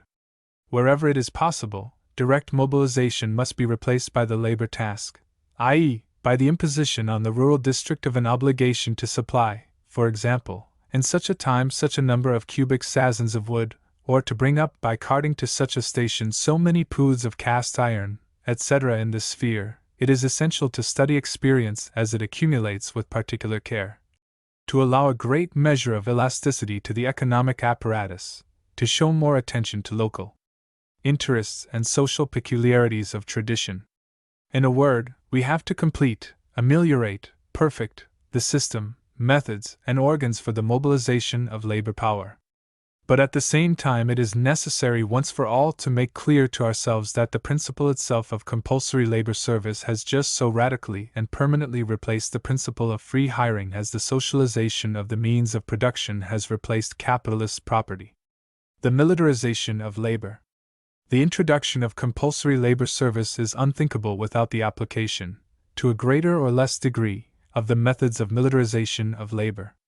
This term at once brings us into the region of the greatest possible superstitions and outcries from the opposition.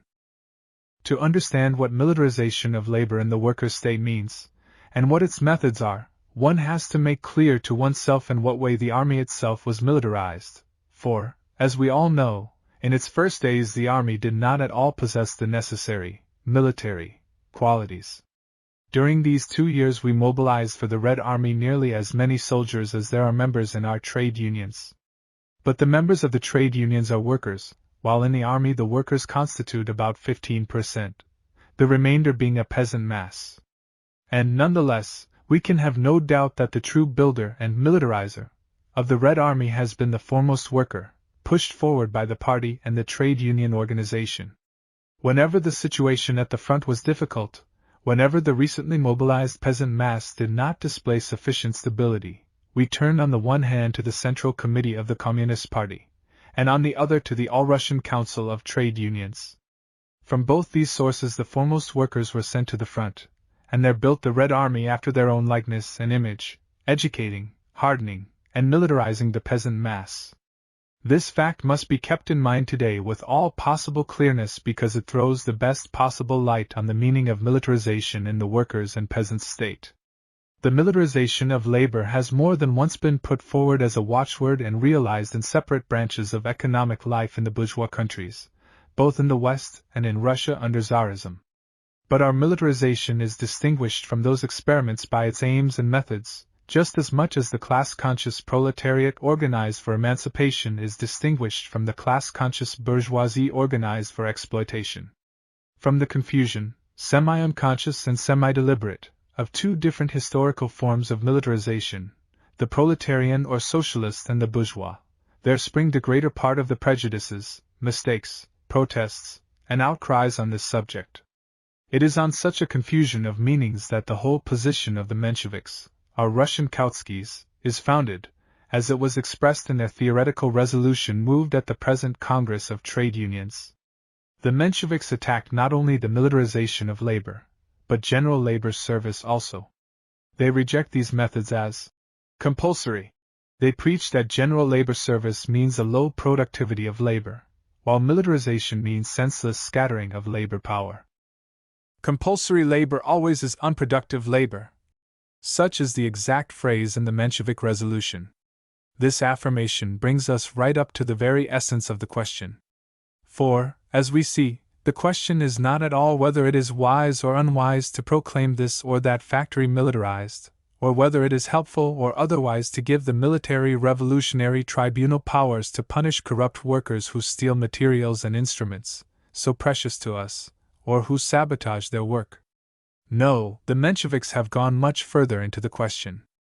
Affirming that compulsory labor is always unproductive, they thereby attempt to cut the ground from under the feet of our economic reconstruction in the present transitional epoch. For it is beyond question that to step from bourgeois anarchy to socialist economy without a revolutionary dictatorship, and without compulsory forms of economic organization, is impossible. In the first paragraph of the Menshevik resolution we are told that we are living in the period of transition from the capitalist method of production to the socialist. What does this mean? And, first of all, whence does this come? Since what time has this been admitted by our Kautskians? They accused us, and this formed the foundation of our differences, of socialist utopianism. They declared, and this constituted the essence of their political teaching, that there can be no talk about the transition to socialism in our epoch, and that our revolution is a bourgeois revolution, and that we communists are only destroying capitalist economy, and that we are not leading the country forward but are throwing it back. This was the root difference, the most profound, the most irreconcilable, from which all the others followed. Now the Mensheviks tell us incidentally, in the introductory paragraph of their resolution, as something that does not require proof, that we are in the period of transition from capitalism to socialism. And this quite unexpected admission, which, one might think, is extremely like a complete capitulation, is made the more lightly and carelessly that, as the whole resolution shows, it imposes no revolutionary obligations on the Mensheviks. They remain entirely captive to the bourgeois ideology. After recognizing that we are on the road to socialism, the Mensheviks with all the greater ferocity attack those methods without which, in the harsh and difficult conditions of the present day, the transition to socialism cannot be accomplished. Compulsory labor, we are told, is always unproductive. We ask, what does compulsory labor mean here? That is, to what kind of labor is it opposed? Obviously, to free labor. What are we to understand, in that case, by free labor? That phrase was formulated by the progressive philosophers of the bourgeoisie, in the struggle against unfree, i.e., against the serf labor of peasants, and against the standardized and regulated labor of the craft guilds. Free labor meant labor which might be, freely, bought in the market. Freedom was reduced to a legal fiction, on the basis of freely hired slavery. We know of no other form of free labor in history. Let the very few representatives of the Mensheviks at this Congress explain to us what they mean by free, non-compulsory labor, if not the market of labor power. History has known slave labor. History has known serf labor. History has known the regulated labor of the medieval craft guilds. Throughout the world there now prevails hired labor, which the yellow journalists of all countries oppose, as the highest possible form of liberty, to Soviet slavery. We, on the other hand, oppose capitalist slavery by socially regulated labor on the basis of an economic plan, obligatory for the whole people and consequently compulsory for each worker in the country. Without this we cannot even dream of a transition to socialism. The element of material, physical, compulsion may be greater or less. That depends on many conditions, on the degree of wealth or poverty of the country, on the heritage of the past, on the general level of culture, on the condition of transport, on the administrative apparatus, etc., etc. But obligation, and consequently, compulsion, are essential conditions in order to bind down the bourgeois anarchy, to secure socialization of the means of production and labor, and to reconstruct economic life on the basis of a single plan. For the liberal, freedom in the long run means the market. Can or cannot the capitalist buy labor power at a moderate price? That is for him the sole measure of the freedom of labor. That measure is false, not only in relation to the future but also in connection with the past. It would be absurd to imagine that, during the time of bondage right, work was carried entirely under the stick of physical compulsion, as if an overseer stood with a whip behind the back of every peasant. Medieval forms of economic life grew up out of definite conditions of production, and created definite forms of social life, with which the peasant grew accustomed, and which he at certain periods considered just, or at any rate unalterable. Whenever he, under the influence of a change in material conditions, displayed hostility, the state descended upon him with its material force, thereby displaying the compulsory character of the organization of labor. The foundations of the militarization of labor are those forms of state compulsion without which the replacement of capitalist economy by the socialist will forever remain an empty sound. Why do we speak of militarization? Of course, this is only an analogy, but an analogy very rich in content. No social organization except the army has ever considered itself justified in subordinating citizens to itself in such a measure, and to control them by its will on all sides to such a degree, as the state of the proletarian dictatorship considers itself justified in doing, and does. Only the army, just because in its way it used to decide questions of the life or death of nations, states, and ruling classes, was endowed with powers of demanding from each and all complete submission to its problems, aims, regulations, and orders.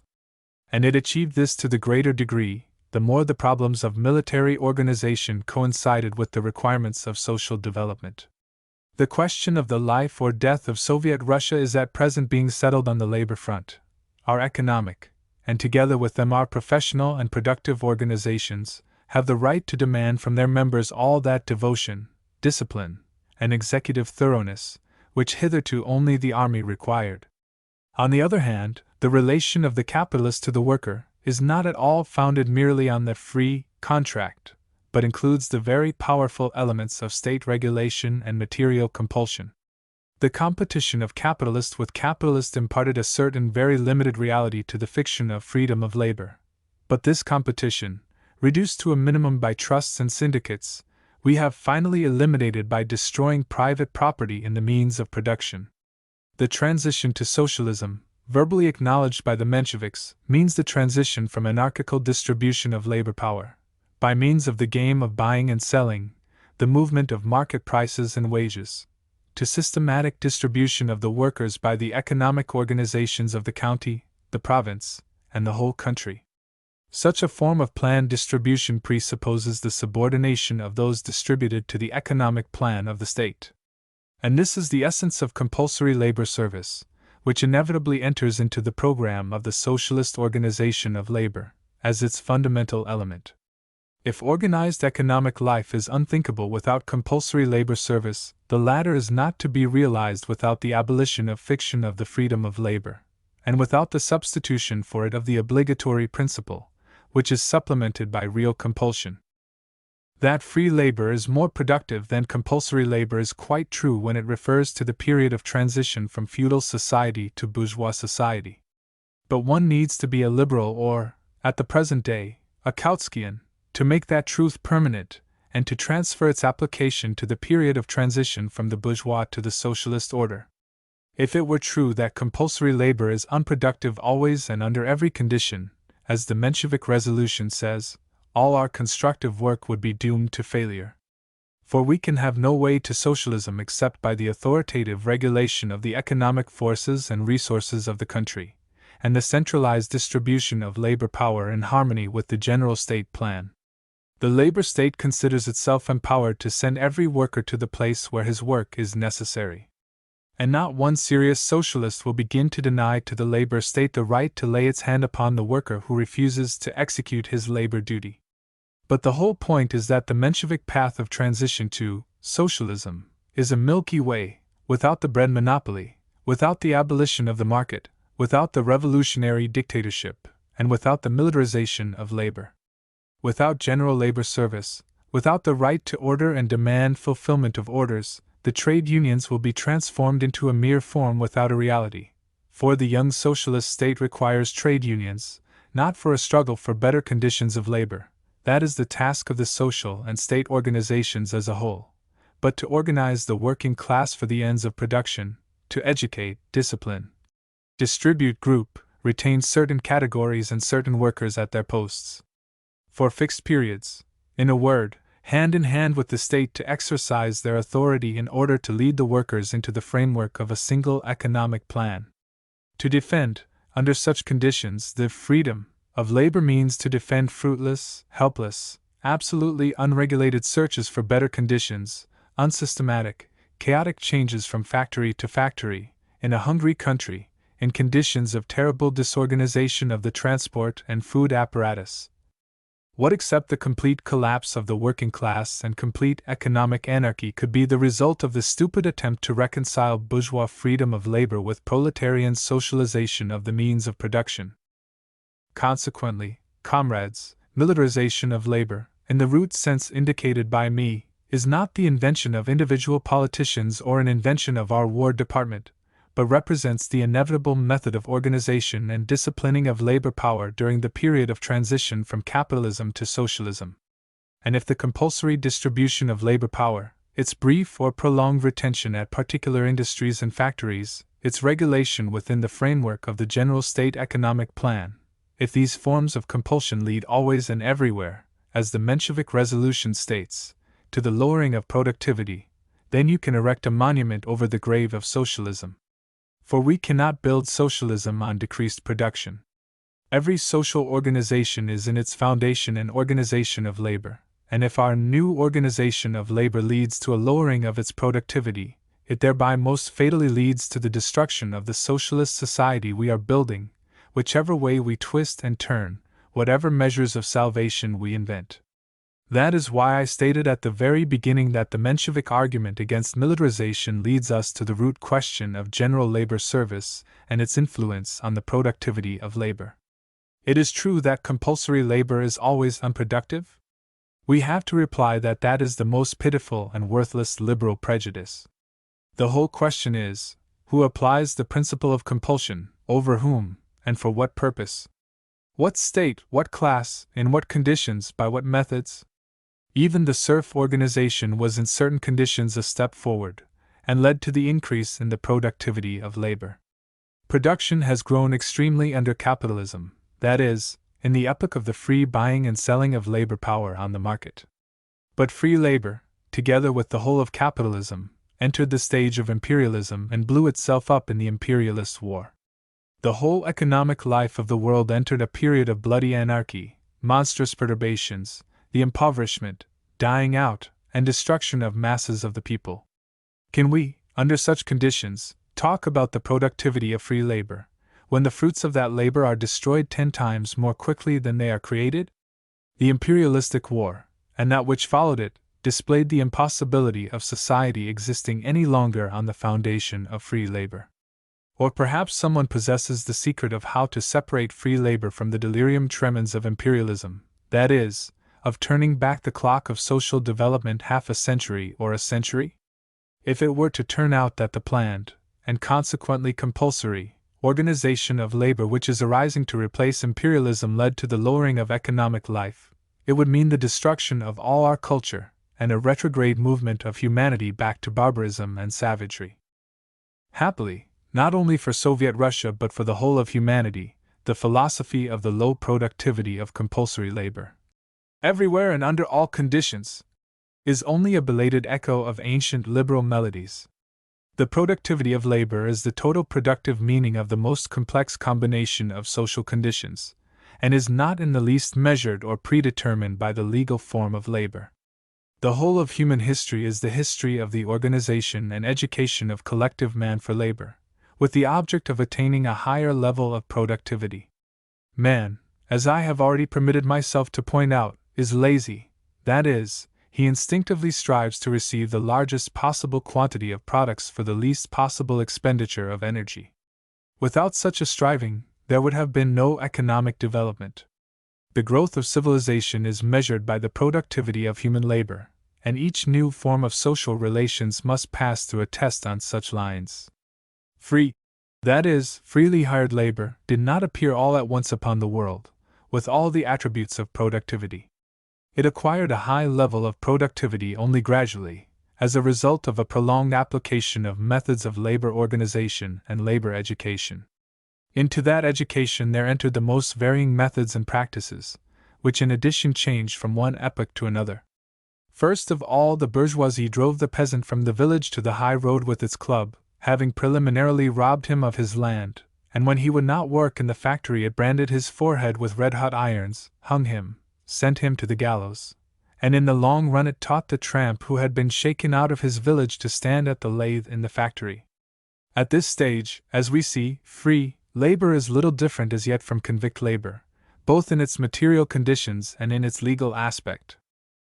At different times the bourgeoisie combined the red-hot irons of repression in different proportions with methods of moral influence, and first of all, the teaching of the priest. As early as the 16th century it reformed the old religion of Catholicism, which defended the feudal order, and adapted for itself a new religion in the form of the Reformation, which combined the free soul with free trade and free labor. It found for itself new priests, who became the spiritual shop assistants, pious counter-jumpers of the bourgeoisie. The school, the press, the marketplace, and parliament were adapted by the bourgeoisie for the moral fashioning of the working class. Different forms of wages, day wages, piece wages, contract and collective bargaining, all these are merely changing methods in the hands of the bourgeoisie for the labor mobilization of the proletariat. To this there are added all sorts of forms for encouraging labor and exciting ambition. Finally, the bourgeoisie learned how to gain possession even of the trade unions, i.e., the organizations of the working class itself, and it made use of them on a large scale, particularly in Great Britain, to discipline the workers.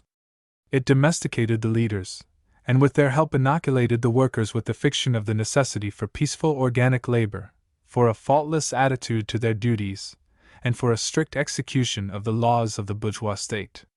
The crown of all this work is Taylorism, in which the elements of the scientific organization of the process of production are combined with the most concentrated methods of the system of sweating. From all that has been said above, it is clear that the productivity of freely hired labor is not something that appeared all at once, perfected, presented by history on a salver. No, it was the result of a long and stubborn policy of repression, education, organization, and encouragement, applied by the bourgeoisie in its relations with the working class.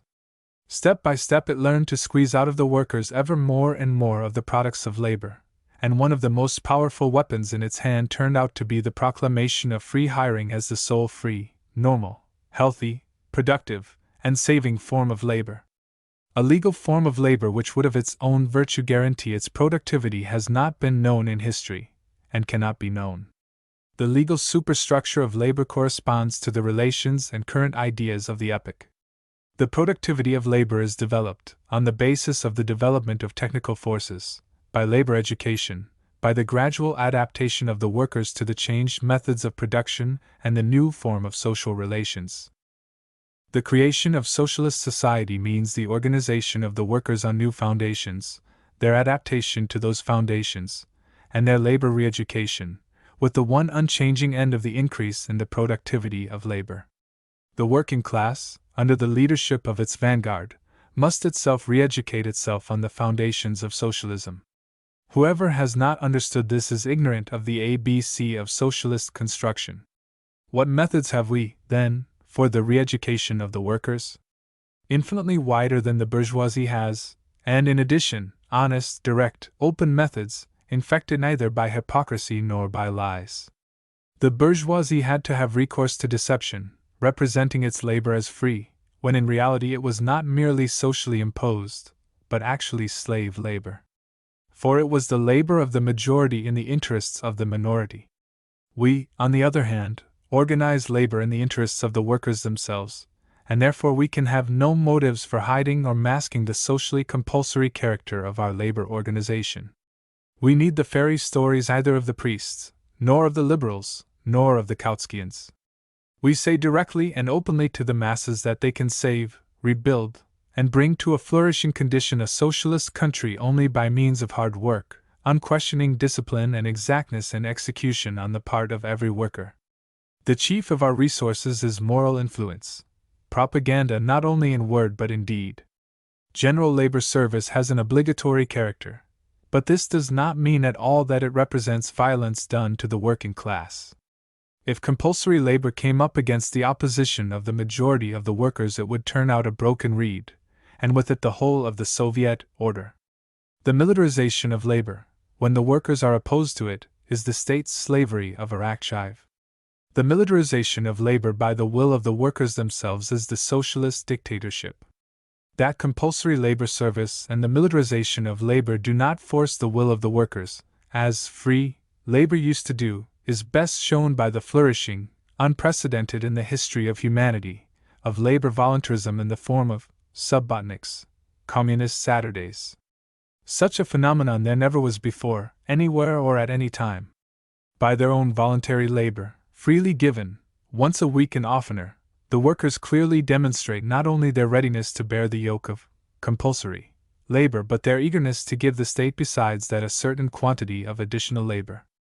The subbotniks are not only a splendid demonstration of communist solidarity, but also the best possible guarantee for the successful introduction of general labor service. Such truly communist tendencies must be shown up in their true light, extended, and developed with the help of propaganda. The chief spiritual weapon of the bourgeoisie is religion. Ours is the open explanation to the masses of the exact position of things, the extension of scientific and technical knowledge, and the initiation of the masses into the general economic plan of the state, on the basis of which there must be brought to bear all the labor power at the disposal of the Soviet regime. Political economy provided us with the principal substance of our agitation in the period we have just left. The capitalist social order was a riddle, and we explained that riddle to the masses. Today, social riddles are explained to the masses by the very mechanism of the Soviet order, which draws the masses into all branches of administration. Political economy will more and more pass into the realms of history. There move forward into the foreground the sciences which study nature, and the methods of subordinating it to man. The trade unions must organize scientific and technical educational work on the widest possible scale, so that every worker in his own branch of industry should find the impulses for theoretical work of the brain, while the latter should again return him to labor, perfecting it and making him more productive. The press as a whole must fall into line with the economic problems of the country, not in that sense alone in which this is being done at present, i.e., not in the sense of a mere general agitation in favor of a revival of labor, but in the sense of the discussion and the weighing of concrete economic problems and plans, ways and means of their solution, and, most important of all, the testing and criticism of results already achieved. The newspapers must from day to day follow the production of the most important factories and other enterprises, registering their successes and failures, encouraging some and pillorying others. Russian capitalism, in consequence of its lateness, its lack of independence, and its resulting parasitic features, has had much less time than European capitalism technically to educate the laboring masses, to train and discipline them for production. That problem is now in its entirety imposed upon the industrial organizations of the proletariat. A good engineer, a good mechanic, and a good carpenter must have in the Soviet Republic the same publicity and fame as hitherto was enjoyed by prominent agitators, revolutionary fighters, and in the most recent period, the most courageous and capable commanders and commissaries. Greater and lesser leaders of technical development must occupy the central position in the public eye. Bad workers must be made ashamed of doing their work badly. We still retain, and for a long time will retain, the system of wages. The further we go, the more will its importance become simply to guarantee to all members of society all the necessaries of life, and thereby it will cease to be a system of wages. But at present we are not sufficiently rich for this. Our main problem is to raise the quantity of products turned out, and to this problem all the remainder must be subordinated. In the present difficult period, the system of wages is for us, first and foremost, not a method for guaranteeing the personal existence of any separate worker, but a method of estimating what that individual worker brings by his labor to the labor republic. Consequently, wages, in the form both of money and of goods, must be brought into the closest possible touch with the productivity of individual labor. Under capitalism, the system of piecework and of grading, the application of the Taylor system, etc., have as their object to increase the exploitation of the workers by the squeezing out of surplus value. Under socialist production, piecework, bonuses, etc., have as their problem to increase the volume of social product, and consequently to raise the general well-being. Those workers who do more for the general interest than others receive the right to a greater quantity of the social product than the lazy, the careless, and the disorganizers. Finally, when it rewards some, the labor state cannot but punish others, those who are clearly infringing labor solidarity, undermining the common work, and seriously impairing the socialist renaissance of the country. Repression for the attainment of economic ends is a necessary weapon of the socialist dictatorship. All the measures enumerated above, and together with them a number of others, must assist the development of rivalry in the sphere of production. Without this we shall never rise above the average, which is a very unsatisfactory level. At the bottom of rivalry lies the vital instinct, the struggle for existence, which in the bourgeois order assumes the character of competition. Rivalry will not disappear even in the developed socialist society, but with the growing guarantee of the necessary requirements of life, rivalry will acquire an ever less selfish and purely idealist character. It will express itself in a striving to perform the greatest possible service for one's village, county, town, or the whole of society, and to receive in return renown, gratitude, sympathy, or, finally, just internal satisfaction from the consciousness of work well done. But in the difficult period of transition, in conditions of the extreme shortage of material goods, and the as yet insufficiently developed state of social solidarity, rivalry must inevitably be to a greater or less degree bound up with the striving to guarantee for oneself one's own requirements. This, comrades, is the sum of resources at the disposal of the labor state in order to raise the productivity of labor. As we see, there is no ready-made solution here. We shall find it written in no book. For there could not be such a book. We are now only beginning, together with you, to write that book in the sweat and the blood of the workers. We say, working men and women, you have crossed to the path of regulated labor. Only along that road will you build the socialist society. Before you there lies a problem which no one will settle for you, the problem of increasing production on new social foundations. Unless you solve that problem, you will perish. If you solve it, you will raise humanity by a whole head. Labor armies. The question of the application of armies to labor purposes, which has acquired amongst us an enormous importance from the point of view of principle, was approached by us by the path of practice, not at all on the foundations of theoretical consideration. On certain borders of Soviet Russia, circumstances had arisen which had left considerable military forces free for an indefinite period. To transfer them to other active fronts, especially in the winter, was difficult in consequence of the disorder of railway transport. Such, for example, proved the position of the Third Army, distributed over the provinces of the Ural and the Ural area. The leading workers of that army, understanding that as yet it could not be demobilized, themselves raised the question of its transference to labor work. They sent to the center a more or less worked-out draft decree for a labor army. The problem was novel and difficult. Would the Red soldiers work? Would their work be sufficiently productive? Would it pay for itself? In this connection there were doubts even in our own ranks.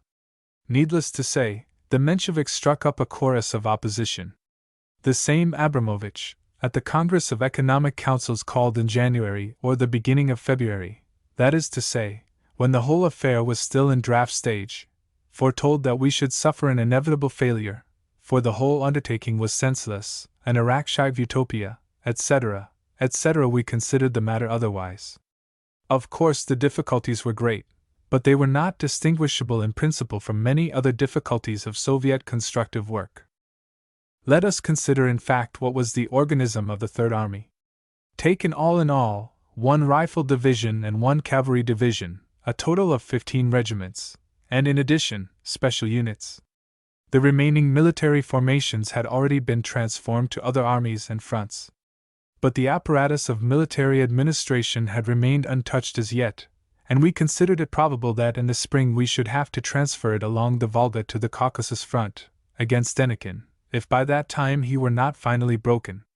On the whole, in the Third Army there remained about 120,000 Red soldiers in administrative posts, institutions, military units, hospitals, etc. In this general mass, mainly peasant in its composition, there were reckoned about 16,000 communists and members of the organization of sympathizers, to a considerable extent workers of the Ural. In this way, in its composition and structure, the Third Army represented a peasant mass bound together into a military organization under the leadership of the foremost workers. In the army there worked a considerable number of military specialists, who carried out important military functions while remaining under the general control of the communists. If we consider the Third Army from this general point of view, we shall see that it represents in miniature the whole of Soviet Russia. Whether we take the Red Army as a whole, or the organization of the Soviet regime in the county, province, or the whole republic, including the economic organs, we shall find everywhere the same scheme of organization, millions of peasants drawn into new forms of political, economic, and social life by the organized workers, who occupy a controlling position in all spheres of Soviet construction. To posts requiring special knowledge, we send experts of the bourgeois school. They are given the necessary independence, but control over their work remains in the hands of the working class, in the person of its Communist Party. The introduction of general labor service is again only conceivable for us as the mobilization of mainly peasant labor power under the guidance of the most advanced workers. In this way there were not, and could not, be any obstacles in principle in the way of application of the army to labor. In other words, the opposition in principle to labor armies, on the part of those same Mensheviks, was in reality opposition to compulsory labor generally, and consequently against general labor service and against Soviet methods of economic reconstruction as a whole. This opposition did not trouble us a great deal. Naturally, the military apparatus as such is not adapted directly to the process of labor. But we had no illusions about that. Control had to remain in the hands of the appropriate economic organs, the army supplied the necessary labor power in the form of organized, compact units, suitable in the mass for the execution of the simplest homogeneous types of work, the freeing of roads from snow, the storage of fuel, building work, organization of cartage, etc., etc. Today we have already had considerable experience in the work of the labor application of the army, and can give not merely a preliminary or hypothetical estimate. What are the conclusions to be drawn from that experience? The Mensheviks have hastened to draw them. The same Abramovich, again, announced at the Miners' Congress that we had become bankrupt, that the labor armies represent parasitic formations, in which there are 100 officials for every 10 workers. Is this true? No. This is the irresponsible and malignant criticism of men who stand on one side, do not know the facts, collect only fragments and rubbish, and are concerned in any way and every way either to declare our bankruptcy or to prophesy it. In reality, the labor armies have not only not gone bankrupt, but on the contrary, have had important successes, have displayed their fidelity, are developing and are becoming stronger and stronger. Just those prophets have gone bankrupt who foretold that nothing would come of the whole plan, that nobody would begin to work, and that the Red soldiers would not go to the labor front but would simply scatter to their homes. These criticisms were dictated by a Philistine skepticism, lack of faith in the masses, lack of faith in bold initiative and organization. But did we not hear exactly the same criticism, at bottom, when we had recourse to extensive mobilizations for military problems? Then too we were frightened, we were terrified by stories of mass desertion, which was absolutely inevitable, it was alleged, after the imperialist war. Naturally, desertion there was, but considered by the test of experience it proved not at all on such a mass scale as was foretold. It did not destroy the army. The bond of morale and organization, communist voluntarism and state compulsion combined, allowed us to carry out mobilizations of millions to carry through numerous formations and redistributions, and to solve the most difficult military problems. In the long run, the army was victorious. In relation to labor problems, on the foundation of our military experience, we awaited the same results, and we were not mistaken. The Red soldiers did not scatter when they were transformed from military to labor service, as the skeptics prophesied. Thanks to our splendidly organized agitation, the transference itself took place amidst great enthusiasm. True, a certain portion of the soldiers tried to leave the army, but this always happens when a large military formation is transferred from one front to another, or is sent from the rear to the front, in general when it is shaken up, and when potential desertion becomes active. But immediately the political sections, the press, the organs of struggle with desertion, etc., entered into their rights, and today the percentage of deserters from our labor armies is in no way higher than in our armies on active service. The statement that the armies, in view of their internal structure, can produce only a small percentage of workers, is true only to a certain extent. As far as the Third Army is concerned, I have already pointed out that it retained its complete apparatus of administration side by side with an extremely insignificant number of military units. While we, owing to military and not economic considerations, retained untouched the staff of the army and its administrative apparatus, the percentage of workers produced by the army was actually extremely low. From the general number of 120,000 Red soldiers, 21% proved to be employed in administrative and economic work, 16% were engaged in daily detail work, guards, etc., in connection with the large number of army institutions and stores. The number of sick, mainly typhus cases, together with the medico-sanitary personnel, was about 13%. About 25% were not available for various reasons, detachment, leave, absence without leave, etc. In this way, the total personnel available for work constitutes no more than 23%. This is the maximum of what can be drawn for labor from the given army. Actually, at first, there worked only about 14%, mainly drawn from the two divisions, rifle and cavalry, which still remained with the army. But as soon as it was clear that Denikin had been crushed, and that we should not have to send the Third Army down the Volga in the spring to assist the forces on the Caucasus front, we immediately entered upon the disbanding of the clumsy army apparatus and a more regular adaptation of the army institutions to problems of labor. Although this work is not yet complete, it has already had time to give some very significant results. At the present moment, March 1920, the former Third Army gives about 38% of its total composition as workers. As for the military units of the Ural military area working side by side with it, they already provide 49% of their number as workers. This result is not so bad if we compare it with the amount of work done in factories and workshops, amongst which in the case of many quite recently, in the case of some even today, absence from work for legal and illegal reasons reached 50% and over. 9. To this one must add that workers in factories and workshops are not infrequently assisted by the adult members of their family, while the Red soldiers have no auxiliary force but themselves. 9. If we take the case of the 19-year-olds, who have been mobilized in the Ural with the help of the military apparatus, principally for wood fuel work, we shall find that, out of their general number of over 30,000, over 75% attend work. This is already a very great step forward. It shows that, using the military apparatus for mobilization and formation, we can introduce such alterations in the construction of purely labor units as guarantee an enormous increase in the percentage of those who participate directly in the material process of production. Finally, in connection with the productivity of military labor, we can also now judge on the basis of experience. During the first days, the productivity of labor in the principal departments of work, in spite of the great moral enthusiasm, was in reality very low, and might seem completely discouraging when one reads the first labor communiques.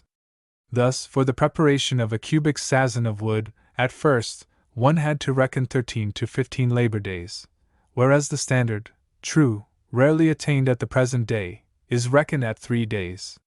One must add, in addition, that artistes in this sphere are capable, under favorable conditions, of producing 1 cubic sazon per day per man.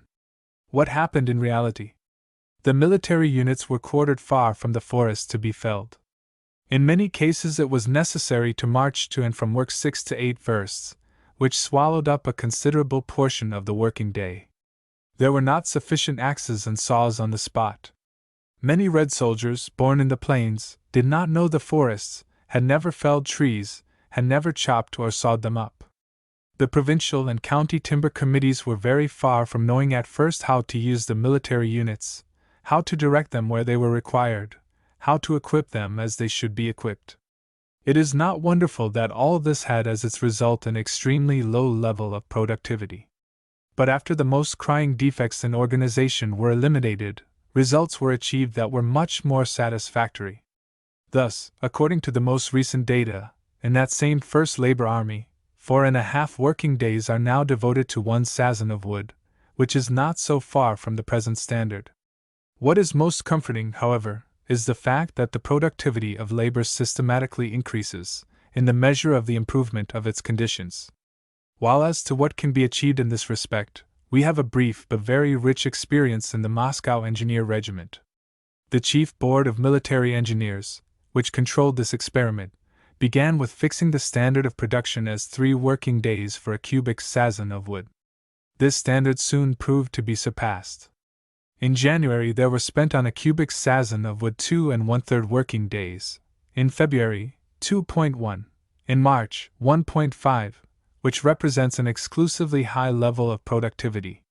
This result was achieved by moral influence, by the exact registration of the individual work of each man, by the awakening of labor pride, by the distribution of bonuses to the workers who produced more than the average result, or, to speak in the language of the trade unions, by a sliding scale adaptable to all individual changes in the productivity of labor.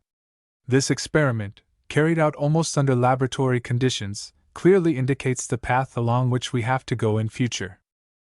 At present we have functioning a series of labor armies: the first, the Petrograd, the Ukrainian, the Caucasian, the South Volga, the Reserve. The latter, as is known, assisted considerably to raise the traffic capacity of the Kazan-Ekaterinburg Railway, and wherever the experiment of the adaptation of military units for labor problems was carried out with any intelligence at all, the results showed that this method is unquestionably live and correct. The prejudice concerning the inevitably parasitic nature of military organization, under each and every condition, proves to be shattered. The Soviet Army reproduces within itself the tendencies of the Soviet social order.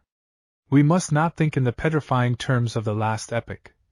Militarism, military organization, the unproductiveness of compulsory labor. We must approach the phenomena of the new epoch without any prejudices, and with eyes wide open, and we must remember that Saturday exists for man, and not vice versa, that all forms of organization, including the military, are only weapons in the hands of the working class in power, which has both the right and the possibility of adapting, altering, refashioning those weapons until it has achieved the requisite result. The single economic plan, the widest possible application of the principle of general labor service, together with measures for the militarization of labor, can play a decisive part only in case they are applied on the basis of a single economic plan covering the whole country and all branches of productive activity. This plan must be drawn up for a number of years, for the whole epoch that lies before us. It is naturally broken up into separate periods or stages, corresponding to the inevitable stages in the economic rebirth of the country. We shall have to begin with the most simple and at the same time most fundamental problems. We have first of all to afford the working class the very possibility of living, though it be in the most difficult conditions, and thereby to preserve our industrial centers and save the towns. This is the point of departure. If we do not wish to melt the town into agriculture, and transform the whole country into a peasant state, we must support our transport, even at the minimum level, and secure bread for the towns, fuel and raw materials for industry, fodder for the cattle. Without this we shall not make one step forward.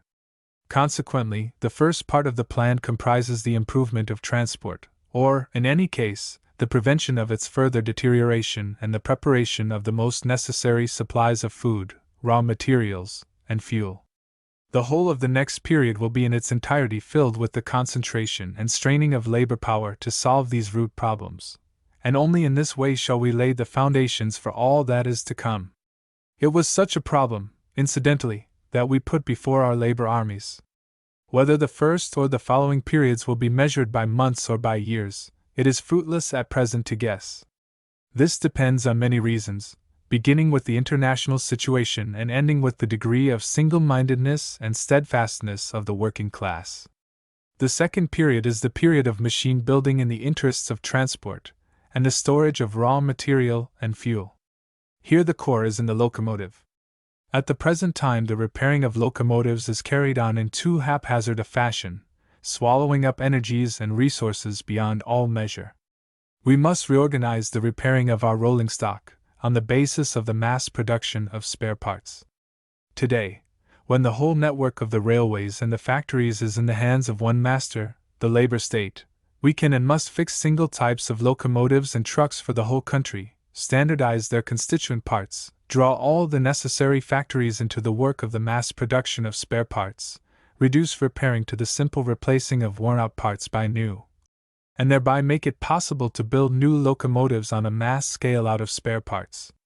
Now that the sources of fuel and raw material are again open to us, we must concentrate our exclusive attention on the building of locomotives. The third period will be one of machine building in the interests of the production of articles of primary necessity. Finally, the fourth period, reposing on the conquests of the first three, will allow us to begin the production of articles of personal or secondary significance on the widest possible scale.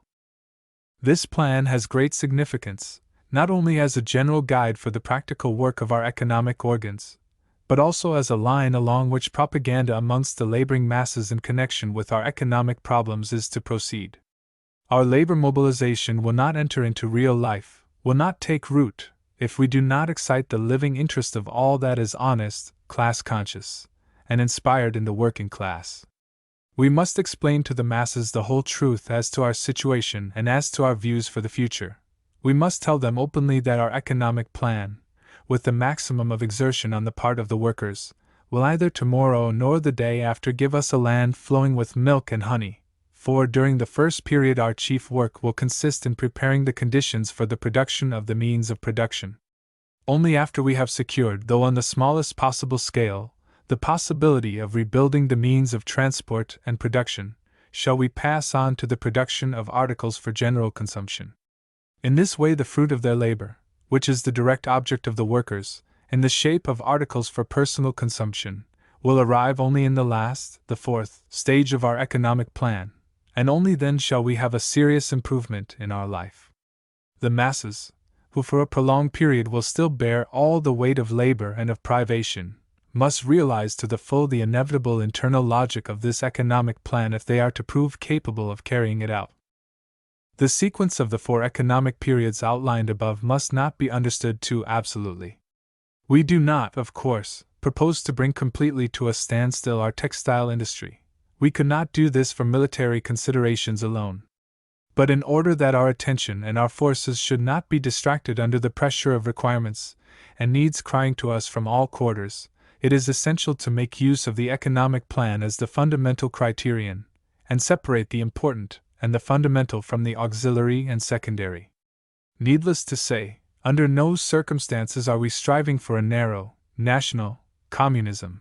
The raising of the blockade, and the European Revolution all the more, would introduce the most radical alterations in our economic plan, cutting down the stages of its development and bringing them together. But we do not know when these events will take place, and we must act in such a way that we can hold out and become stronger under the most unfavorable circumstances, that is to say, in face of the slowest conceivable development of the European and the world revolution. In case we are able actually to establish trading relations with the capitalist countries, we shall again be guided by the economic plan sketched above. We shall exchange part of our raw material for locomotives or for necessary machines, but under no circumstances for clothing, boots, or colonial products. Our first item is not articles of consumption, but the implements of transport and production. We should be short-sighted skeptics, and the most typical bourgeois curmudgeons, if we imagine that the rebirth of our economic life will take the form of a gradual transition from the present economic collapse to the conditions that preceded that collapse, i.e., that we shall reascend the same steps by which we descended, and only after a certain, quite prolonged, period will be able to raise our socialist economy to the level at which it stood on the eve of the imperialist war. Such a conception would not only be not consoling, but absolutely incorrect. Economic collapse, which destroyed and broke up in its path an incalculable quantity of values, also destroyed a great deal that was poor and rotten, that was absolutely senseless, and thereby it cleared the path for a new method of reconstruction, corresponding to that technical equipment which world economy now possesses. If Russian capitalism developed not from stage to stage, but leaping over a series of stages, and instituted American factories in the midst of primitive steps, the more is such a forced march possible for socialist economy. After we have conquered our terrible misery, have accumulated small supplies of raw material and food, and have improved our transport, we shall be able to leap over a whole series of intermediate stages, benefiting by the fact that we are not bound by the chains of private property, and that therefore we are able to subordinate all undertakings and all the elements of economic life to a single state plan. Thus, for example, we shall undoubtedly be able to enter the period of electrification in all the chief branches of industry and in the sphere of personal consumption, without passing through the age of steam. The program of electrification is already drawn up in a series of logically consequent stages, corresponding to the fundamental stages of the general economic plan. A new war may slow down the realization of our economic intentions. Our energy and persistence can and must hasten the process of our economic rebirth. But whatever be the rate at which economic events unfold themselves in the future, it is clear that at the foundation of all our work, labor mobilization, militarization of labor, subbotniks, and other forms of communist labor voluntarism, there must lie the single economic plan. And the period that is upon us requires from us the complete concentration of all our energies on the first elementary problems: food, fuel, raw material, transport. Not to allow our attention to be distracted, not to dissipate our forces, not to waste our energies. Such is the sole road to salvation.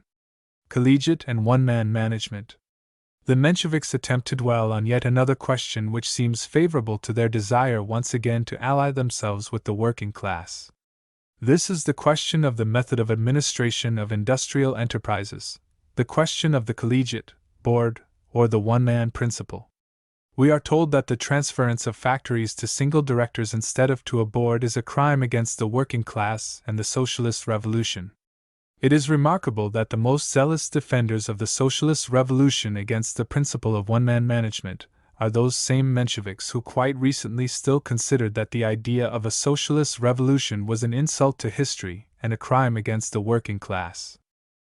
The first who must plead guilty in the face of the socialist revolution is our party Congress, which expressed itself in favor of the principle of one-man management in the administration of industry, and above all in the lowest grades, in the factories and plants. It would be the greatest possible mistake, however, to consider this decision as a blow to the independence of the working class. The independence of the workers is determined and measured not by whether 3 workers or 1 are placed at the head of a factory, but by factors and phenomena of a such more profound character: the construction of the economic organs with the active assistance of the trade unions, the building up of all Soviet organs by means of the Soviet Congresses, representing tens of millions of workers, the attraction into the work of administration, or control of administration of those who are administered. It is in such things that the independence of the working class can be expressed. And if the working class, on the foundation of its existence, comes through its Congresses, Soviet Party and Trade Union, to the conclusion that it is better to place 1 person at the head of a factory, and not a board, it is making a decision dictated by the independence of the working class. It may be correct or incorrect from the point of view of the technique of administration, but it is not imposed upon the proletariat, it is dictated by its own will and pleasure. It would consequently be a most crying error to confuse the question as to the supremacy of the proletariat with the question of boards of workers at the head of factories. The dictatorship of the proletariat is expressed in the abolition of private property in the means of production, and the supremacy over the whole Soviet mechanism of the collective will of the workers, and not at all in the form in which individual economic enterprises are administered. Here it is necessary to reply to another accusation directed against the defenders of the one-man principle. Our opponents say, "This is the attempt of the Soviet militarists to transfer their experience in the military sphere to the sphere of economics. Possibly in the army the one-man principle is satisfactory, but it does not suit economical work." Such a criticism is incorrect in every way. It is untrue that in the army we began with the one-man principle. Even now we are far from having completely adopted it. It is also untrue that in defense of one-man forms of administration of our economic enterprises with the attraction of experts, we took our stand only on the foundation of our military experience. In reality, in this question we took our stand, and continue to do so on purely Marxist views of the revolutionary problems and creative duties of the proletariat when it has taken power into its own hands. The necessity of making use of technical knowledge and methods accumulated in the past, the necessity of attracting experts and of making use of them on a wide scale, in such a way that our technique should go not backwards but forwards, all this was understood and recognized by us, not only from the very beginning of the revolution, but even long before October. I consider that if the Civil War had not plundered our economic organs of all that was strongest, most independent, most endowed with initiative, we should undoubtedly have entered the path of one-man management in the sphere of economic administration much sooner, and much less painfully. Some comrades look on the apparatus of industrial administration first and foremost as on a school. This is, of course, absolutely erroneous. The task of administration is to administer. If a man desires and is able to learn administration, let him go to school, to the special courses of instruction. Let him go as an assistant, watching and acquiring experience. But a man who is appointed to control a factory is not going to school, but to a responsible post of economic administration. And even if we look at this question in the limited, and therefore incorrect light of a school, I will say that when the one-man principle prevails the school is 10 times better. Because just as you cannot replace one good worker by 3 immature workers, similarly, having placed a board of 3 immature workers in a responsible post, you deprive them of the possibility of realizing their own defects. Each looks to the others when decisions are being made, and blames the others when success is not forthcoming. That this is not a question of principle for the opponents of the one-man principle is shown best of all by their not demanding the collegiate principle for the actual workshops, jobs, and pits. They even say with indignation that only a madman can demand that a board of 3 or 5 should manage a workshop. There must be one manager, and one only. Why? If collegiate administration is a school, why do we not require an elementary school? Why should we not introduce boards into the workshops? And if the collegiate principle is not a sacred gospel for the workshops, why is it compulsory for the factories? Abramovich said here that, as we have few experts, thanks to the Bolsheviks, he repeats after Kautsky, we shall replace them by boards of workers. That is nonsense. No board of persons who do not know the given business can replace one man who knows it. A board of lawyers will not replace one switchman. A board of patients will not replace the doctor. The very idea is incorrect. A board in itself does not give knowledge to the ignorant. It can only hide the ignorance of the ignorant. If a person is appointed to a responsible administrative post, he is under the watch, not only of others but of himself, and sees clearly what he knows and what he does not know. But there is nothing worse than a board of ignorant, badly prepared workers appointed to a purely practical post, demanding expert knowledge. The members of the board are in a state of perpetual panic and mutual dissatisfaction, and by their helplessness introduce hesitation and chaos into all their work. The working class is very deeply interested in raising its capacity for administration, that is, in being educated. But this is attained in the sphere of industry by the periodical report of the administrative body of a factory before the whole factory, and the discussion of the economic plan for the year or for the current month. All the workers who display serious interest in the work of industrial organization are registered by the directors of the undertaking, or by special commissions, are taken through appropriate courses closely bound up with the practical work of the factory itself, and are then appointed, first to less responsible, and then to more responsible posts.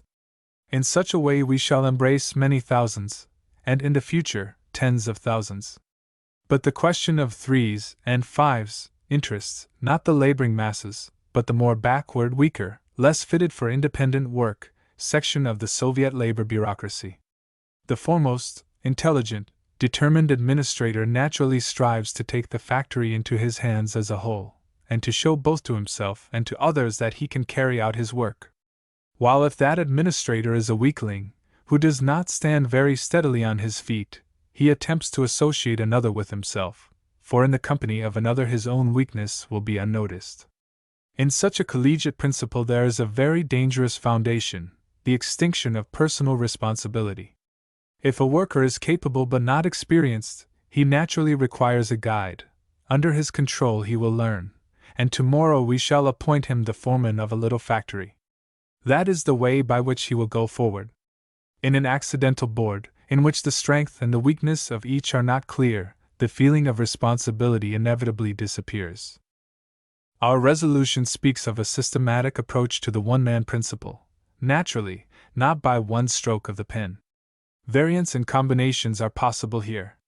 Where the worker can manage alone, let us put him in charge of the factory, and give him an expert as an assistant. Where there is a good expert, let us put him in charge and give him as assistants 2 or 3 of the workers. Finally, where a board has in practice shown its capacity for work, let us preserve it. This is the sole serious attitude to take up, and only in such a way shall we reach the correct organization of production. There is another consideration of a social and educational character which seems to me most important. Our guiding layer of the working class is too thin.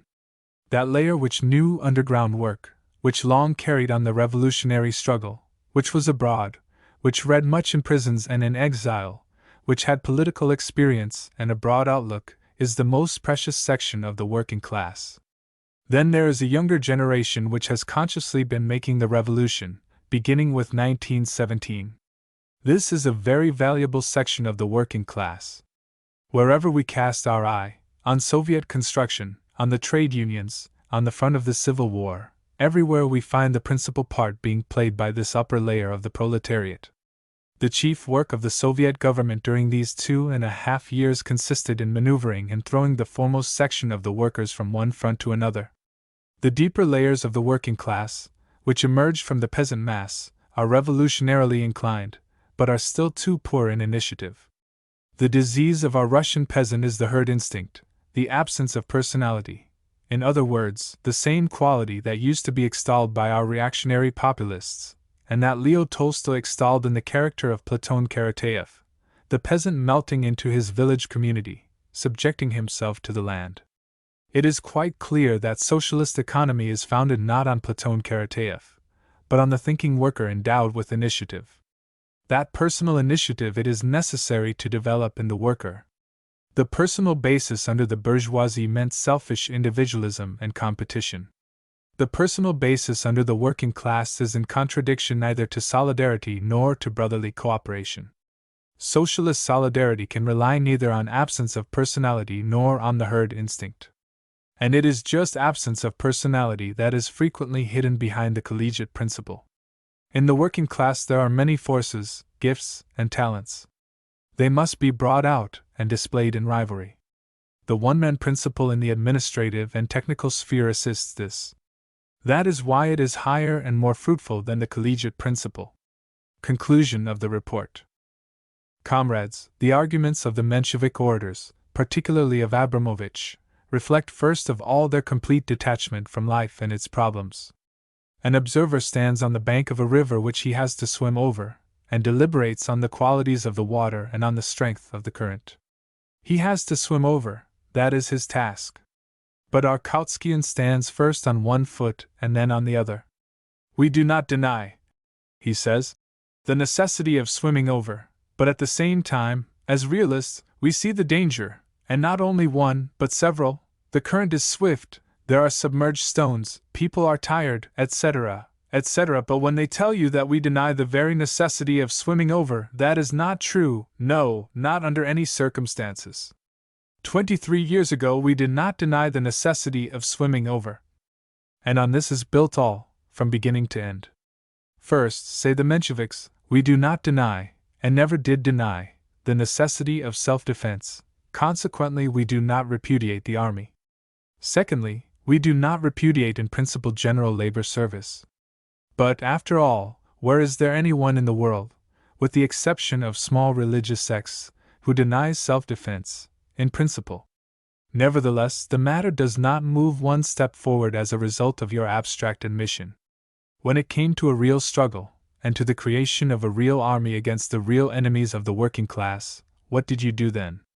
You opposed, you sabotaged, while not repudiating self-defense in principle. You said and wrote in your papers, "Down with the Civil War!" at the time when we were surrounded by white guards, and the knife was at our throat. Now you, approving our victorious self-defense after the event, transfer your critical gaze to new problems, and attempt to teach us. In general, we do not repudiate the principle of general labor service.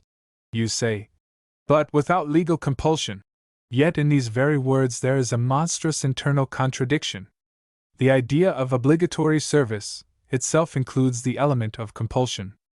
A man is obliged, he is bound to do something. If he does not do it, obviously he will suffer compulsion, a penalty. Here we approach the question of what penalty. Abramovich says, economic pressure, yes, but not legal compulsion. Comrade Holtzman, the representative of the Metal Workers' Union, excellently demonstrated all the scholasticism of this idea. Even under the capitalism, that is to say under the regime of free labor, economic pressure is inseparable from legal compulsion. Still more so now.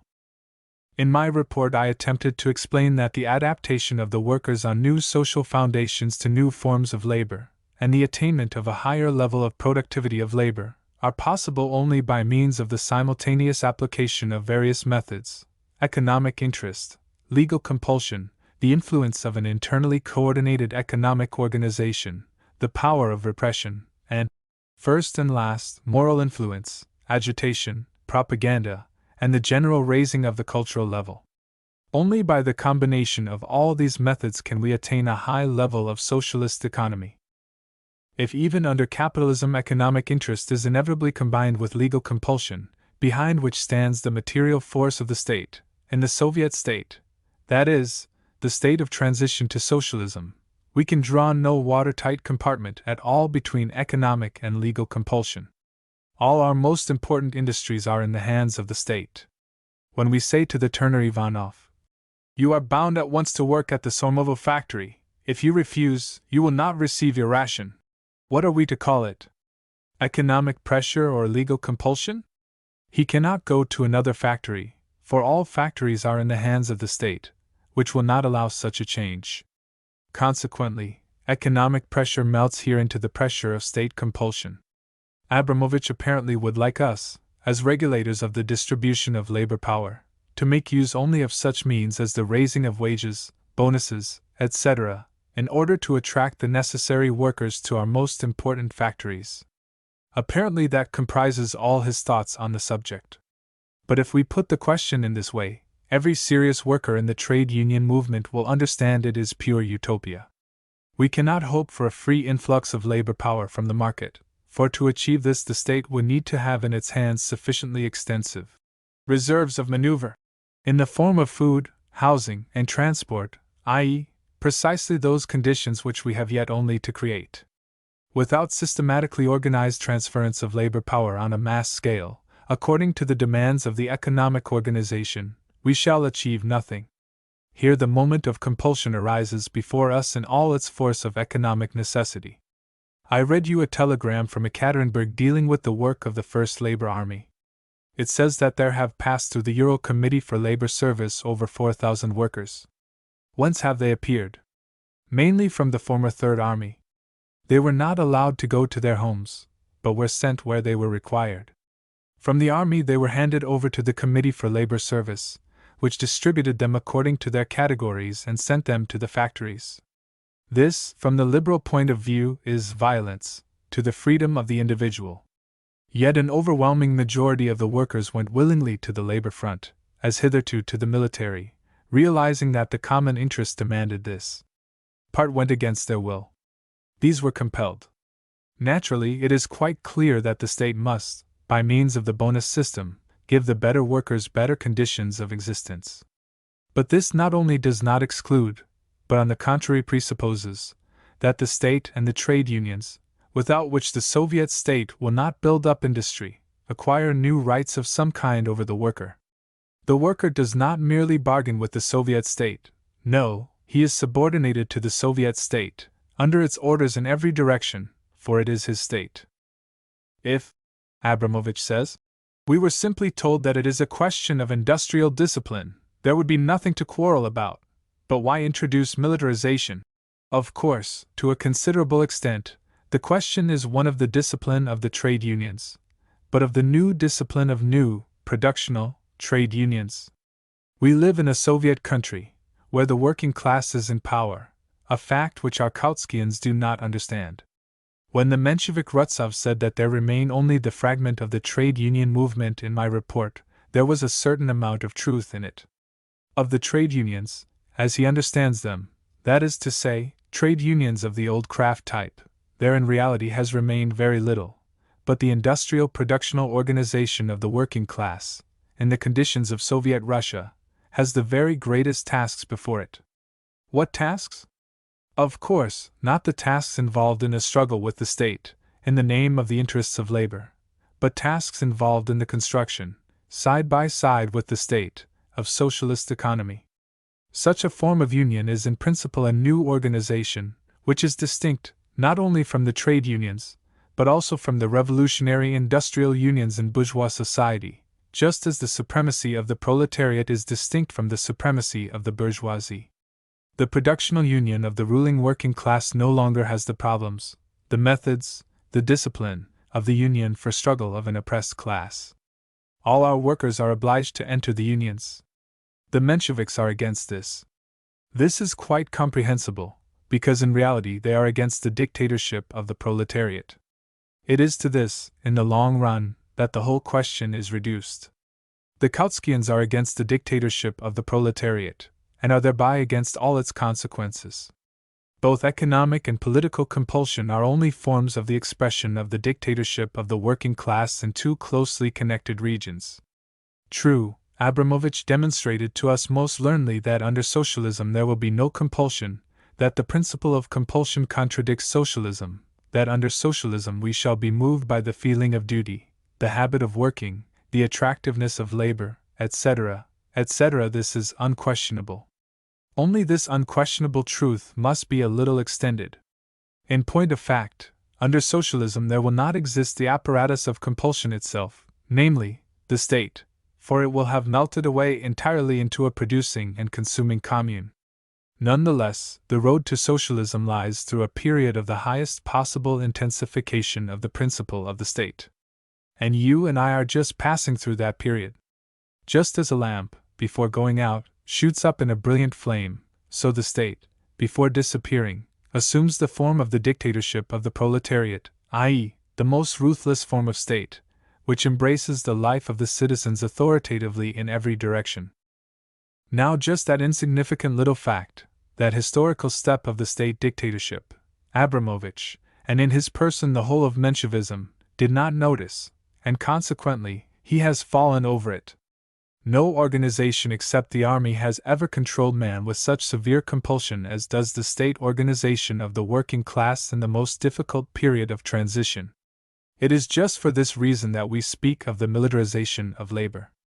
The fate of the Mensheviks is to drag along at the tail of events, and to recognize those parts of the revolutionary program which have already had time to lose all practical significance.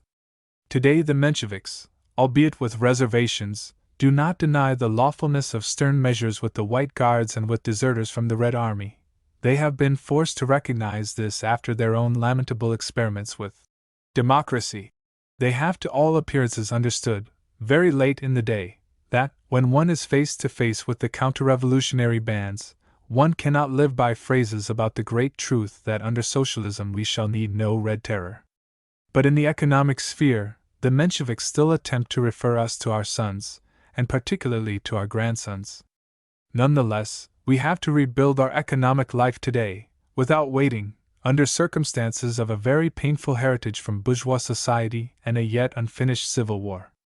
Menshevism, like all Kautskyism generally, is drowned in democratic analogies and socialist abstractions. Again and again it has been shown that for it there do not exist the problems of the transitional period, i.e., of the proletarian revolution. Hence the lifelessness of its criticism, its advice, its plans, and its recipes. The question is not what is going to happen in 20 or 30 years' time. At that date, of course, things will be much better, but of how today to struggle out of our ruins, how immediately to distribute labor power, how today to raise the productivity of labor, and how, in particular, to act in the case of those 4,000 skilled workers whom we combed out of the army in the Ural. To dismiss them to the four corners of the earth, saying, "Seek for better conditions where you can find them, comrades." No, we could not act in this way. We put them into military echelons, and distributed them amongst the factories and the works. Wherein, then, does your socialism, Abramovich cries, differ from Egyptian slavery?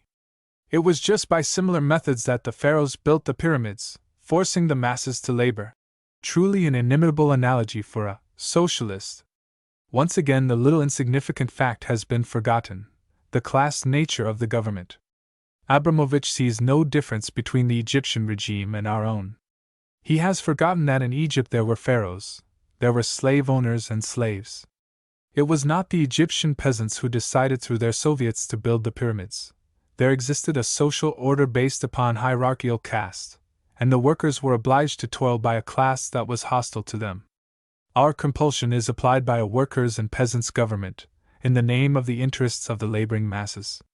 That is what Abramovich has not observed. We learn in the school of socialism that all social evolution is founded on classes and their struggle, and all the course of human life is determined by the fact of what class stands at the head of affairs, and in the name of what caste is applying its policy. That is what Abramovich has not grasped. Perhaps he is well acquainted with the Old Testament, but socialism is for him a book sealed with 7 seals. Going along the path of shallow liberal analogies, which do not reckon with the class nature of the state. Abramovich might, and in the past the Mensheviks did more than once, identify the Red and the White armies. Both here and there went on mobilizations, principally of the peasant masses. Both here and there the element of compulsion has its place. Both here and there were not a few officers who had passed through one and the same school of Tsarism. The same rifles, the same cartridges in both camps. Where is the difference? There is a difference, gentlemen, and it is defined by a fundamental test. Who is in power? The working class or the landlord class, pharaohs or peasants, white guards or the Petrograd proletariat? There is a difference, and evidence on the subject is furnished by the fate of Yudenich, Kolchak, and Denikin. Our peasants were mobilized by the workers, in Kolchak's camp, by the white guard officer class. Our army has pulled itself together, and has grown strong. The white army has fallen asunder in dust. Yes, there is a difference between the Soviet regime and the regime of the pharaohs. And it is not in vain that the Petrograd proletarians began their revolution by shooting the pharaohs on the steeples of Petrograd. 10. One of the Menshevik orators attempted incidentally to represent me as a defender of militarism in general. According to his information, it appears, do you see, that I am defending nothing more or less than German militarism. I proved, you must understand, that the German NCO was a marvel of nature, and all that he does is above criticism. What did I say in reality? Only that militarism, in which all the features of social evolution find their most finished, sharp, and clear expression, could be examined from 2 points of view. First, from the political or socialist, and here it depends entirely on the question of what class is in power, and secondly, from the point of view of organization, as a system of the strict distribution of duties, exact mutual relations, unquestioning responsibility, and harsh insistence on execution. The bourgeois army is the apparatus of savage oppression and repression of the workers. The socialist army is a weapon for the liberation and defense of the workers. But the unquestioning subordination of the parts to the whole is a characteristic common to every army. A severe internal regime is inseparable from the military organization. In war, every piece of slackness, every lack of thoroughness, and even a simple mistake, not infrequently bring in their train the most heavy sacrifices. Hence the striving of the military organization to bring clearness, definiteness, exactness of relations and responsibilities, to the highest degree of development. Military qualities in this connection are valued in every sphere. It was in this sense that I said that every class prefers to have in its service those of its members who, other things being equal, have passed through the military school. The German peasant, for example, who has passed out of the barracks in the capacity of an NCO was for the German monarchy, and remains for the Ebert Republic, much dearer and more valuable than the same peasant who has not passed through military training. The apparatus of the German railways was splendidly organized, thanks to a considerable degree to the employment of NCOs and officers in administrative posts in the transport department. In this sense we also have something to learn from militarism. Comrade Tsiperovich, one of our foremost trade union leaders, admitted here that the trade union worker who has passed through military training, who has, for example, occupied the responsible post of regimental commissary for a year, does not become worse from the point of view of trade union work as a result. He is returned to the union the same proletarian from head to foot, for he was fighting for the proletariat, but he has returned a veteran, hardened, more independent, more decisive, for he has been in very responsible positions. He had occasions to control several thousands of red soldiers of different degrees of class consciousness, most of them peasants. Together with them he has lived through victories and reverses, he has advanced and retreated. There were cases of treachery on the part of the command personnel, of peasant risings, of panic. But he remained at his post, he held together the less class-conscious mass, directed it, inspired it with his example, punished traitors and cowards. This experience is a great and valuable experience. And when a former regimental commissary returns to his trade union, he becomes not a bad organizer. On the question of the collegiate principle, the arguments of Abramovich are just as lifeless as on all other questions, the arguments of a detached observer standing on the bank of a river. Abramovich explained to us that a good board is better than a bad manager, that into a good board there must enter a good expert. All this is splendid. Only why do not the Mensheviks offer us several hundred boards?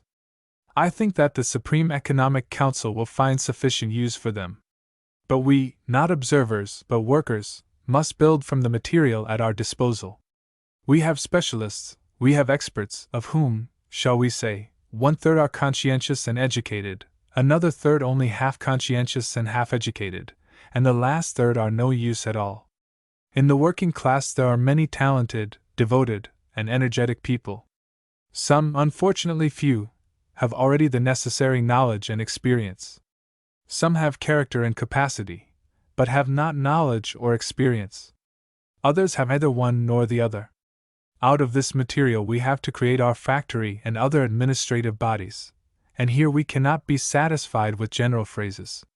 First of all, we must select all the workers who have already in experience shown that they can direct enterprises, and give such men the possibility of standing on their own feet.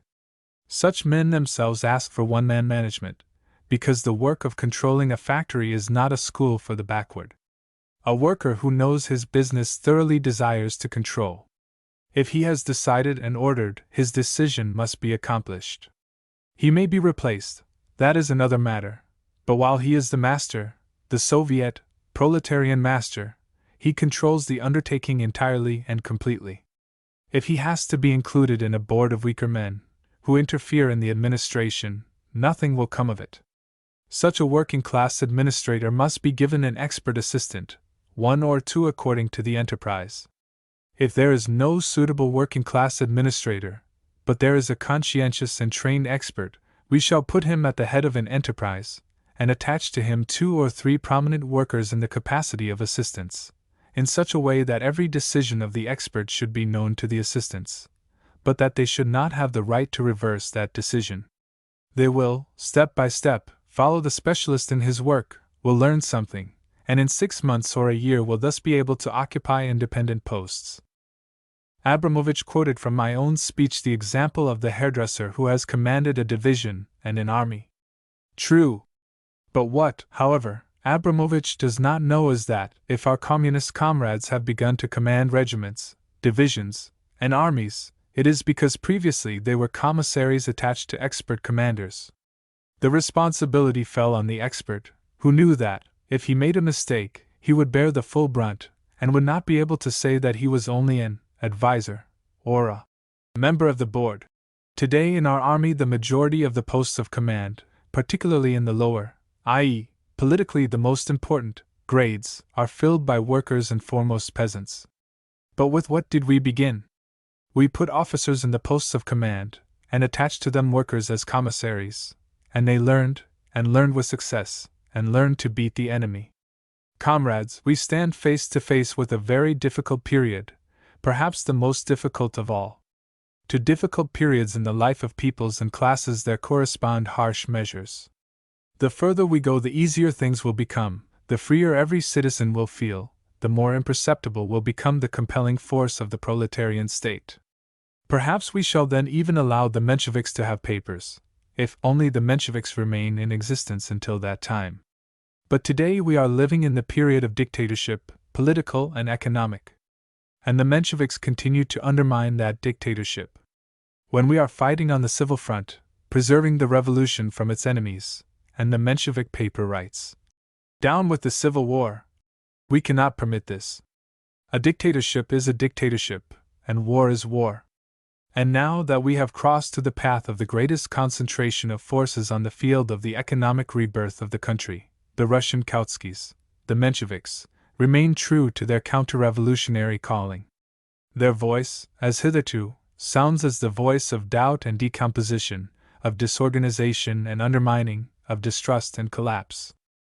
Is it not monstrous and grotesque that, at this Congress, at which 1,500 representatives of the Russian working class are present, where the Mensheviks constitute less than 5%, and the Communists about 90%, Abramovich should say to us, "Do not be attracted by methods which result in a little band taking the place of the people."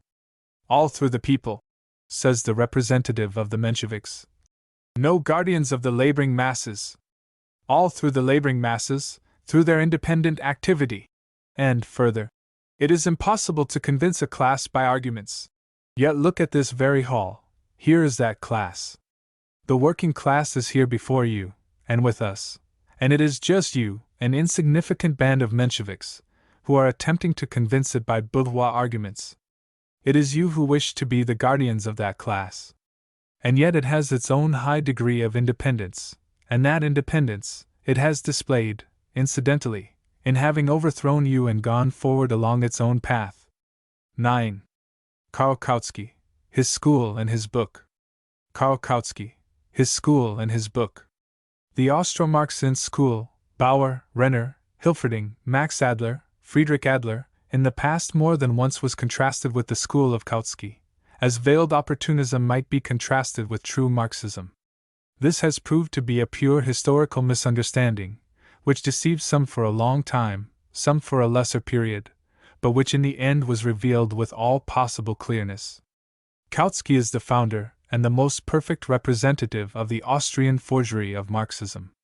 While the real teaching of Marx is the theoretical formula of action, of attack, of the development of revolutionary energy, and of the carrying of the class blow to its logical conclusion, the Austrian school was transformed into an academy of passivity and evasiveness, because of a vulgar historical and conservative school, and reduced its work to explaining and justifying, not guiding and overthrowing. It lowered itself to the position of a handmaid to the current demands of parliamentarism and opportunism, replaced dialectic by swindling sophistries, and in the end, in spite of its great play with ritual revolutionary phraseology, became transformed into the most secure buttress of the capitalist state, together with the altar and throne that rose above it. If the latter was engulfed in the abyss, no blame for this can be laid upon the Austro-Marxian school.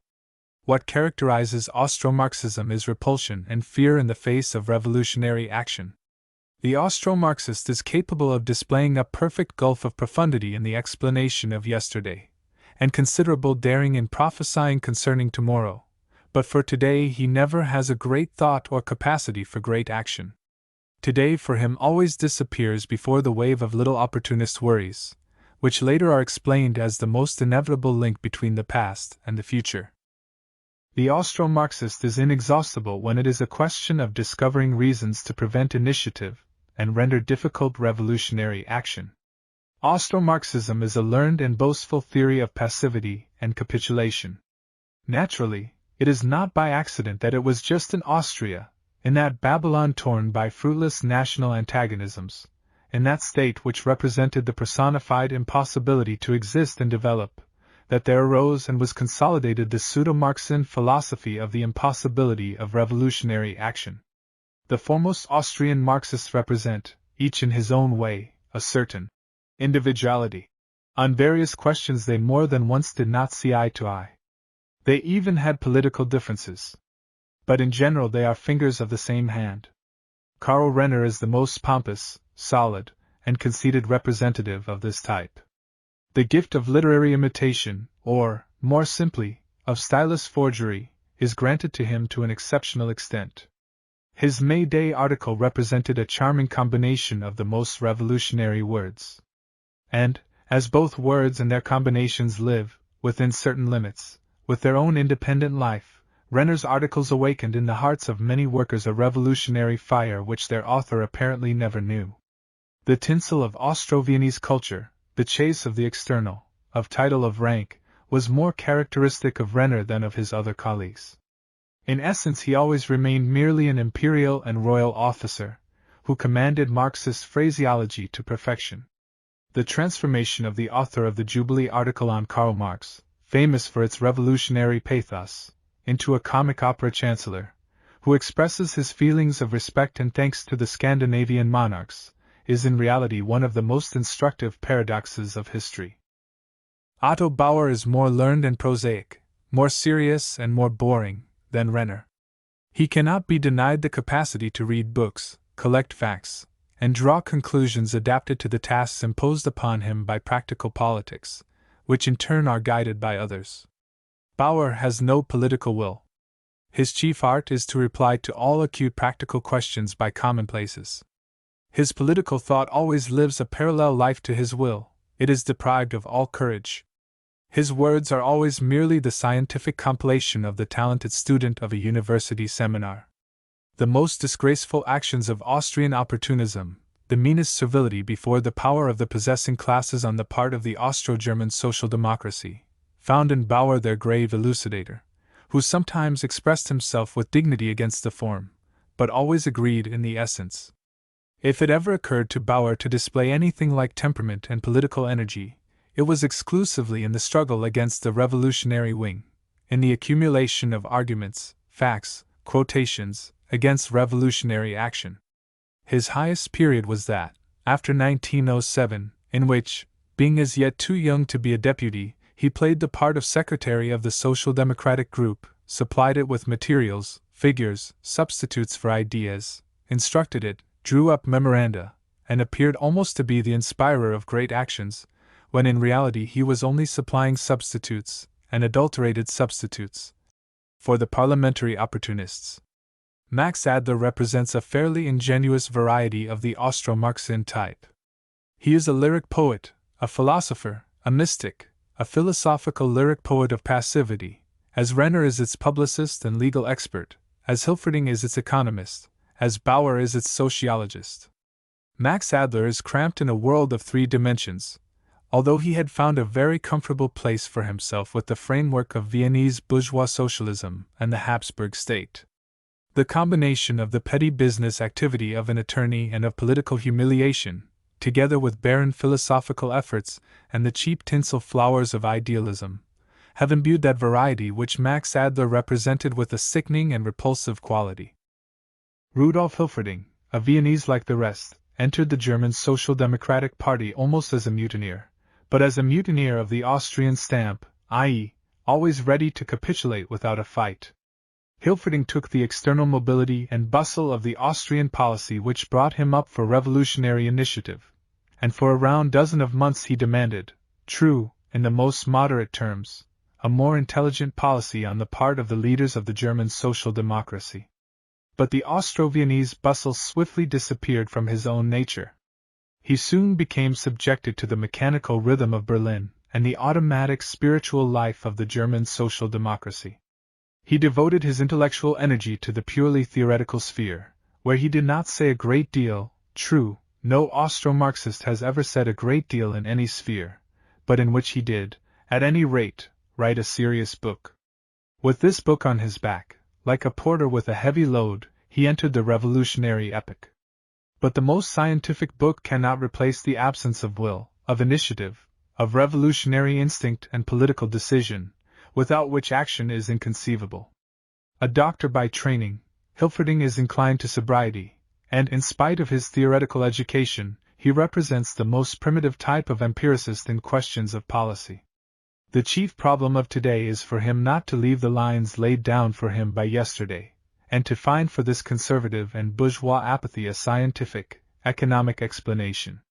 Friedrich Adler is the most balanced representative of the Austro-Marxian type. He has inherited from his father the latter's political temperament. In the petty exhausting struggle with the disorder of Austrian conditions, Friedrich Adler allowed his ironical skepticism finally to destroy the revolutionary foundations of his world outlook. The temperament inherited from his father more than once drove him into opposition to the school created by his father. At certain moments Friedrich Adler might seem the very revolutionary negation of the Austrian school. In reality, he was and remains its necessary coping stone. His explosive revolutionism foreshadowed acute attacks of despair amidst Austrian opportunism, which from time to time became terrified at its own insignificance. Friedrich Adler is a skeptic from head to foot. He does not believe in the masses, or in their capacity for action. At the time when Karl Liebknecht, in the hour of supreme triumph of German militarism, went out to the Potsdamer Platz to call the oppressed masses to the open struggle, Friedrich Adler went into a bourgeois restaurant to assassinate there the Austrian premier. By his solitary shot, Friedrich Adler vainly attempted to put an end to his own skepticism. After that hysterical straying, he fell into still more complete prostration. the black and yellow crew of social patriotism, Austerlitz, Leitner, etc., hurled at Adler the terrorist all the abuse of which the cowardly sentiments were capable. But when the acute period was past, and the prodigal son returned from his convict prison into his father's house with the halo of a martyr, he proved to be doubly and trebly valuable in that form for the Austrian social democracy. The golden halo of the terrorist was transformed by the experienced counterfeiters of the party into the sounding coin of the demagogue. Friedrich Adler became a trusted surety for the Austerlitzes and Renners in face of the masses. Happily, the Austrian workers are coming less and less to distinguish the sentimental lyrical prostration of Friedrich Adler from the pompous shallowness of Renner, the erudite impotence of Max Adler, or the analytical self-satisfaction of Otto Bauer. The cowardice and thought of the theoreticians of the Austro-Marxian school has completely and wholly been revealed when faced with the great problems of a revolutionary epoch. In his immortal attempt to include the Soviet system in the Ebernoski Constitution, Hilferding gave voice not only to his own spirit but to the spirit of the whole Austro-Marxian school, which, with the approach of the revolutionary epoch, made an attempt to become exactly as much more left than Kautsky as before the revolution it was more right. From this point of view, Max Adler's view of the Soviet system is extremely instructive. The Viennese eclectic philosopher admits the significance of the Soviets. His courage goes so far that he adopts them. He even proclaims them the apparatus of the social revolution. Max Adler, of course, is for a social revolution. But not for a stormy, barricaded, terrorist, bloody revolution, but for a sane, economically balanced, legally canonized, and philosophically approved revolution. Max Adler is not even terrified by the fact that the Soviets infringe the principle of the constitutional separation of powers. In the Austrian social democracy there are many fools who see in such an infringement a great defect of the Soviet system. On the contrary, Max Adler, the trade union lawyer and legal advisor of the social revolution, sees in the concentration of powers even an advantage, which allows the direct expression of the proletarian will. Max Adler is in favor of the direct expression of the proletarian will, but only not by means of the direct seizure of power through the Soviets. He proposes a more solid method. In each town, borough, and ward, the workers' councils must control the police and other officials, imposing upon them the proletarian will. What, however, will be the constitutional position of the Soviets in the Republic of Zayas, Renner and Company? To this our philosopher replies, the workers' councils in the long run will receive as much constitutional power as they acquire by means of their own activity. Arbeiterzeitung, No. 179, July 1, 1919. The proletarian Soviets must gradually grow up into the political power of the proletariat, just as previously, in the theories of reformism, all the proletarian organizations had to grow up into socialism, which consummation, however, was a little hindered by the unforeseen misunderstandings, lasting for years, between the Central Powers and the Entente, and all that followed. It was found necessary to reject the economical program of a gradual development into socialism without a social revolution. But as a reward, there opened the perspective of the gradual development of the Soviets into the social revolution, without an armed rising and a seizure of power. In order that the Soviets should not sink entirely under the burden of borough and ward problems, our daring legal advisor proposes the propaganda of social democratic ideas. Political power remains as before in the hands of the bourgeoisie and its assistants. But in the wards and the boroughs the Soviets control the policemen and their assistants. And to console the working class and at the same time to centralize its thought and will, Max Adler on Sunday afternoons will read lectures on the constitutional position of the Soviets, as in the past he read lectures on the constitutional position of the trade unions. In this way, Max Adler promises, the constitutional regulation of the position of the workers' councils, and their power and importance, would be guaranteed along the whole line of public and social life, and without the dictatorship of the Soviets, the Soviet system would acquire as large an influence as it could possibly have even in a Soviet republic. At the same time, we should not have to pay for that influence by political storms and economic destruction. Idem. As we see, in addition to all his other qualities, Max Adler remains still in agreement with the Austrian tradition, to make a revolution without quarreling with His Excellency the Public Prosecutor. The founder of this school, and its highest authority, is Kautsky.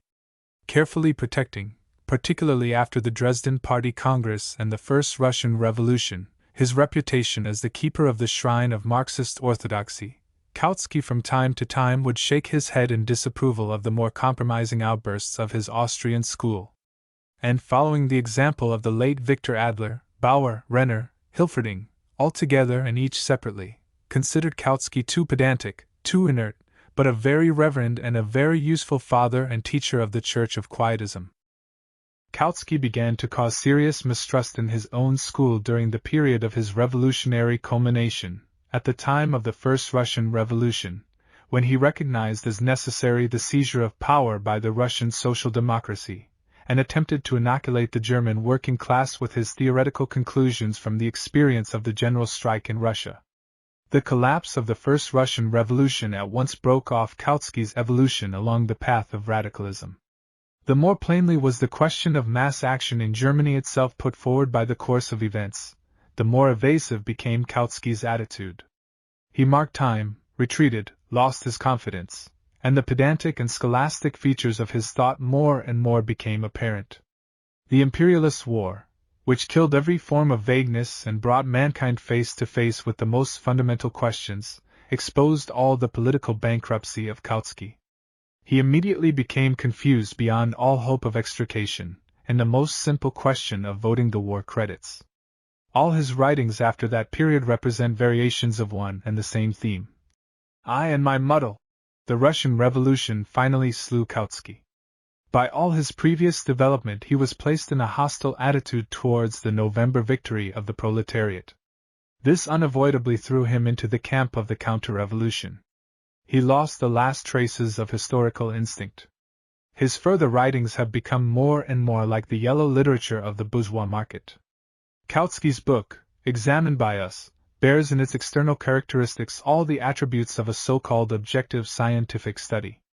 To examine the extent of the Red Terror, Kautsky acts with all the circumstantial method peculiar to him. He begins with the study of the social conditions which prepared the great French Revolution, and also the physiological and social conditions which assisted the development of cruelty and humanity throughout the history of the human race. In a book devoted to Bolshevism, in which the whole question is examined in 234 pages, Kautsky describes in detail on what our most remote human ancestor fed, and hazards the guess that, while living mainly on vegetable products, he devoured also insects and possibly a few birds. See page 122. In a word, there was nothing to lead us to expect that from such an entirely respectable ancestor, one obviously inclined to vegetarianism, there should spring such descendants as the Bolsheviks. That is the solid scientific basis on which Kautsky builds the question. But, as is not infrequent with productions of this nature, there is hidden behind the academic and scholastic cloak a malignant political pamphlet. This book is one of the most lying and conscienceless of its kind. Is it not incredible, at first glance, that Kautsky should gather up the most contemptible stories about the Bolsheviks from the rich table of Havas, Reuter and Wolff, thereby displaying from under his learned nightcap the ears of the sycophant? Yet these disreputable details are only mosaic decorations on the fundamental background of solid, scientific lying about the Soviet Republic and its guiding party. Kautsky depicts in the most sinister colors our savagery towards the bourgeoisie, which displayed no tendency to resist. Kautsky attacks our ruthlessness in connection with the socialist revolutionaries and the Mensheviks, who represent shades of socialism. Kautsky depicts the Soviet economy as the chaos of collapse. Kautsky represents the Soviet workers, and the Russian working class as a whole, as a conglomeration of egoists, loafers, and cowards.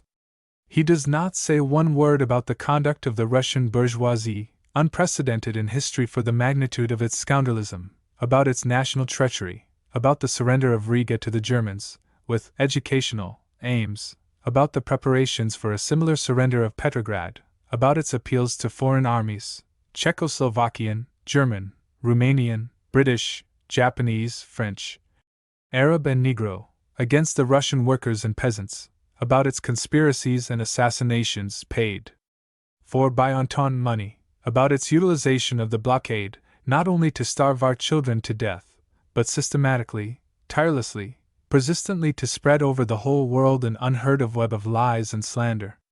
He does not say one word about the most disgraceful misrepresentations of and violence to our party on the part of the government of the S.R.S. and Mensheviks before the November Revolution, about the criminal persecution of several thousand responsible workers of the party on the charge of espionage in favor of Hohenzollern Germany, about the participation of the Mensheviks and S.R.S. in all the plots of the bourgeoisie, about their collaboration with the imperial generals and admirals, Kolchak, Denikin and Yudenich, about the terrorist acts carried out by the S.R.S. at the order of the Entente, about the risings organized by the S.R.S. with the money of the foreign missions in our army, which was pouring out its blood in the struggle against the monarchical bands of imperialism.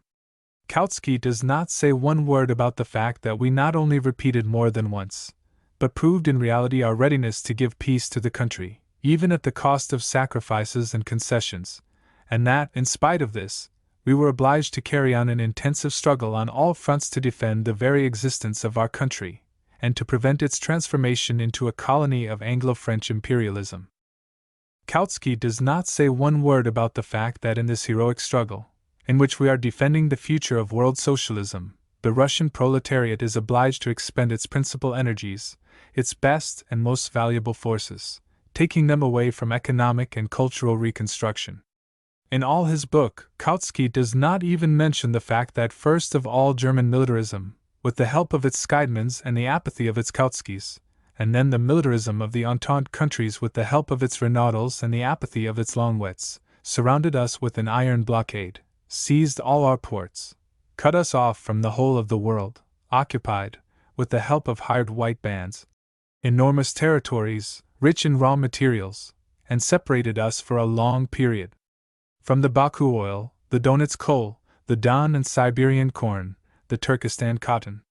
Kautsky does not say one word about the fact that in these conditions, unprecedented for their difficulty, the Russian working class for nearly 3 years has been carrying on a heroic struggle against its enemies on a front of 8,000 versts, that the Russian working class learned how to exchange its hammer for the sword, and created a mighty army, that for this army it mobilized its exhausted industry and, in spite of the ruin of the country, which the executioners of the whole world had condemned to blockade and civil war, for 3 years with its own forces and resources it has been clothing, feeding, arming, transporting an army of millions, an army which has learned how to conquer. About all these conditions Kautsky is silent, in a book devoted to Russian communism. And his silence is the fundamental, capital, principal lie, true, a passive lie, but more criminal and more repulsive than the active lie of all the scoundrels of the international bourgeois press taken together. Slandering the policy of the Communist Party, Kautsky says nowhere what he himself wants and what he proposes. The Bolsheviks were not alone in the arena of the Russian Revolution. We saw and see in it, now in power, now in opposition, S.R.S., not less than 5 groups and tendencies, Mensheviks, not less than 3 tendencies, Plekhanovists, Maximalists, Anarchists. Absolutely all the shades of socialism, to speak in Kautsky's language, tried their hand, and showed what they would and what they could. There are so many of these shades that it is difficult now to pass the blade of a knife between them. The very origin of these shades is not accidental, they represent, so to speak, different degrees in the adaptation of the pre-revolutionary socialist parties and groups to the conditions of the greater revolutionary epoch. It would seem that Kautsky had a sufficiently complete political keyboard before him to be able to strike the note which would give a true Marxian key to the Russian Revolution. But Kautsky is silent. He repudiates the Bolshevik melody that is unpleasant to his ear, but does not seek another. The solution is simple. The old musician refuses altogether to play on the instrument of the revolution. 10. In place of an epilogue. In place of an epilogue. This book appears at the moment of the Second Congress of the Communist International. The revolutionary movement of the proletariat has made, during the months that have passed since the first Congress, a great step forward. The positions of the official, open social patriots have everywhere been undermined. the ideas of communism acquire an ever wider extension. Official dogmatized Trotskyism has been gradually compromised. Trotsky himself, within that independent party which he created, represents today a not very authoritative and a fairly ridiculous figure. Nonetheless, the intellectual struggle in the ranks of the international working class is only now blazing up as it should.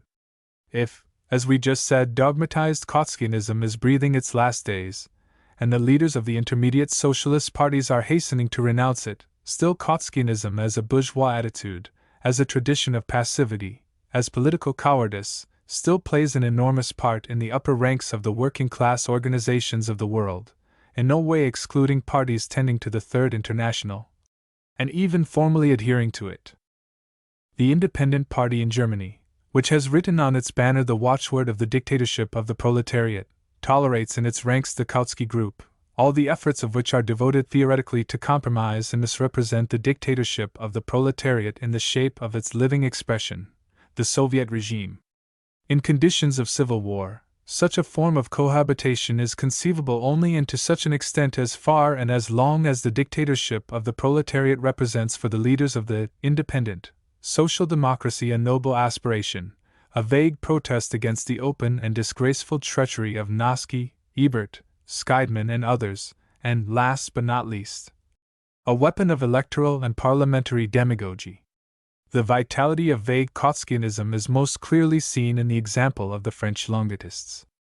Jean Longuet himself has most sincerely convinced himself, and has for long been attempting to convince others, that he is marching in step with us, and that only Clemenceau's censorship and the calumnies of our French friends Lauriat, Manat, Rosmer, and others hinder our comradeship in arms. Yet is it sufficient to make oneself acquainted with any parliamentary speech of Longuet's to realize that the gulf separating him from us at the present moment is possibly still wider than at the first period of the imperialist war? The revolutionary problems now arising before the international proletariat have become more serious, more immediate, more gigantic, more direct, more definite, than 5 or 6 years ago, and the politically reactionary character of the Longuetists, the parliamentary representatives of eternal passivity, has become more impressive than ever before. In spite of the fact that formally they have returned to the fold of parliamentary opposition. The Italian party, which is within the Third International, is not at all free from Trotskyism. As far as the leaders are concerned, a very considerable part of them bear their internationalist honors only as a duty and as an imposition from below. In 1914 to 1915, the Italian Socialist Party found it infinitely more easy than did the other European parties to maintain an attitude of opposition to the war, both because Italy entered the war 9 months later than other countries, and particularly because the international position of Italy created in it even a powerful bourgeois group, Gialicians in the widest sense of the word, which remained to the very last moment hostile to Italian intervention in the war. These conditions allowed the Italian Socialist Party, without the fear of a very profound internal crisis, to refuse war credits to the government, and generally to remain outside the interventionist bloc. But by this very fact the process of internal cleansing of the party proved to be unquestionably delayed.